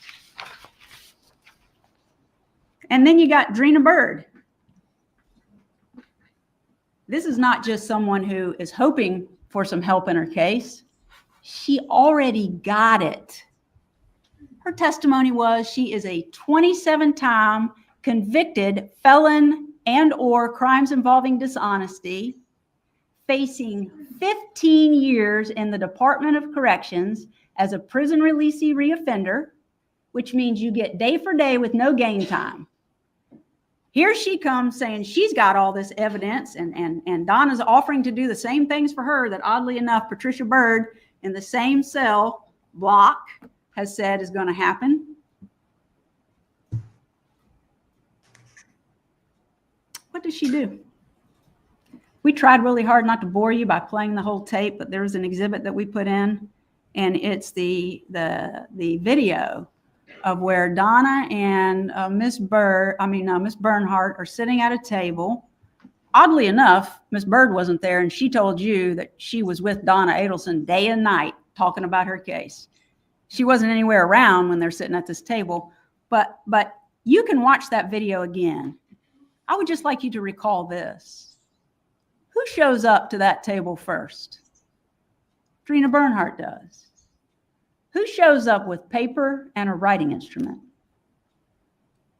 Drina Bernhardt does.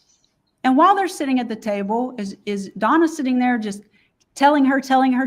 No, they're having a conversation. How does the writing start? Miss Bernhardt gets out her little hot pink folder, paper, whatever it's called, notebook, plops it open, shoves it towards Donna Adelson, and starts tapping on it. Let's get busy writing. You don't hear those words, but that's what she's doing. Here, write. And allegedly, she's going to do the same thing, give false testimony, and her name is not on a witness list.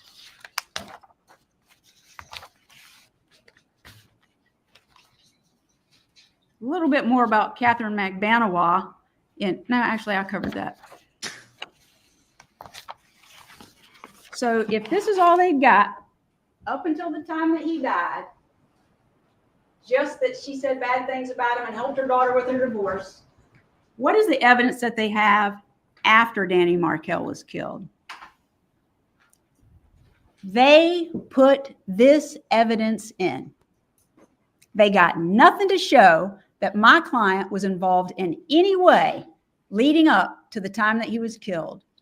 But they elicited the testimony that it was 2 months after the murder when Charlie Adelson discloses for the first time to his mother what he knows about the case.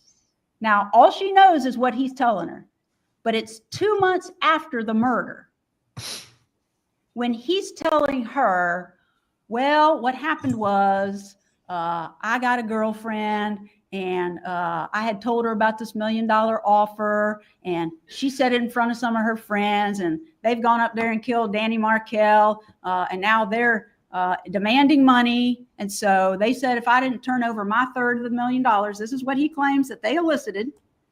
If I didn't turn over that money, then I'd be dead in 48 hours or they'd kill my family. So he goes into his safe and pulls out $138,000 cash, puts it in a bag, gives it to Katie, tells his mother 2 months after the homicide, now he's being extorted. She works at Adelson Institute. They want you to believe this is a family business. Does family work there? Clearly. But who owns the business? Who does the money belong to? Who is Mrs. Adelson writing and paying all the bills for? Who's she doing the salary for? Everybody there. Everybody there.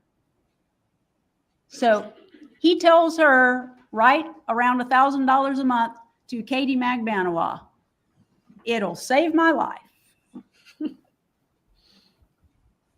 They had this forensic investigator, and they didn't present anything to you, not a single check ever that Charlie Adelson signed for his business, because he had his mother paying the bills, doing salary and other things at the dental office.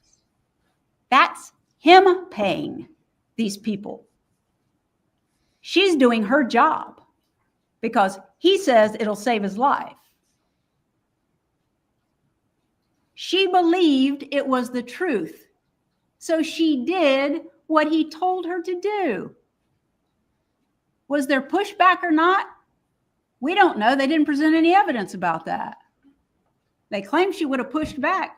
Maybe she did. We don't know. But what we do know is it's 2 months after the murder before she knows what has gone down. That's their evidence. But she conspired with people to have him killed. She got the hitman to have him killed, and she wanted him killed, and he ended up dead. She doesn't even know about this going on. And the only version she knows is what her son has told her. Did she say, oh, the truth's coming out, the truth's coming out, the truth's coming out? She did, because that's what Charlie had told her the truth was. And that's her son. And she believed him. And she didn't want her son to die. She wrote paychecks at Charlie's instruction. That's not her giving cash and paying off murderers. That's a paycheck to Katie. That's it. That's all she did. Hi. So we're bumping along, and now we're in 2016, and it's a bump. Law enforcement testified to you that they created this scenario where they could try and get information to further investigate this homicide. So they've locked in on Mrs. Adelson, so they're going to set her up. Funny thing is, Mr. Sanford testified to what probable cause is that you have to get a wiretap on somebody's phone, and you have to have proof that a crime has been committed, and this is likely the person who committed the crime.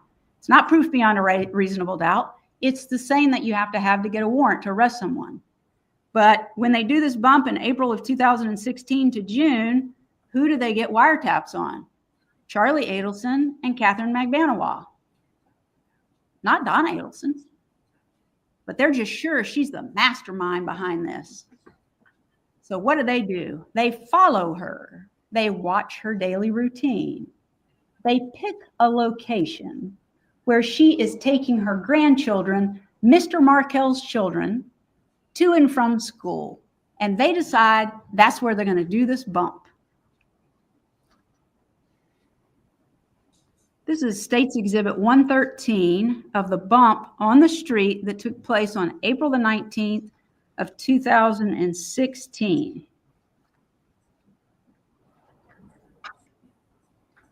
Am I in anybody's way?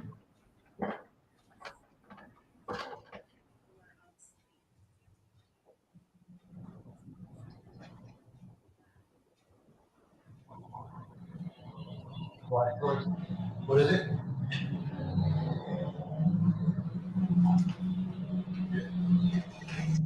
Okay, bye.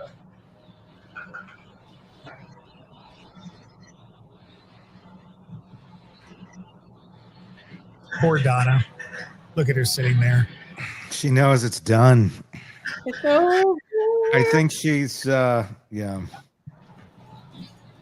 What a pathetic defense. Thus far. Hey, no, just want to give you this. Listen, no, don't be scared. Listen, just want to let you know that we know that your family has been taking care of Katie and her friend Hugo for quite some time after your problem of North End was resolved. And I want to let you know that my brother, he's incarcerated. He helped your family with this problem that it's had up north. And we want to make sure that he's going through some rough times. We want to make sure that you take care of what he's going through, the way you're taking care of Katie and Tuco. Well, this will explain it. Thank you.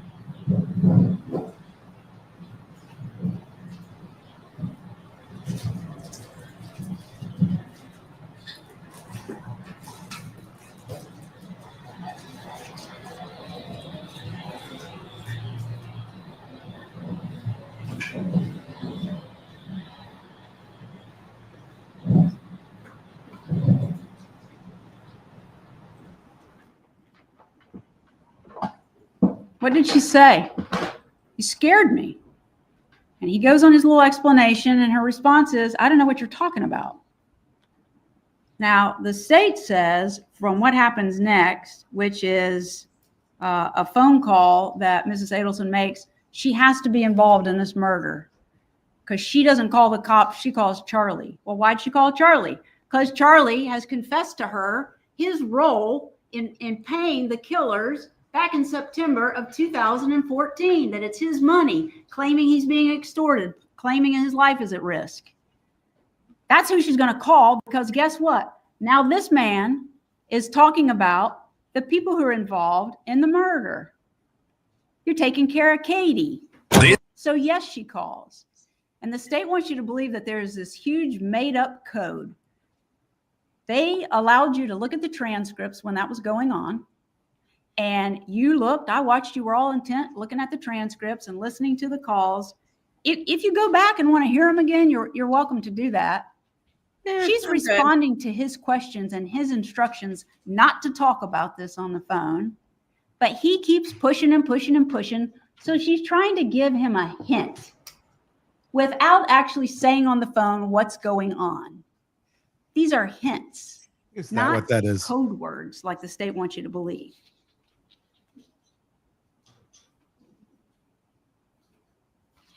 Can I have just 1 second, please?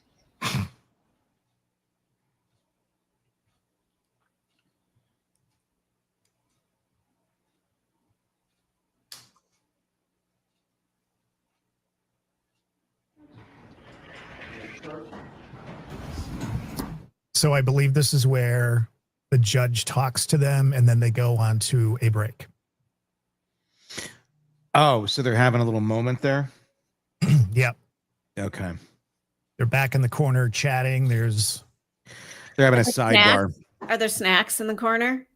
Are they refilling their snacks? But it looks like the jury hasn't left the room, so it looks like it's but they're going to. He's going to give a break to everybody, and they're actually on break right now, live. Okay, great. Well, that's good because I have to go pick up my daughter here in a few moments. But I'm going to connect to the feed here via StreamYard in just a moment. So I will still be in connection to everybody. And in just a few moments, we'll take a look back on some interesting observations on the case thus far. Eric Faddis, we're going to play back an interview, a conversation I had with him earlier. He's actually going to be joining us tomorrow morning on the program around 11 a.m. Central to discuss where the case is at and what might be happening next if we don't get a verdict this evening, or if we're going to be in verdict watch tomorrow, which, judging by thus far in the day, I mean, it's 3:00 in Florida. I don't know that we're going to be getting a verdict tonight, but that all depends what the judge wants to allow. How much money do I lose now? Because I thought for sure this was going to happen today. Same amount that I won when I knew that Donna wasn't going to take the stand, which is nothing. Yeah. It's a wash. It's a wash. Okay. What's the restroom? Stretch your legs. Judge is saying what here? Yep. Okay. Yep. All right. And then there's a small break. So what do you think so far of Mr. Petty? Oh man, she's a disaster. She is. I'm blurry again. Sorry, kids. Let's see if I can get myself focused again here. I will talk as I visually focus. Yeah, I think she's a disaster. I would want a refund if I were the client, to be honest with you. What a mess. She's been getting into more detail than I was expecting her to, actually. I didn't expect I guess as robust reactions here, but they're all over the board. And the thing, I get the case is all over the board too. So I mean, that's the other. You're kind of screwed on this, no matter what. No matter what you're going to argue, you have to kind of go everywhere with it. Yeah. But the fact that she is arguing a lot of these little micro points that really have nothing to do with the guilt or the innocence of Donna Adelson. That's where I just keep going back to what I said earlier. This is Donna speaking through her. This is her airing her grievances against her family. Jackie sat there and took notes and said, okay, she wants to hit this, she wants to hit that. Yep. And she's hitting all the points. They're not arguments that are going to set her free, that are going to make the jury think she's innocent. In fact, most of these arguments look more damning than they do helpful. They feel like they're incriminating her more and putting her more in places and situations that certainly make her look very suspect. That's how I felt too. I'll tell you, if my divorce attorney acted this way, I would be in some serious trouble. I would be pissed. I realize that Harvey has not testified or anything, but he's the only family member that hasn't been thrown under the bus today so far. Oh, no, he has been. He's been thrown. Did she bring some stuff up about Harvey? There was. It's on my other page of notes over here. Harvey on the landline. The landline mention. Where he was, where Charlie calls him on the landline while he is in the process, or while McBonna is in the process of, I believe, renting the car for the hitman. Charlie calls him and then on the landline and then talks to, I believe, Donna. I think it was her Wendi right after that. So, I mean, it shows his knowledge of something going on. I mean, unless Charlie just called to talk about the weather, which I kind of doubt that's the case. It's Florida. I mean, the weather's the same every day. It's gonna rain. Let me ask you this: if you are Harvey, and your wife is on trial, and you are kind of getting, I don't know, I don't want to use the term fingered, but if there's some stuff pointing back to you, how do you feel? How do you feel about that? I mean, again, you're not wrong. Yeah, I mean, here he is. He's sitting in the. He's sitting in the crowd looking just like the Muppet again yesterday. He is.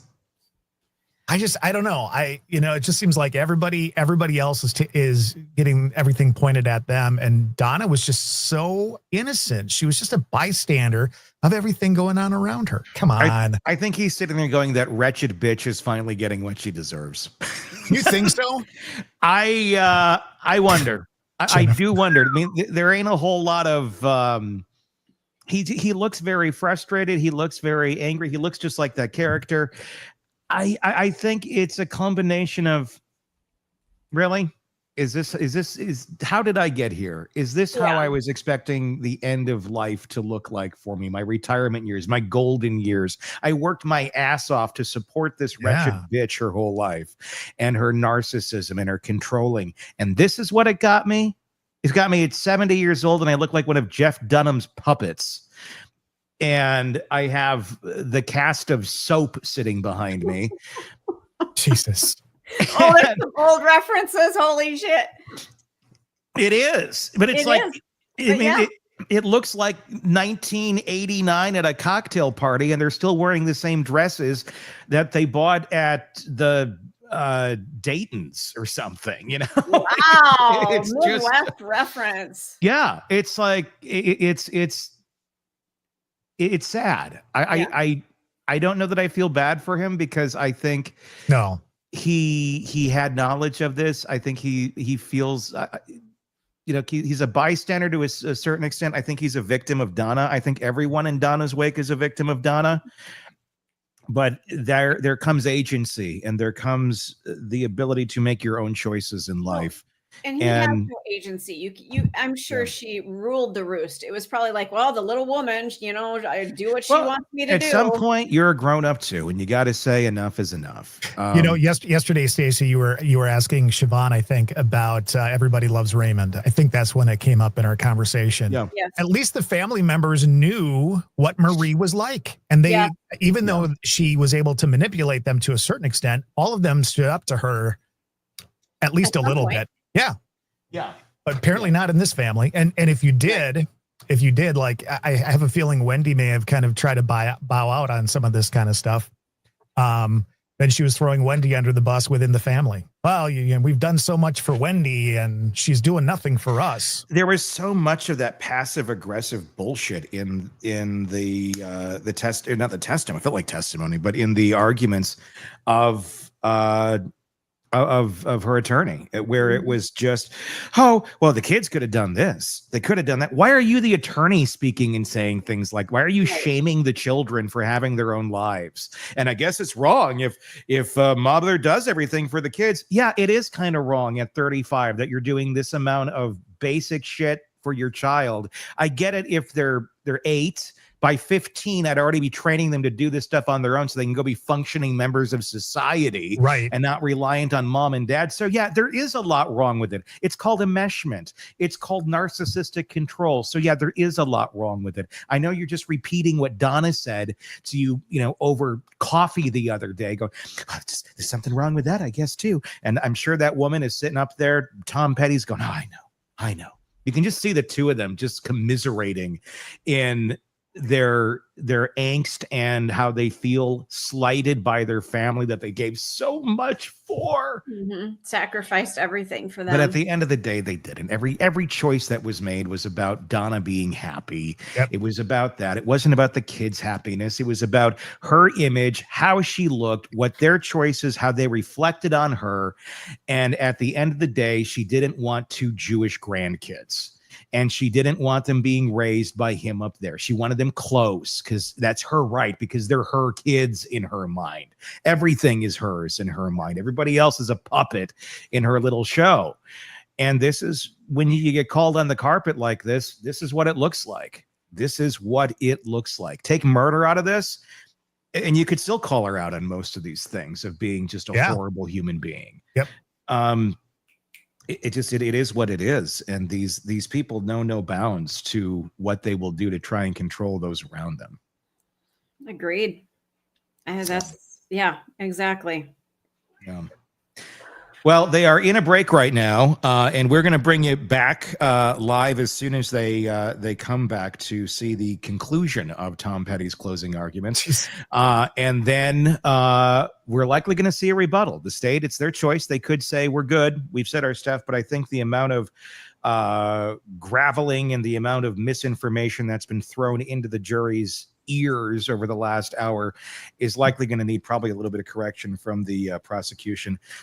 So we'll probably have another break after that and see that. It's a long day. This is a long show, everyone, isn't it? We're going and covering this whole damn thing. So until we get back, until the jury comes back, we're going to take a look at a conversation I had with Eric Faddis about this case. This is some insight from a defense attorney and former prosecutor on where this is all going. And like I said, when they come back in, we're going to break right back into the coverage of Donna Adelson. Let's check this out. This is Hidden Killers with Tony Bruschi. Here now, Tony Bruschi. Donna Adelson. There's so much to discuss in this case, and there's so many legal questions I think a lot of us are starting to stack our list with, because it's getting more dicey, it's getting more questionable, it's getting more obvious the guilt of Donna Adelson, let's be honest. But I want to start with something in this next conversation that I really think cuts through this first week and a half of testimony. The family. We've now seen Donna and her own children take the stand. Robert came across blunt, detached, almost clinical in how he described his mother's control. Wendi, on the other hand, was evasive, giving jurors a steady diet of, I don't remember. Instead of showing family unity, it exposed a lot of cracks. Estrangement, discomfort, resentment. It's not a good look for the defendant who's trying to project a warm grandmotherly image. Unfortunately, no cardigan can bring that to the jurors. Eric Faddis, defense attorney, joining me to discuss. Eric, let's just start out with all of this. What kind of impact does it have when jurors hear children describe their parent, the defendant, as they've heard her described like controlling? Let's start with that. Yeah, I mean, who knows an individual better in the vast majority of circumstances but the children? You know, they grew up with this person. They've seen them over the course of years and years, watch their conduct. They know the family dynamic.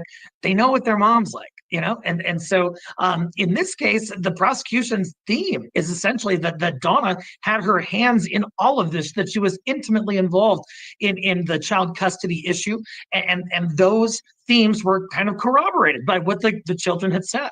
Very, very much so, and very, very clearly, I would say as well. How do you think jurors are weighing in contrast Robert's kind of, matter-of-fact answers against Wendy's kind of foggy, more, I don't remember hesitancy with her Botox eyebrows? Yeah, certainly the jury is taking it all in, and you have kind of contrasting presentations on the stand between Robert and Wendi here. Mm-hmm. And so, they're going to look at, hey, are one of these kids trying to protect their mom? Do one of these kids kind of not care and are just kind of giving it to the jury straight? And looking at it through that paradigm, the jury might conclude that, hey, Robert, who's been estranged from Donna for some time, he has less of an interest to protect his mom. He's more likely to just kind of come with it and give the straight facts to this jury. So I wonder if they're giving more credibility to sort of how he described things. And I'm wondering how they read to the jury, and I'm curious to get your perspective, as a former prosecutor, as a defense attorney, where you have, the combination of the two. You got the one being more evasive, you got the one being more direct. Is Wendy's evasiveness, does that help mom? Does it hurt Donna by making the whole thing look even shadier? Because they're both coming across at least with a level of shadiness about mom. One a little more direct and extreme. The other one like, well, I don't want to say anything too bad. Yeah, it certainly projects not the greatest look for Donna. It looks suspicious. It looks shady, like you said. The other hand, this case it relies on a lot of circumstantial evidence, and Wendi did not provide anything overly direct or substantive that incriminates Donna, in my opinion. And so while it might not be the best look, it also doesn't add to the prosecution and what they need to meet their burden. But it also went to the character of Donna Adelson. And I think that's a big part of all understanding Donna Adelson, not just circumstantial evidence, but understanding the character. And if the jury understands people at all, they'll know if something is a big divergent from their normal line of actions. And it seems Donna consistently was out there all the time talking about the problem, the big problem being Dan Markel. No matter what it was, it seemed like there was no filter on Donna most of the time. So could we do this? Could we do that? Could we get the money? Could we hire a hitman? It sounds like it was just this throw up of all of these ideas. And then if you're reading it together, you hear Wendi later talking to, an ex-boyfriend that my brother looked into all options. Sounds like Charlie took the hint that, Donna was suffering and we had to help Donna. We had to fix this for Donna more than anyone else because she couldn't sleep at night, this and that he literally took that, just bleh of everything and seeked everything out. That's some disturbing stuff there that anyone went. All right, looks like we're getting back to some live coverage here from the courthouse, and Tony Bruschi is driving right now, which doesn't seem safe to me. Let's go back to the courtroom and see what's going on, and then we'll reconvene and discuss what Miss Petty had to say. Arrangement that they want. Donna Adelson is the. Do you have that? There's a transcript of that. You can't make out everything they say, but this is part of the transcript that I wanted to point out to you. This is Charlie Adelson talking. Don't waste your time with mom. They need to talk to someone who's first person. Wouldn't it make sense that they make a connection to my family, to me, to my family, not my mom? And then he says to Katie, "You're the office help. Checks are on me. That's just because they found out you come in and work on the weekends. Trust me, I'll keep you on full time, so you're going to get your checks." That's Charlie Adelson agreeing that he's keeping her on payroll, and the checks from him will keep coming.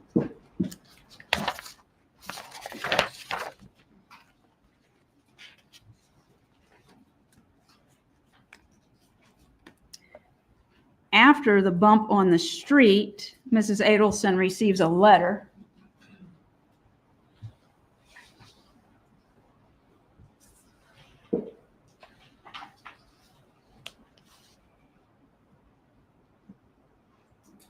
And the statement from, or the evidence that came from the state's witness, you recall that he said that his instructions on when he met her on the street was to be polite. This is not so polite. The next thing, she gets a letter and it says, "So my phone is not ringing, so you don't care about Tato and what he did for you. He knows he is fucked, and soon so will you." Now, it doesn't say I'm going to kill you, but now the threatening behavior is coming, and they're taking the next step to try and get Mrs. Adelson to come out and admit to something. If she pays the $5,000, bingo, right? She doesn't do that. So that happened on April the 26th. Then she does nothing still. She's scared, and you recall from the phone calls, she's scared. She thinks it's someone related to the killer. She's worried about her safety. She thinks something bad is going to happen to her, but Charlie just keeps saying, "Mom, everything's okay. You have nothing to worry about." Then on May the 4th at 2:09 in the morning, the undercover sends her a text message, 2:09 in the morning. "So you don't take me serious. You think I'm playing. You have some puta call me to see if I'm for real? If you think what Katie baby daddy did for you can't come back, you're fucking crazy. I want the now, or I'm going after the 100K. So threatening, "I'm going to go to the police. This is not going away. Don't think that I'm gone. We're still here, and you're going to do something about it." That happens on May the 4th. As you recall from going through the wire summary with the state, other calls take place in between.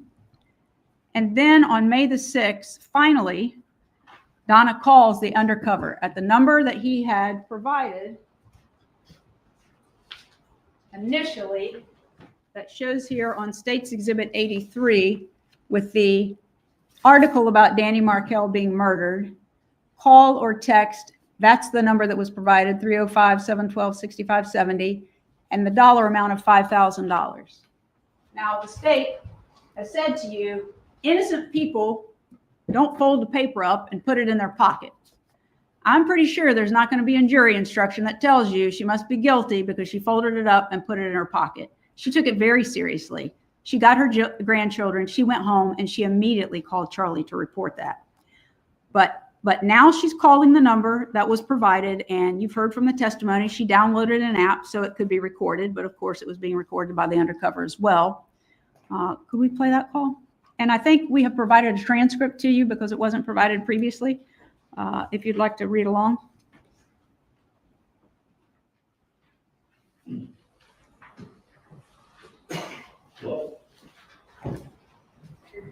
This is Mrs. Adelson. Is this Danny? Danny. Okay. My grandchildren had my phone before, so. Donna Adelson? I'm Mrs. Adelson. Yes. My grandchildren had my phone before, so that's, and I just saw that you called. Oh, okay. You left a message on my voicemail. Right, you did. No. This is my problem. You approached me on Alton Road. You handed me an article from the newspaper about my ex-son-in-law. You told me I need to call you and help your friend who is in prison. Now, at the time you did that, I didn't understand what you were talking about. I didn't call you back. Then you mail me a threatening letter. Then you send me a text message to my phone that says I'm not taking you seriously. So I am taking you seriously. And I really want you to listen to me.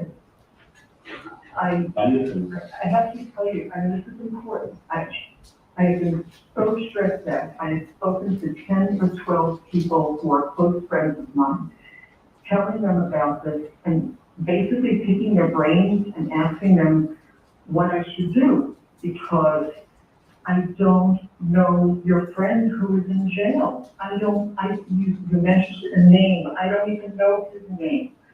I never spoke to him. I don't know what he looks like. I've never met him. I'm sorry your friend's in jail, but I don't know what that has to do with me.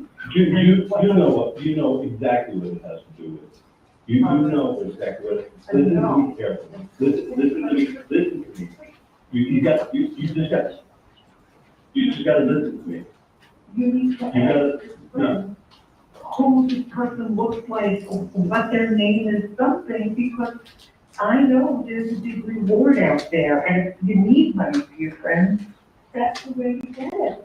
I mean, I'm asking you nicely. I don't know who he is. I am out of the loop. It is not me.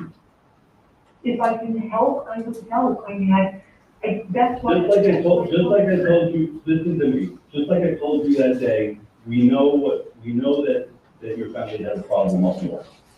We know that problem was taken care of about 1.5 years, 2 years ago. And we know that Katie has been taken care of and has been taken care of. Now my brother in jail, we were in Broward together. He told me the whole thing, and he hasn't been taken care of. You know. Now, all that's being asked for is 5K. That's all we're asking for is 5K.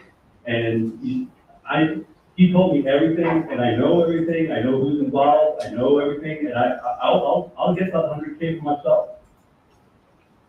You know, All I ask is to send the 5K. Everybody knows what's going on. You're saying everyone knows. I know I lost my ex-son-in-law. I did not have anything to do with it. That's why I said, ask him what. That's what my brother Tato told me. He told me everything when we were in jail. He told me everything and who was involved. I know everything. Well, I don't. That's the problem. I'm telling you, it's not me. It's not me. I have had a year of aggravation, 1.5 years of aggravation over this. My daughter, my grandchildren. It is not me. And when I asked my friends, what do they think? They said, well, this person needs to get a description of you because of what you look like, or it's not me. I don't know who caused this. It wasn't me. I mean, I don't know. Just like that day when I spoke to you, this is not going away. This is not going to go away. Because Tato told me everything. He wasn't being taken care of. He needed the 5K. Spend 5K. That's all we were asking for. Don't do that. I don't know who Tato is. You don't understand. We know you don't know who Tato is, but you know who Katie is. And you know the contacts Katie has. And she has, listen to me, let's stop fucking around. Okay? You know who Katie is. And you know that Katie has somebody that knows stuff. And they took care of a problem for you people. That's just the bottom line. The bottom line is you know who the fuck Katie is. Look, I'm not fucking around with it. You know who Katie is. You know that they took care of Katie and her people. Nobody's taking care of Tato. I know you don't know who Tato is. But we know who all of you are. And this ain't going away. You know what? So I can give you the, you want to spend the 5K? Here's what you need to do. You need to go and. Don't tell me what to do. I know what to do and I'm doing it. You're looking for money, get $100,000 or whatever whatever the reward is. It isn't me. You have got the wrong person. That's why I said ask your friends, your. You're Donna Adelson. Yes, I am. Yes, I am. Well, I know, we know who's involved in all this.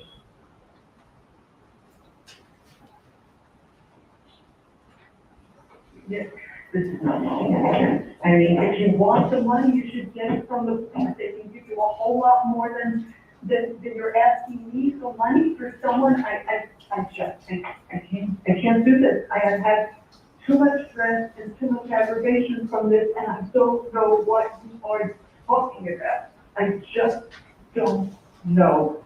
I just don't know. Good. I think you should talk to Katie, talk to people that are involved in this. You'll know. You know what's going on. That's why I'm. You can tell me, you can tell me all you fucking want, but I know you know. Because I know, because I heard, when I was locked up in Broward with my father's pastor, he told me everything. Everything. He told me everything. Well, then I just wanted to take care of him because fucking Katie was being taken care of with her fucking people. I just think instead of asking me, you should get the money from the police. There's a lot of money out there, and I know if you think you know who this is, then go ahead and do it, because I know it isn't me. I know it isn't me. And I can't take this kind of level of stress. I just can't. I know I didn't do anything. You talk to people, you talk to the right people, you talk to people, you make this 5K come to me. That's all I need. Just do it and get it to me. Do it and get it to me. Bye.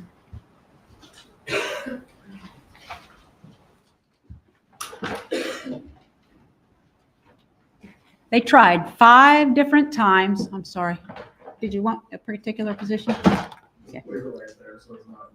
Sorry, Judge. 5 times they tried. They tried to get her to pay the money. They tried to get her to admit that she was involved in this. And 5 times it failed because Mrs. Adelson tells them in this call, he keeps telling her, I know everything. I know everybody. I know what happened. And she tells him in this call, if you know, go to the police. Go to the police and get the reward. Why in the world, if she's guilty of committing these crimes, is she telling somebody who apparently knows everything to go to the police? If you're guilty, you're not sending anybody to the police. That's why they think they can get her with the 5K. But she didn't do it. And still consistently, Charlie is saying, nothing to worry about. Don't worry. You can hear the fear and worry in her voice on that call. Now, the state talks about coding and code words. And one of the things they say is that in one of the discussions with Charlie, Mrs. Adelson says, it's about the 2 of us. It couldn't be more clear what that means. Her son told her in September of 2014 that he got extorted. He has to pay this money. He has paid the money, and he's going to keep paying the money so he doesn't get killed, right?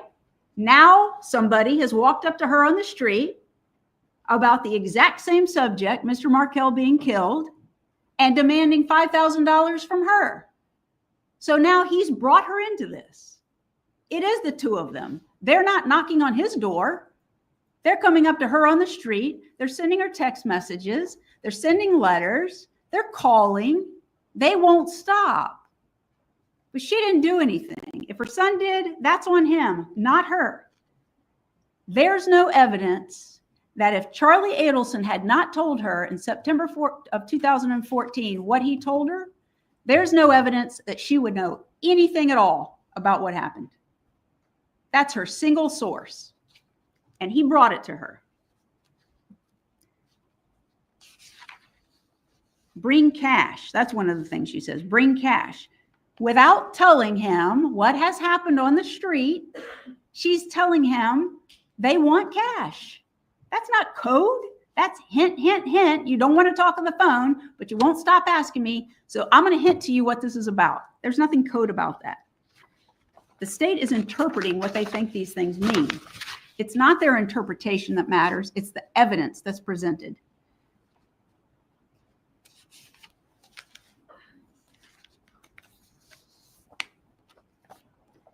The judge has read you the jury instructions.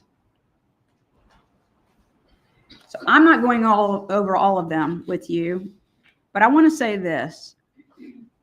Murder in the first degree, the state has to prove that on July the 18th of 2014, Donna Adelson intended that Dan Markel be killed on that date.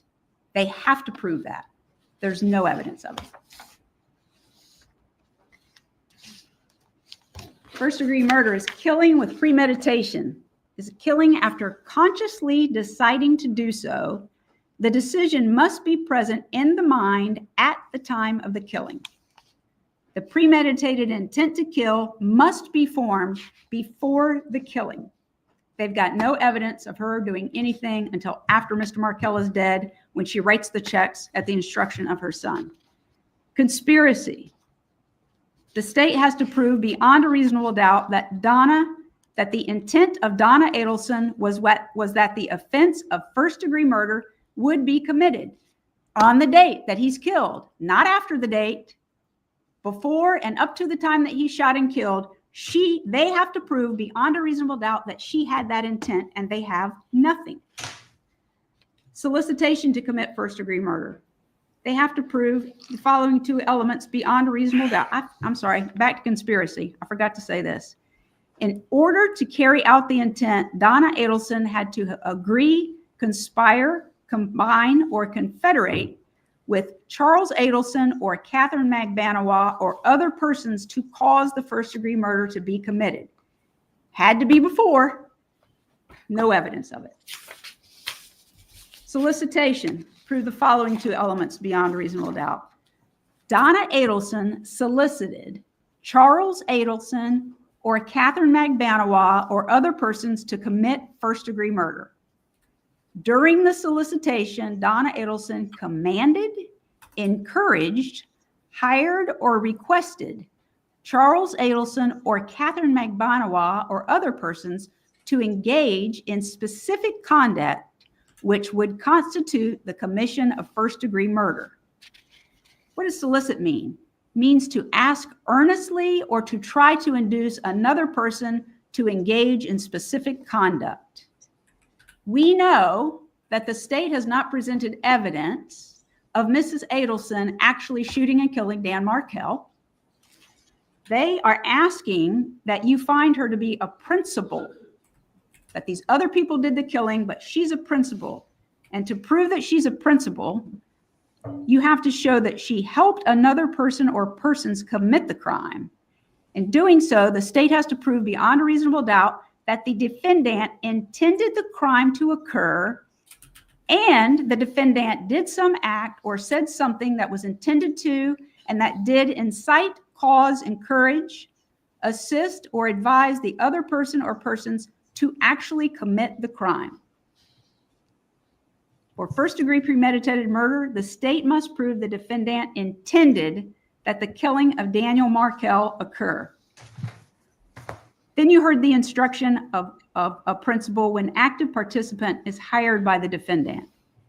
If the defendant paid or promised to pay another person or persons to commit a crime, to commit a crime means she paid or promised to pay them before they killed him.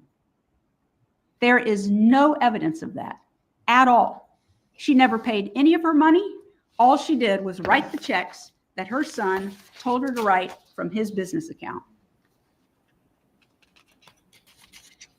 says you have to show that she made or promised the payment. This is Hidden Killer. For the commission or promised to commit the crime or to help commit the crime.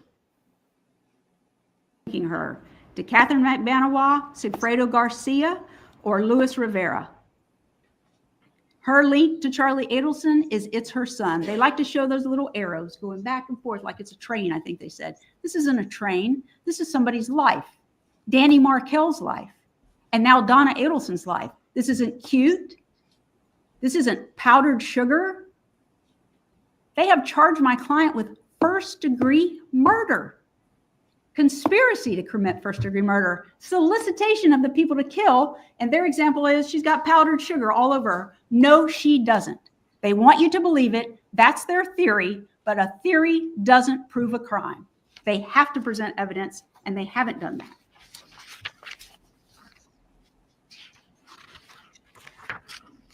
Let's talk about Vietnam. Really? And the evidence that the state has introduced. Their exhibits 129 and 130 are the visas for Donna Adelson and Harvey Adelson. That one's Harvey's. Now, there's something very important about these. It says their name and what they're going to do. You see that line? It's in, I guess that's Vietnamese, but underneath it, it's in English. And it says good for single/multiple entries. That it is a visa for tourism, not residence. It's a visa for tourism. They can come and go as they please. And that it is good until, where's that date?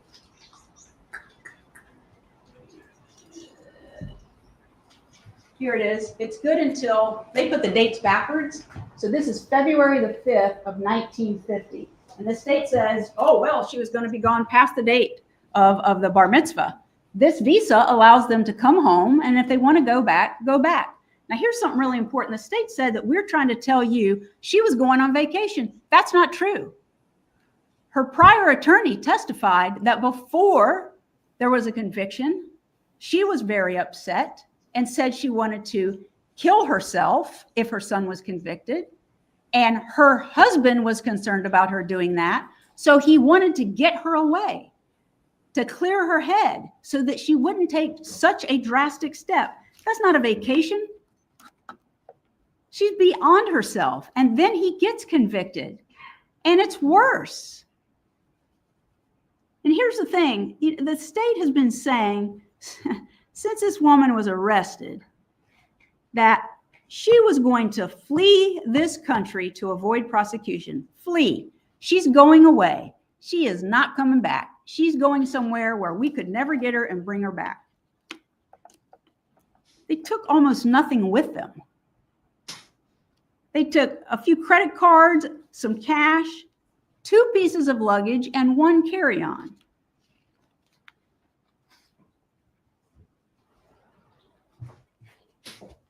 You're arguing the wrong point. 147.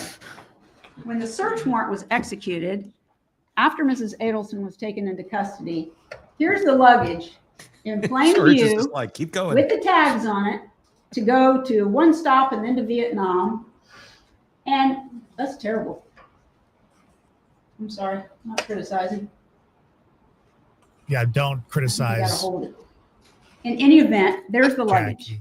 Like the luggage It's there somehow when the search warrant is exonerates her. executed. And the gentleman from Miami, what did he tell you about that when they executed the search warrant? They Poor package. didn't even look in the luggage to see what they had. They Not open it up even and there's look like in the 50 luggage. dildos in there. More important than that is they conducted, according to him, a thorough search. And this is State's Exhibit 160. And it's not real easy to see, and I might just have to pass it along to you because this is really blurry.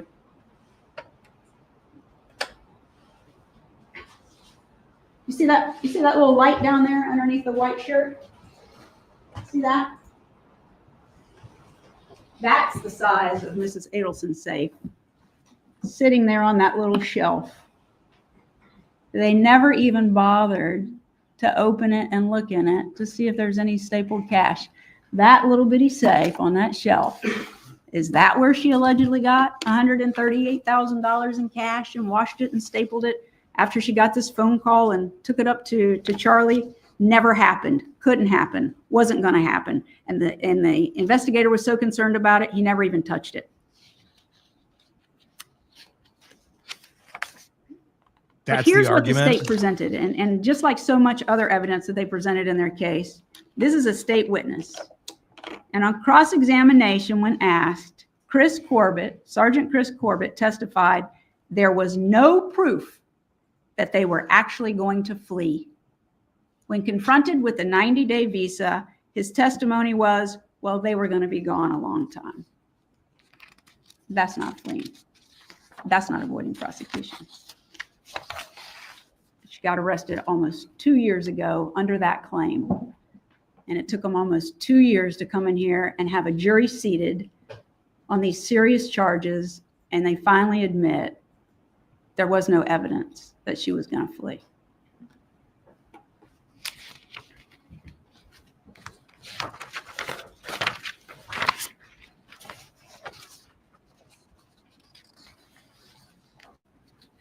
Dan Markel was killed on July the 18th of 2014, and Mrs. Adelson, according to Agent Sanford, was a person of interest, but she was not arrested in 2014.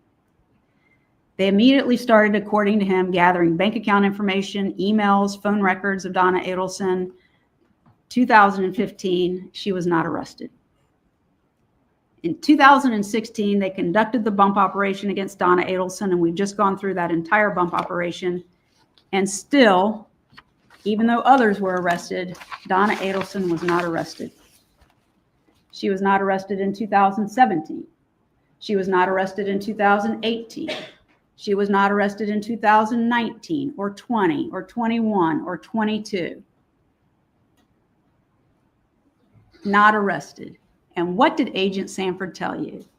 That they had listened in on this call or heard the recorded call where Mrs. Adelson thinks she's gotten cut off from her son, and she's talking about going away, getting airline tickets, and she wants to kill herself. She talks about it on there. She wants her and Harvey to do it together.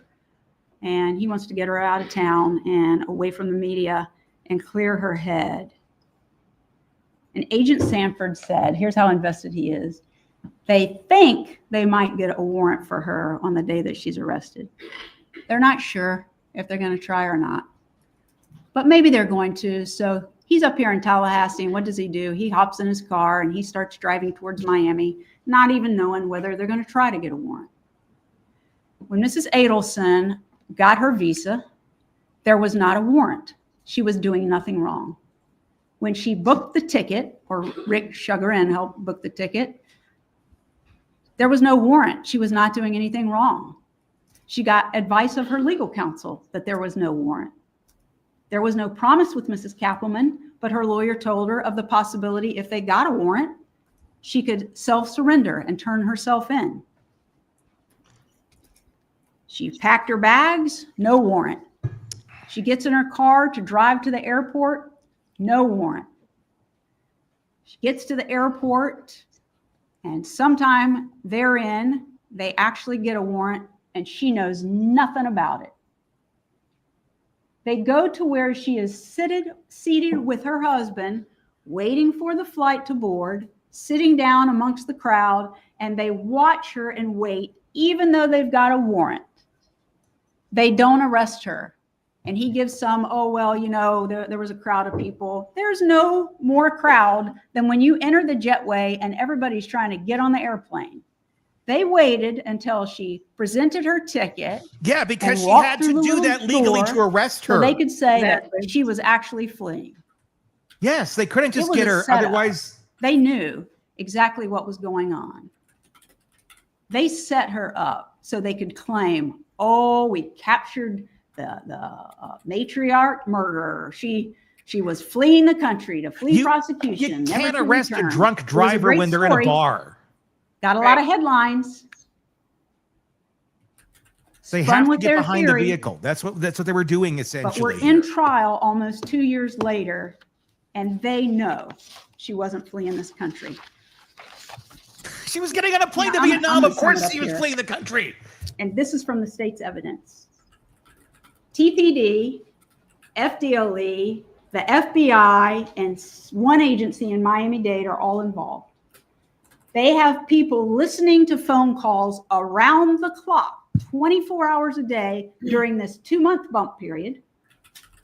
In their investigation, in their words, they have collected hundreds of thousands of emails, over 2,000 phone calls during that 2-month period, recorded text messages, bank records.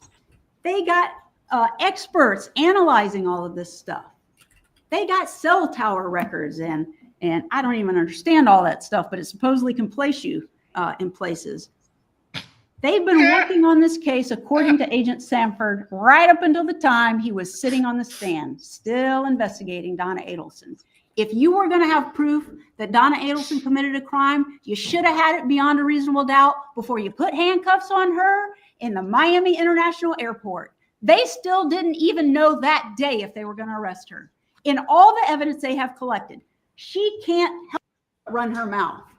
Not a single email, no phone calls that are recorded, no written documents, no emails, not one single thing that said anything about wanting Danny Markel killed. The most aggressive thing they have are her foul words and wanting to aggravate him. This is not, could she possibly have done it? Could she probably have done it? Might she have done it? You have been sitting here hearing testimony for almost 2 weeks, and there's not a single piece of evidence that connects my client to that murder. Really? Charlie Adelson? Yeah. Okay. She's not good at math. She's the one who said she hated him. She is not mathing well. She's the one fighting with him in court. They're even backing over Donna Wendi Adelson, again. Nothing. Not a single piece of evidence. You have to find her not guilty because they have failed to do their job on all 3 counts. They cannot prove she had him killed. At the time that he was killed, she had paid anybody or asked anybody to do it. Please take this case seriously. Please go back and review the evidence. Please discuss what's been presented. Don't get talked into something that you don't agree with. The verdict has to be unanimous. If you don't reach an agreement, if you can't be unanimous, there's another procedure we go through. But please don't buy into what the state is about to do, telling me how wrong I am or telling you how wrong I am about everything and how they have this mountain of evidence, because they admitted it. Agent Sanford admitted it. There is no direct evidence linking Donna to anything. And all this circumstantial evidence isn't really circumstantial evidence.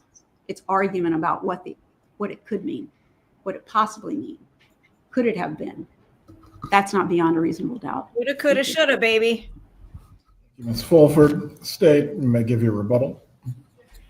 Boom. Oh, here we go. We're going right into Woo, get your popcorn, Todd. I'll get it.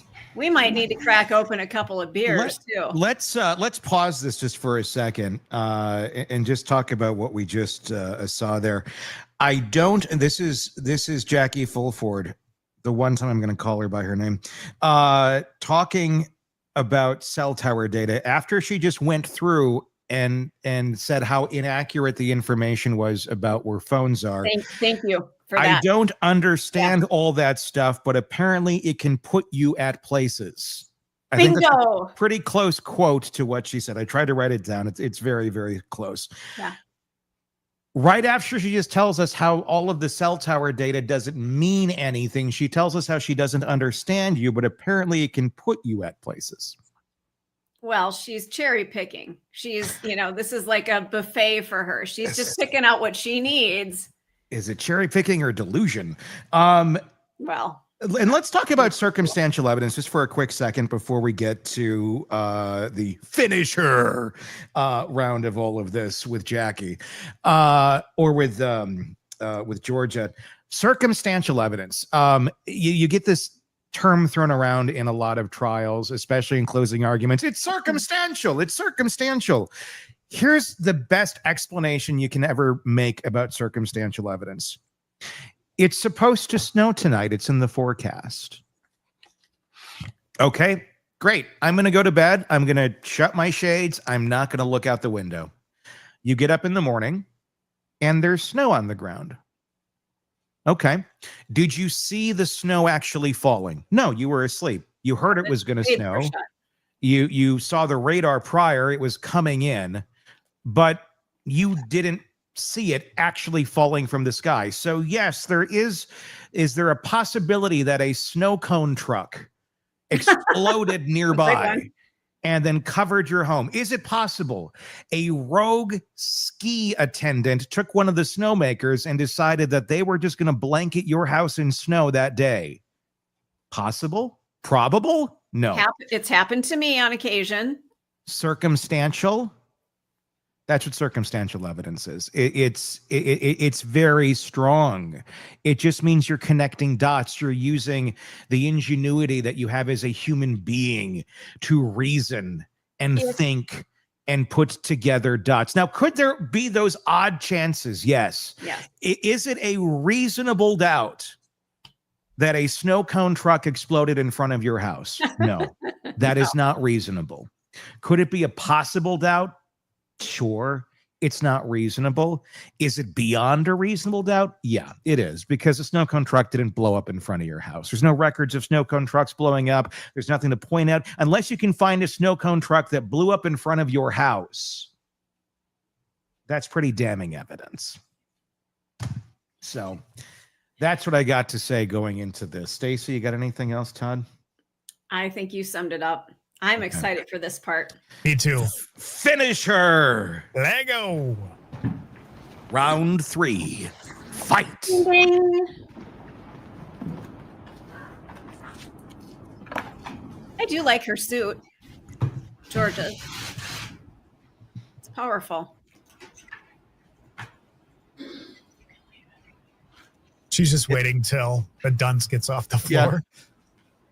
You done there, buddy? A little annoyed. You done, Skippy? Thank you. Okay, bye-bye. Well, that's the attorney. He's a guy. He's Dennis' assistant. Yeah, he's not the audio-visual guy, but he's acting like one. Y'all tired of hearing lawyers talk yet? Down for another hour or two? Oh, God. I think I've got 7 minutes. He hasn't started the timer yet. She's got 7 minutes. They're all giving 2 hours total. It does not matter what Miss Fulford thinks, if she's right, if she's wrong, if I'm right, if I'm wrong. What the lawyers say is not evidence. You have the evidence before you. They say it means one thing. I say it means something else. Only you guys decide, right? I think outside your house means outside your house, but apparently outside your house means something else. I think a very contentious divorce means a very contentious divorce. They think it means an amicable divorce. You guys decide, right? Look at the evidence and you guys decide. Is everything not what it seems and actually something else? You guys decide. A TV repair appointment is not an alibi because she could have changed it to earlier, but she didn't change it to earlier. That's where she was when he was getting killed. That's an alibi. This TV, that doesn't mean, that's not code, that's a hint. A hint for what? It's code. What does it involve? The two of us. Oh, well, that actually means it doesn't involve the two of us because we're being extorted, we're victims, it doesn't involve us. So what does it involve? The two of us actually means it does not involve the two of us. That's what we've heard. A one-way non-extradition ticket to Vietnam?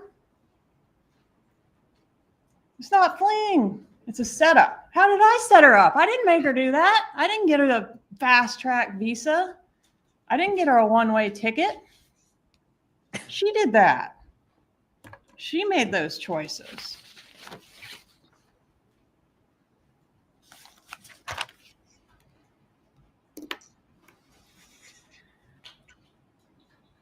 Wendi didn't bother to tell her mom she was ready to give up on the relocation. Yes, she did. Look in the emails. She was giving up and Donna wasn't having it. That's when she gets the totally unhinged email from her mother suggesting, you're not going to give up. You want to move on with a sense of peace? Hell no, we're going to fight this guy. We're going to dress your kids up as Nazis. That's what happened when when Wendi suggested giving up. Never, never, never give up, right?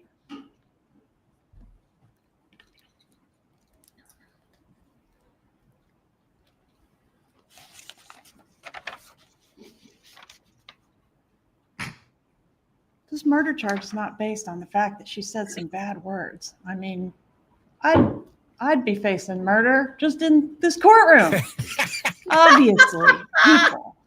That is not what this case is about. You've got to look at all the evidence. I mean, it is death by 1,000 cuts.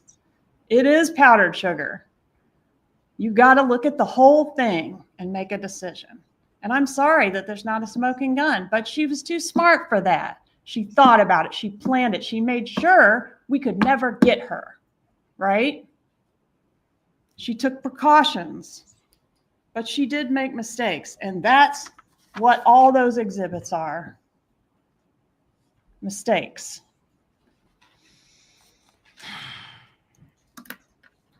My spin and the spin I'm putting on all the evidence, that's not, it doesn't matter what my spin is. It's your spin. You look at the evidence, you decide. I tell you what I think it shows. They tell you what they think it shows. And what's the other side? And what do they think it shows? They don't have to prove anything. I have to prove the case. Yes. But what are they saying?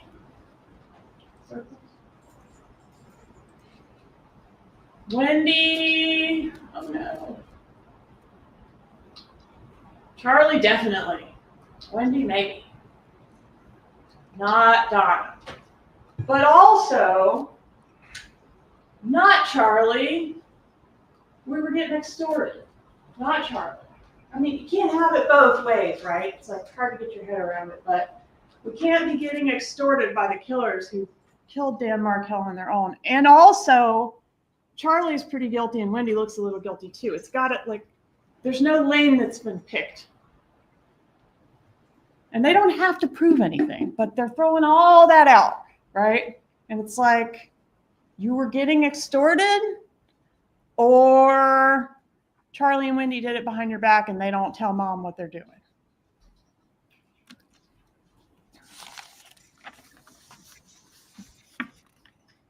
Can't charge Donna because Charlie already went down for this. No, that's not true. Everyone that's responsible for this murder should be held accountable for their role, not just Charlie, not just the two killers that came here and shot him. Everyone that played a part in it should be held accountable. They said some things in their closing that doesn't comport with my recollection of the evidence. For example, Corbett said that the defendant did not send the evite. My recollection is the complete opposite. You guys took notes, you have remembrances, you guys rely on your own memory. I don't want to go through every single thing, but there were a few of those. The only complaint from a 3- and 4-year-old was, Grandma says you're stupid. Oh, that's dumb. Well, no, I remember that the kid also said, Grandma hates you. Rob has an axe to grind. Mary Hull said that the Adelson Institute was Charlie's until 2022. Not my recollection, but hopefully you remember that it changed hands in 2015.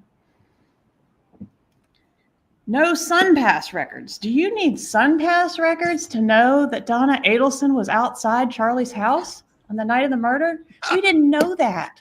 Catherine Nibanoa told us when I got to Charlie's, he told me his parents had just come, right? And brought the money. But when we looked in the records, there's a text outside your house corroborating what she said. That's important. She was outside his house. Oh, well, she had the garage code. Why didn't she go in? I don't know if she went in. Maybe she did. She told him, I'm outside your house. He said 10 minutes. It's going to be there in 10 minutes. Maybe she did go in. I don't know. But she was there. That I do know. I don't know why she's denying that. Grandma motion. We disagree with what the words say. I mean, I don't know what to tell you. I say the words say, I don't want the kids around grandma because she's disparaging me. Somebody needs to be there to monitor. They say, no, that's not what it means. It means something else. Charlie's extortion story. She wrote the checks because she had to save her son's life. Well, right. So if that's the case, we're picking lane 2 here, down below.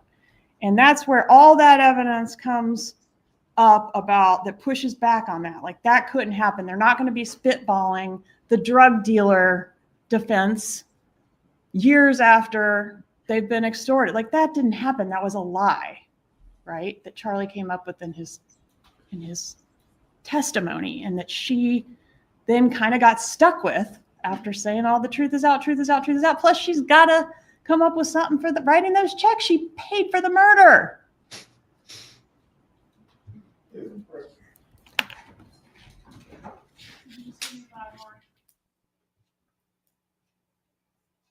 Oh, sidebar.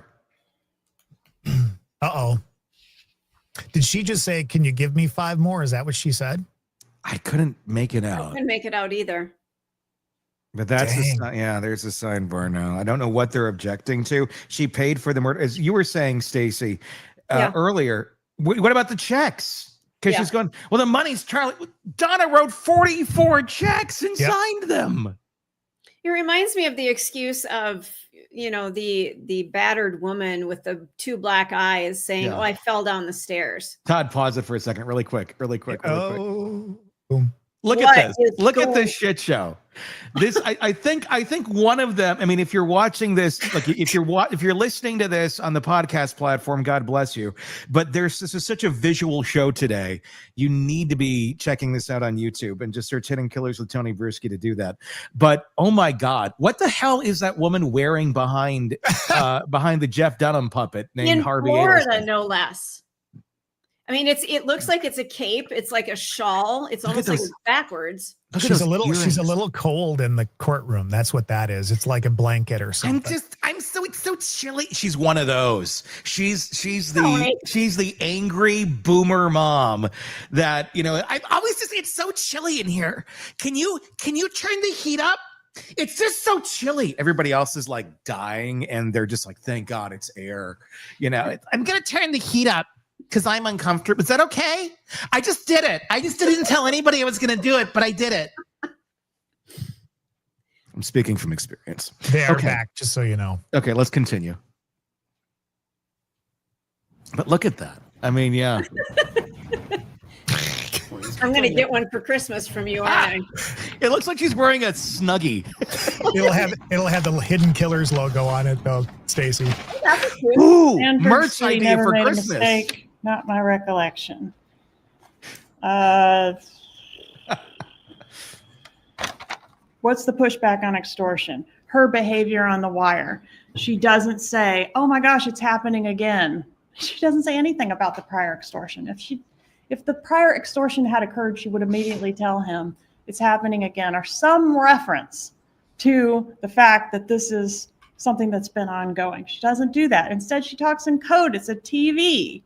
What the heck? Why are you talking in code? Her Googling extortion versus blackmail 7 days before Charlie's trial. That wouldn't happen if the extortion was real. She wasn't extorted. Charlie didn't tell her there was an extortion because there never was an extortion. She was paying for a murder. She knew it was going to be a murder. She's the one that wanted it done. Her discussion of Charlie's lawyers meeting with Garcia's lawyers.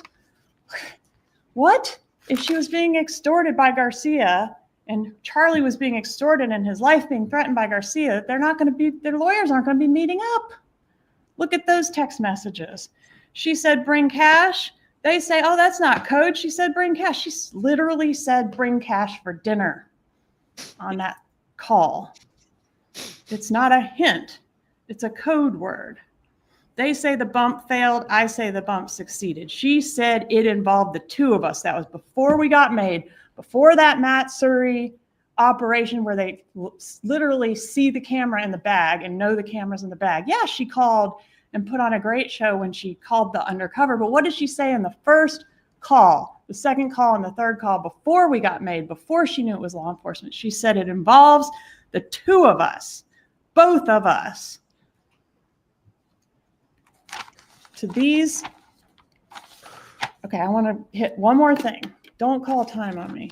2 years after the murder, we've got two emails, 64T and 64I. The defense told you in opening that this defendant cares about others more than she cares about herself. The problem is that she decides what other people need, what's necessary for other people in their lives, and she is willing to justify whatever ends she thinks are needed, right? Any means to get to those ends are justified in her mind. The problem is she doesn't care about the collateral damage to get to her ends. The evidence has shown that this defendant, I think, did believe that Wendi and those boys were better off in South Florida. She thought that's what they needed. They would be better off with her. And she was angry that that couldn't happen. Dan Markel is the thing standing in the way. What was the cost of that to not only Dan Markel, but to those little boys?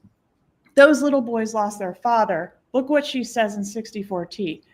Children are 2 and 3. Children do not even have a memory of life before age 5 or 6. Jesus Christ. Look what she says in 64II when Wendi is concerned. This is 2 years after the murder.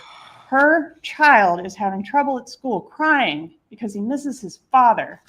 And this woman, this nice grandmother, innocent woman, says, quote, "I still do not believe that Ben is sad about his father." Quote, quotations on the sad.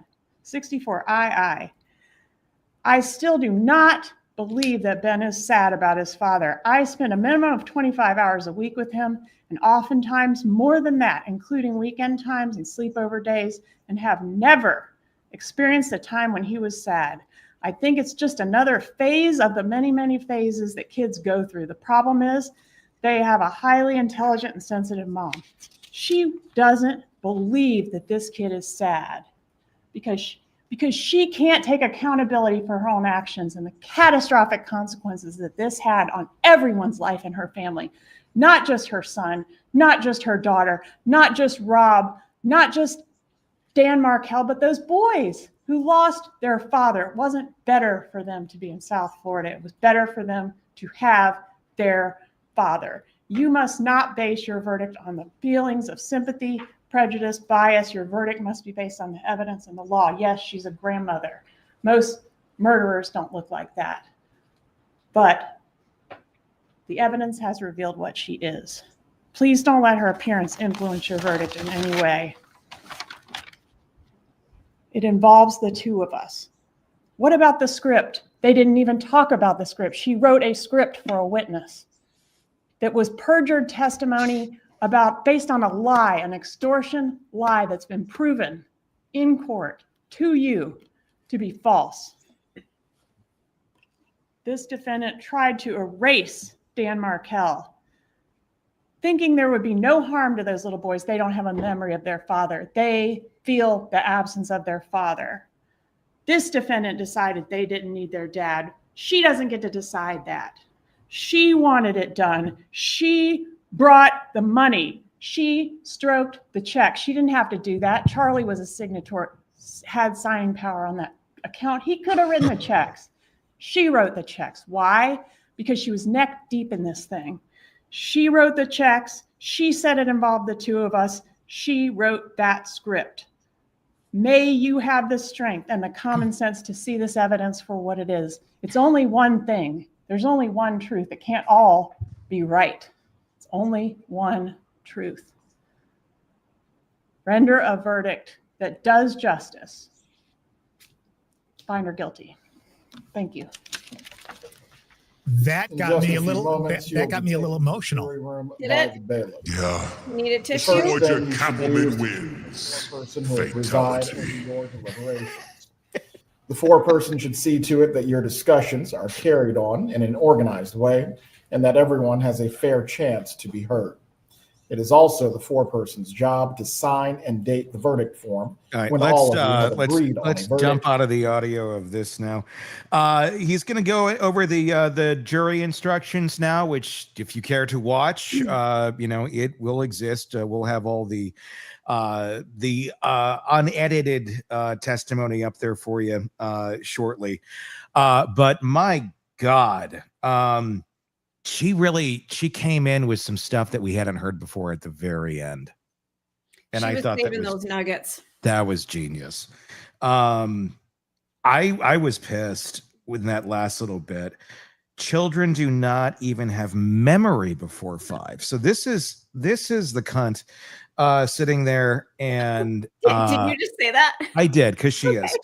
Okay. And reasoning out to herself and others around her that these children will have they don't have any memory before 5. So if I killed their father before then, they don't know anything. Or if he died before then, there's no memory. And I do not believe that Ben is sad about his father. Really, bitch? Really? So you're telling me you have this little kid and you have a parent that exited their life at a very young age. Yeah. And he's not going to be sad about it. I mean, and he exited in a way that dad had no choice. Dad was taken out.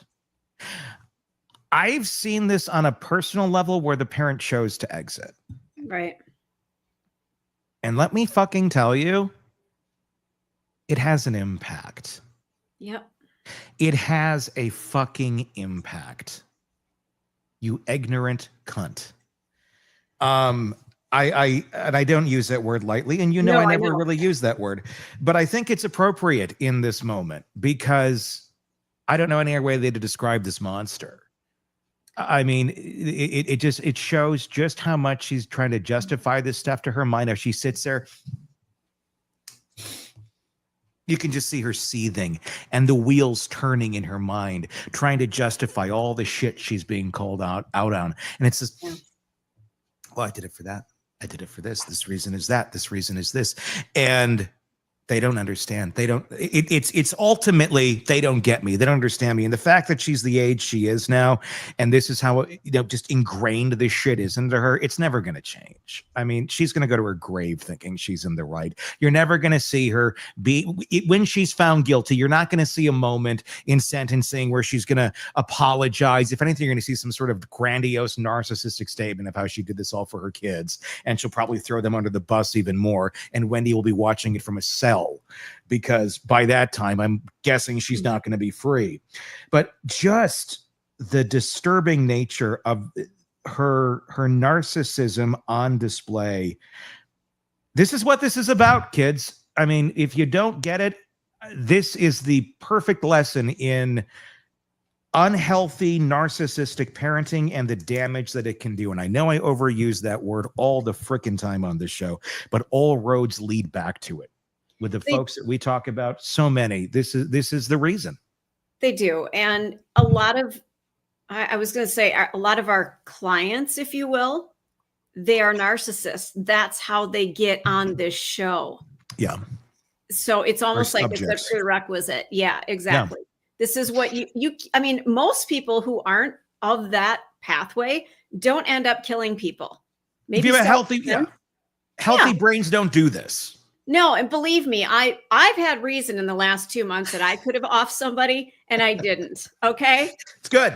Never crossed my mind. But that is the difference between a narcissist and a normal person who goes, oh, some really bad shit just happened to me. Okay, I'm going to figure out my life and move on. No, yeah. I mean, they're trying to justify all these horrible things Donna was saying. At least, Tom Petty was arguing that Donna was saying, like, she had carte blanche to say whatever she wanted. Yeah. Because Wendi didn't basically include her enough in her divorce proceedings, didn't clue her in enough on what she wanted to do. It couldn't be that maybe Wendi wants some separation from mom, that maybe mom shouldn't be in the courtroom because mom, by the own admission of the attorney, can't keep her yapper shut.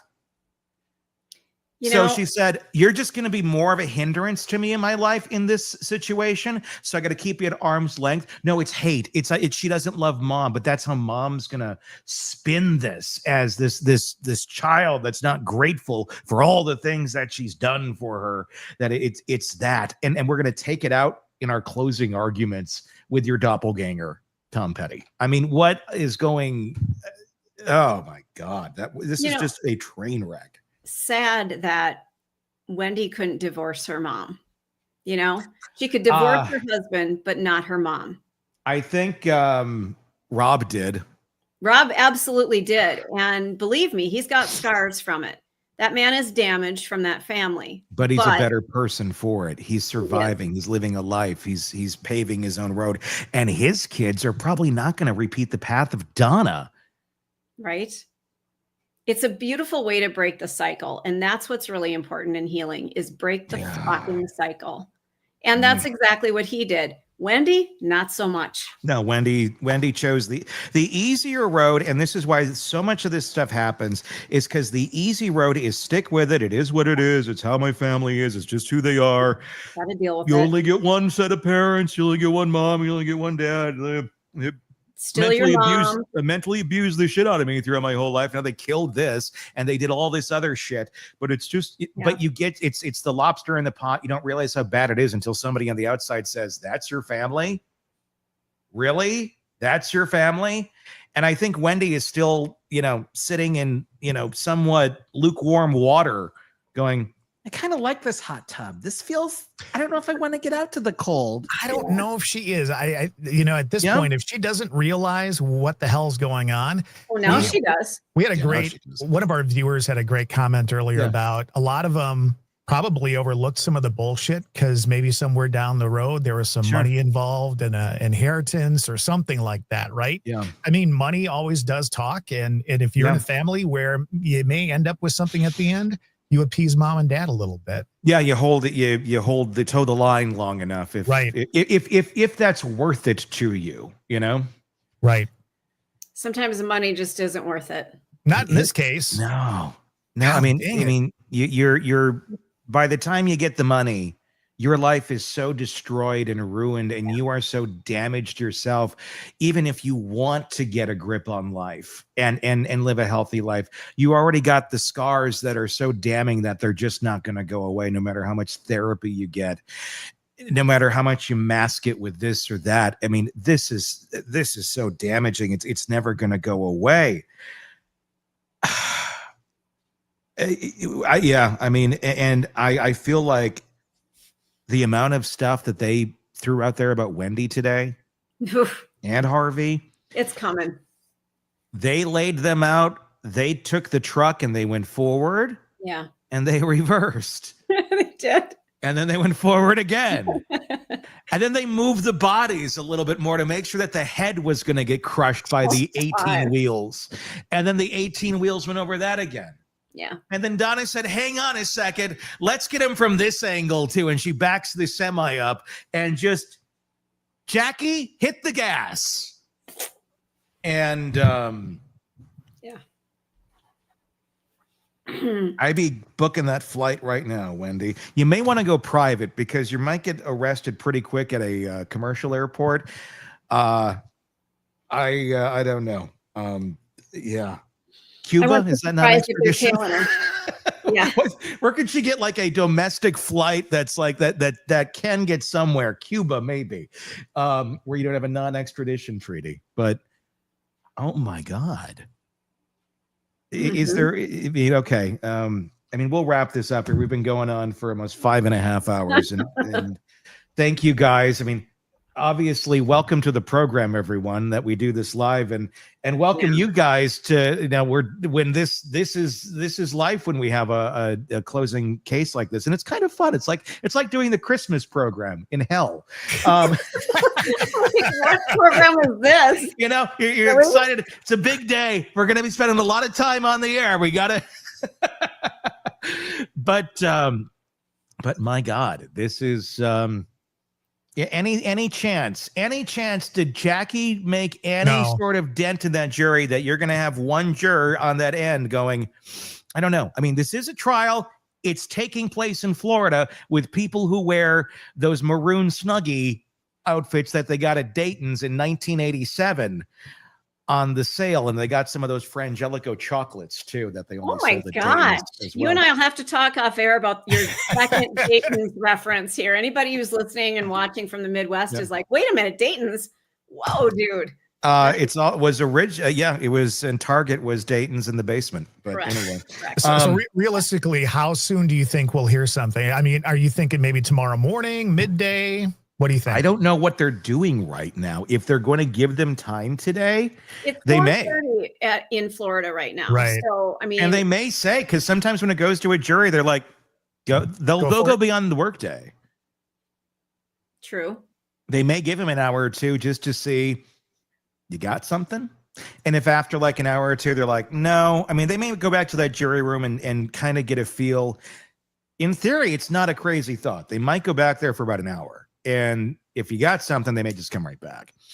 If they don't, then, and it's like, well, we need to talk this through, then they'll probably say, all right, let's call it a night and go home. My money's on probably tomorrow. But we'll have to find out here shortly what the judge decides, because I think that's being decided right as we're speaking, what the plan is going to be. So how about hours? Let's not pick today or tomorrow. Let's pick how many hours will it take of deliberation to come back? I'm going 3. Todd? I'm going to go a little higher than that. I'm going to say 5. Because you might have a couple of people that go, well, what about this, though? And blah, blah, blah. But I don't think it's going to be all frickin' day tomorrow. I just don't. No, I don't either. I'd like to say like $1, Bob, but How about 301? Just to screw me. Just to screw you, between 3 and 5. Because I was thinking 5, but I kind of feel like it's gonna be between 3 and 5. I'm gonna go 301. And then the bell rings, ding, ding, ding, ding, ding. You're right on. You win the $100 in Bob's pocket. I'm going to go between both of you, and I'm going to say that it's somewhere between 3 and 5 hours. All right. And really only because they really want to get the Subway sandwiches. They already put the order in. Yeah. They've checked the box for toasted. They're excited. I mean, come on. Who wouldn't be? Who wouldn't be at this point?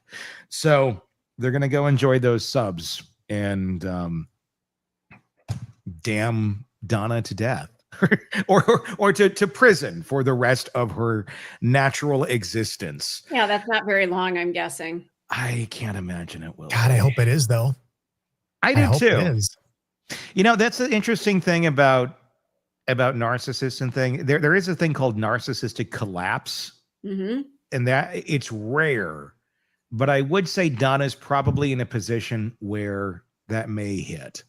Narcissists don't typically end it themselves. They don't. They tend to keep going. They tend to. I mean, yeah. That's all they know. It's all they know, and they have too high of an opinion of themselves. Ultimately, no matter what they're going to tell the world out there. I mean, they oftentimes will. I won't say fake, but they'll feign some sort of thing that they're going to do to themselves. They're going to harm themselves. They're going to hurt themselves. And not that you should always take that seriously if someone says that, but that's the problem with them. They'll say it a lot to the point where you don't take it seriously because it gets them attention. It gets them help. The first thing she's probably going to do is she's going to be ill tomorrow. Yeah. And that's what it's, because you go down to like, I got nothing, I'm sick. Not that it's going to stop a jury from rendering a verdict, but I've seen verdicts rendered where the client isn't in the courtroom. Yeah, they're sick, they're too ill, and then they just render it. I mean, there was one. What was it? Was it Daybell? Yeah, no, Daybell. Was it Chad? Might have been Chad. I don't know that Chad was in the courtroom. There was someone recently in the last year or two that was like a big deal, and they didn't come to court. I think it was Chad was there. I think it was the mom that had the son that was autistic, and there was a murder involved. Like they killed the son. They killed the autistic son. Yeah. Oh God. And the other kid that clearly also had some autism going on. And I felt bad for that kid because he was just reeled in by mom and had no clue what the hell was going on. And they found him guilty of the murder too. But I think she didn't show up. And she was recently in court she's appealing it, I believe. Was that in Wisconsin? That might have been a Wisconsin case. I don't remember. I could be wrong. You can fuck all the way off. I hope we never cover that case again. Yeah, that was a really messed up one. But I don't know. I don't see any way where this is not going to come out guilty for Donna. I'd be shocked, but again, who knows? There is no such thing as a slam dunk case. There really is not. You could get, like I said, one of those Snuggie wearers on that jury that just totally relates to Donna, that has done the same shit to their own family their whole life and has gotten away with it.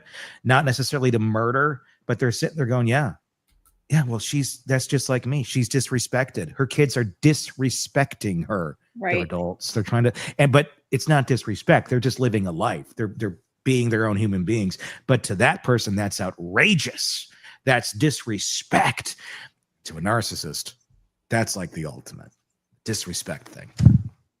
And I noticed Jackie was bringing up that term quite a bit today too. Mm-hmm. Quite a bit. Outrageous and disrespectful. Really? Is it?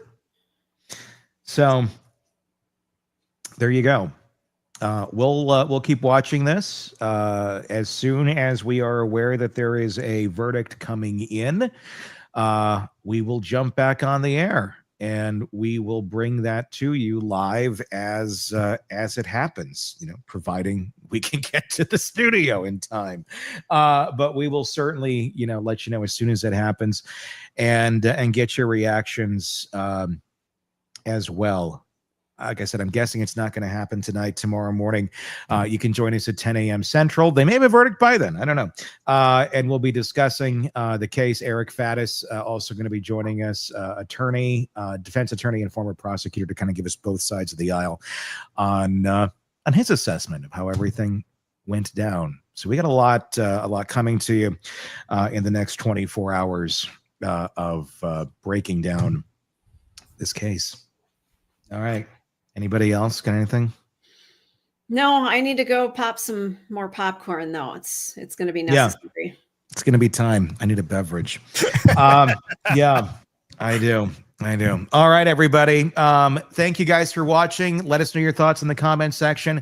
If you're watching us live right now, thank you. Press subscribe wherever you're watching us, whether it's on YouTube, Facebook, whatever, and subscribe to the podcast. Wherever you get podcasts, just search Hidden Killers with Tony Bruschi. You'll find us there. And on YouTube, Hidden Killers with Tony Bruschi as well. And that's, of course, where you can comment on YouTube. All right. For Todd, for Stacy, I'm Tony Bruschi. We will talk again real soon. Want more on this case and others? Then press subscribe now and don't miss a moment of true crime coverage from Tony Bruschi and the Hidden Killers podcast.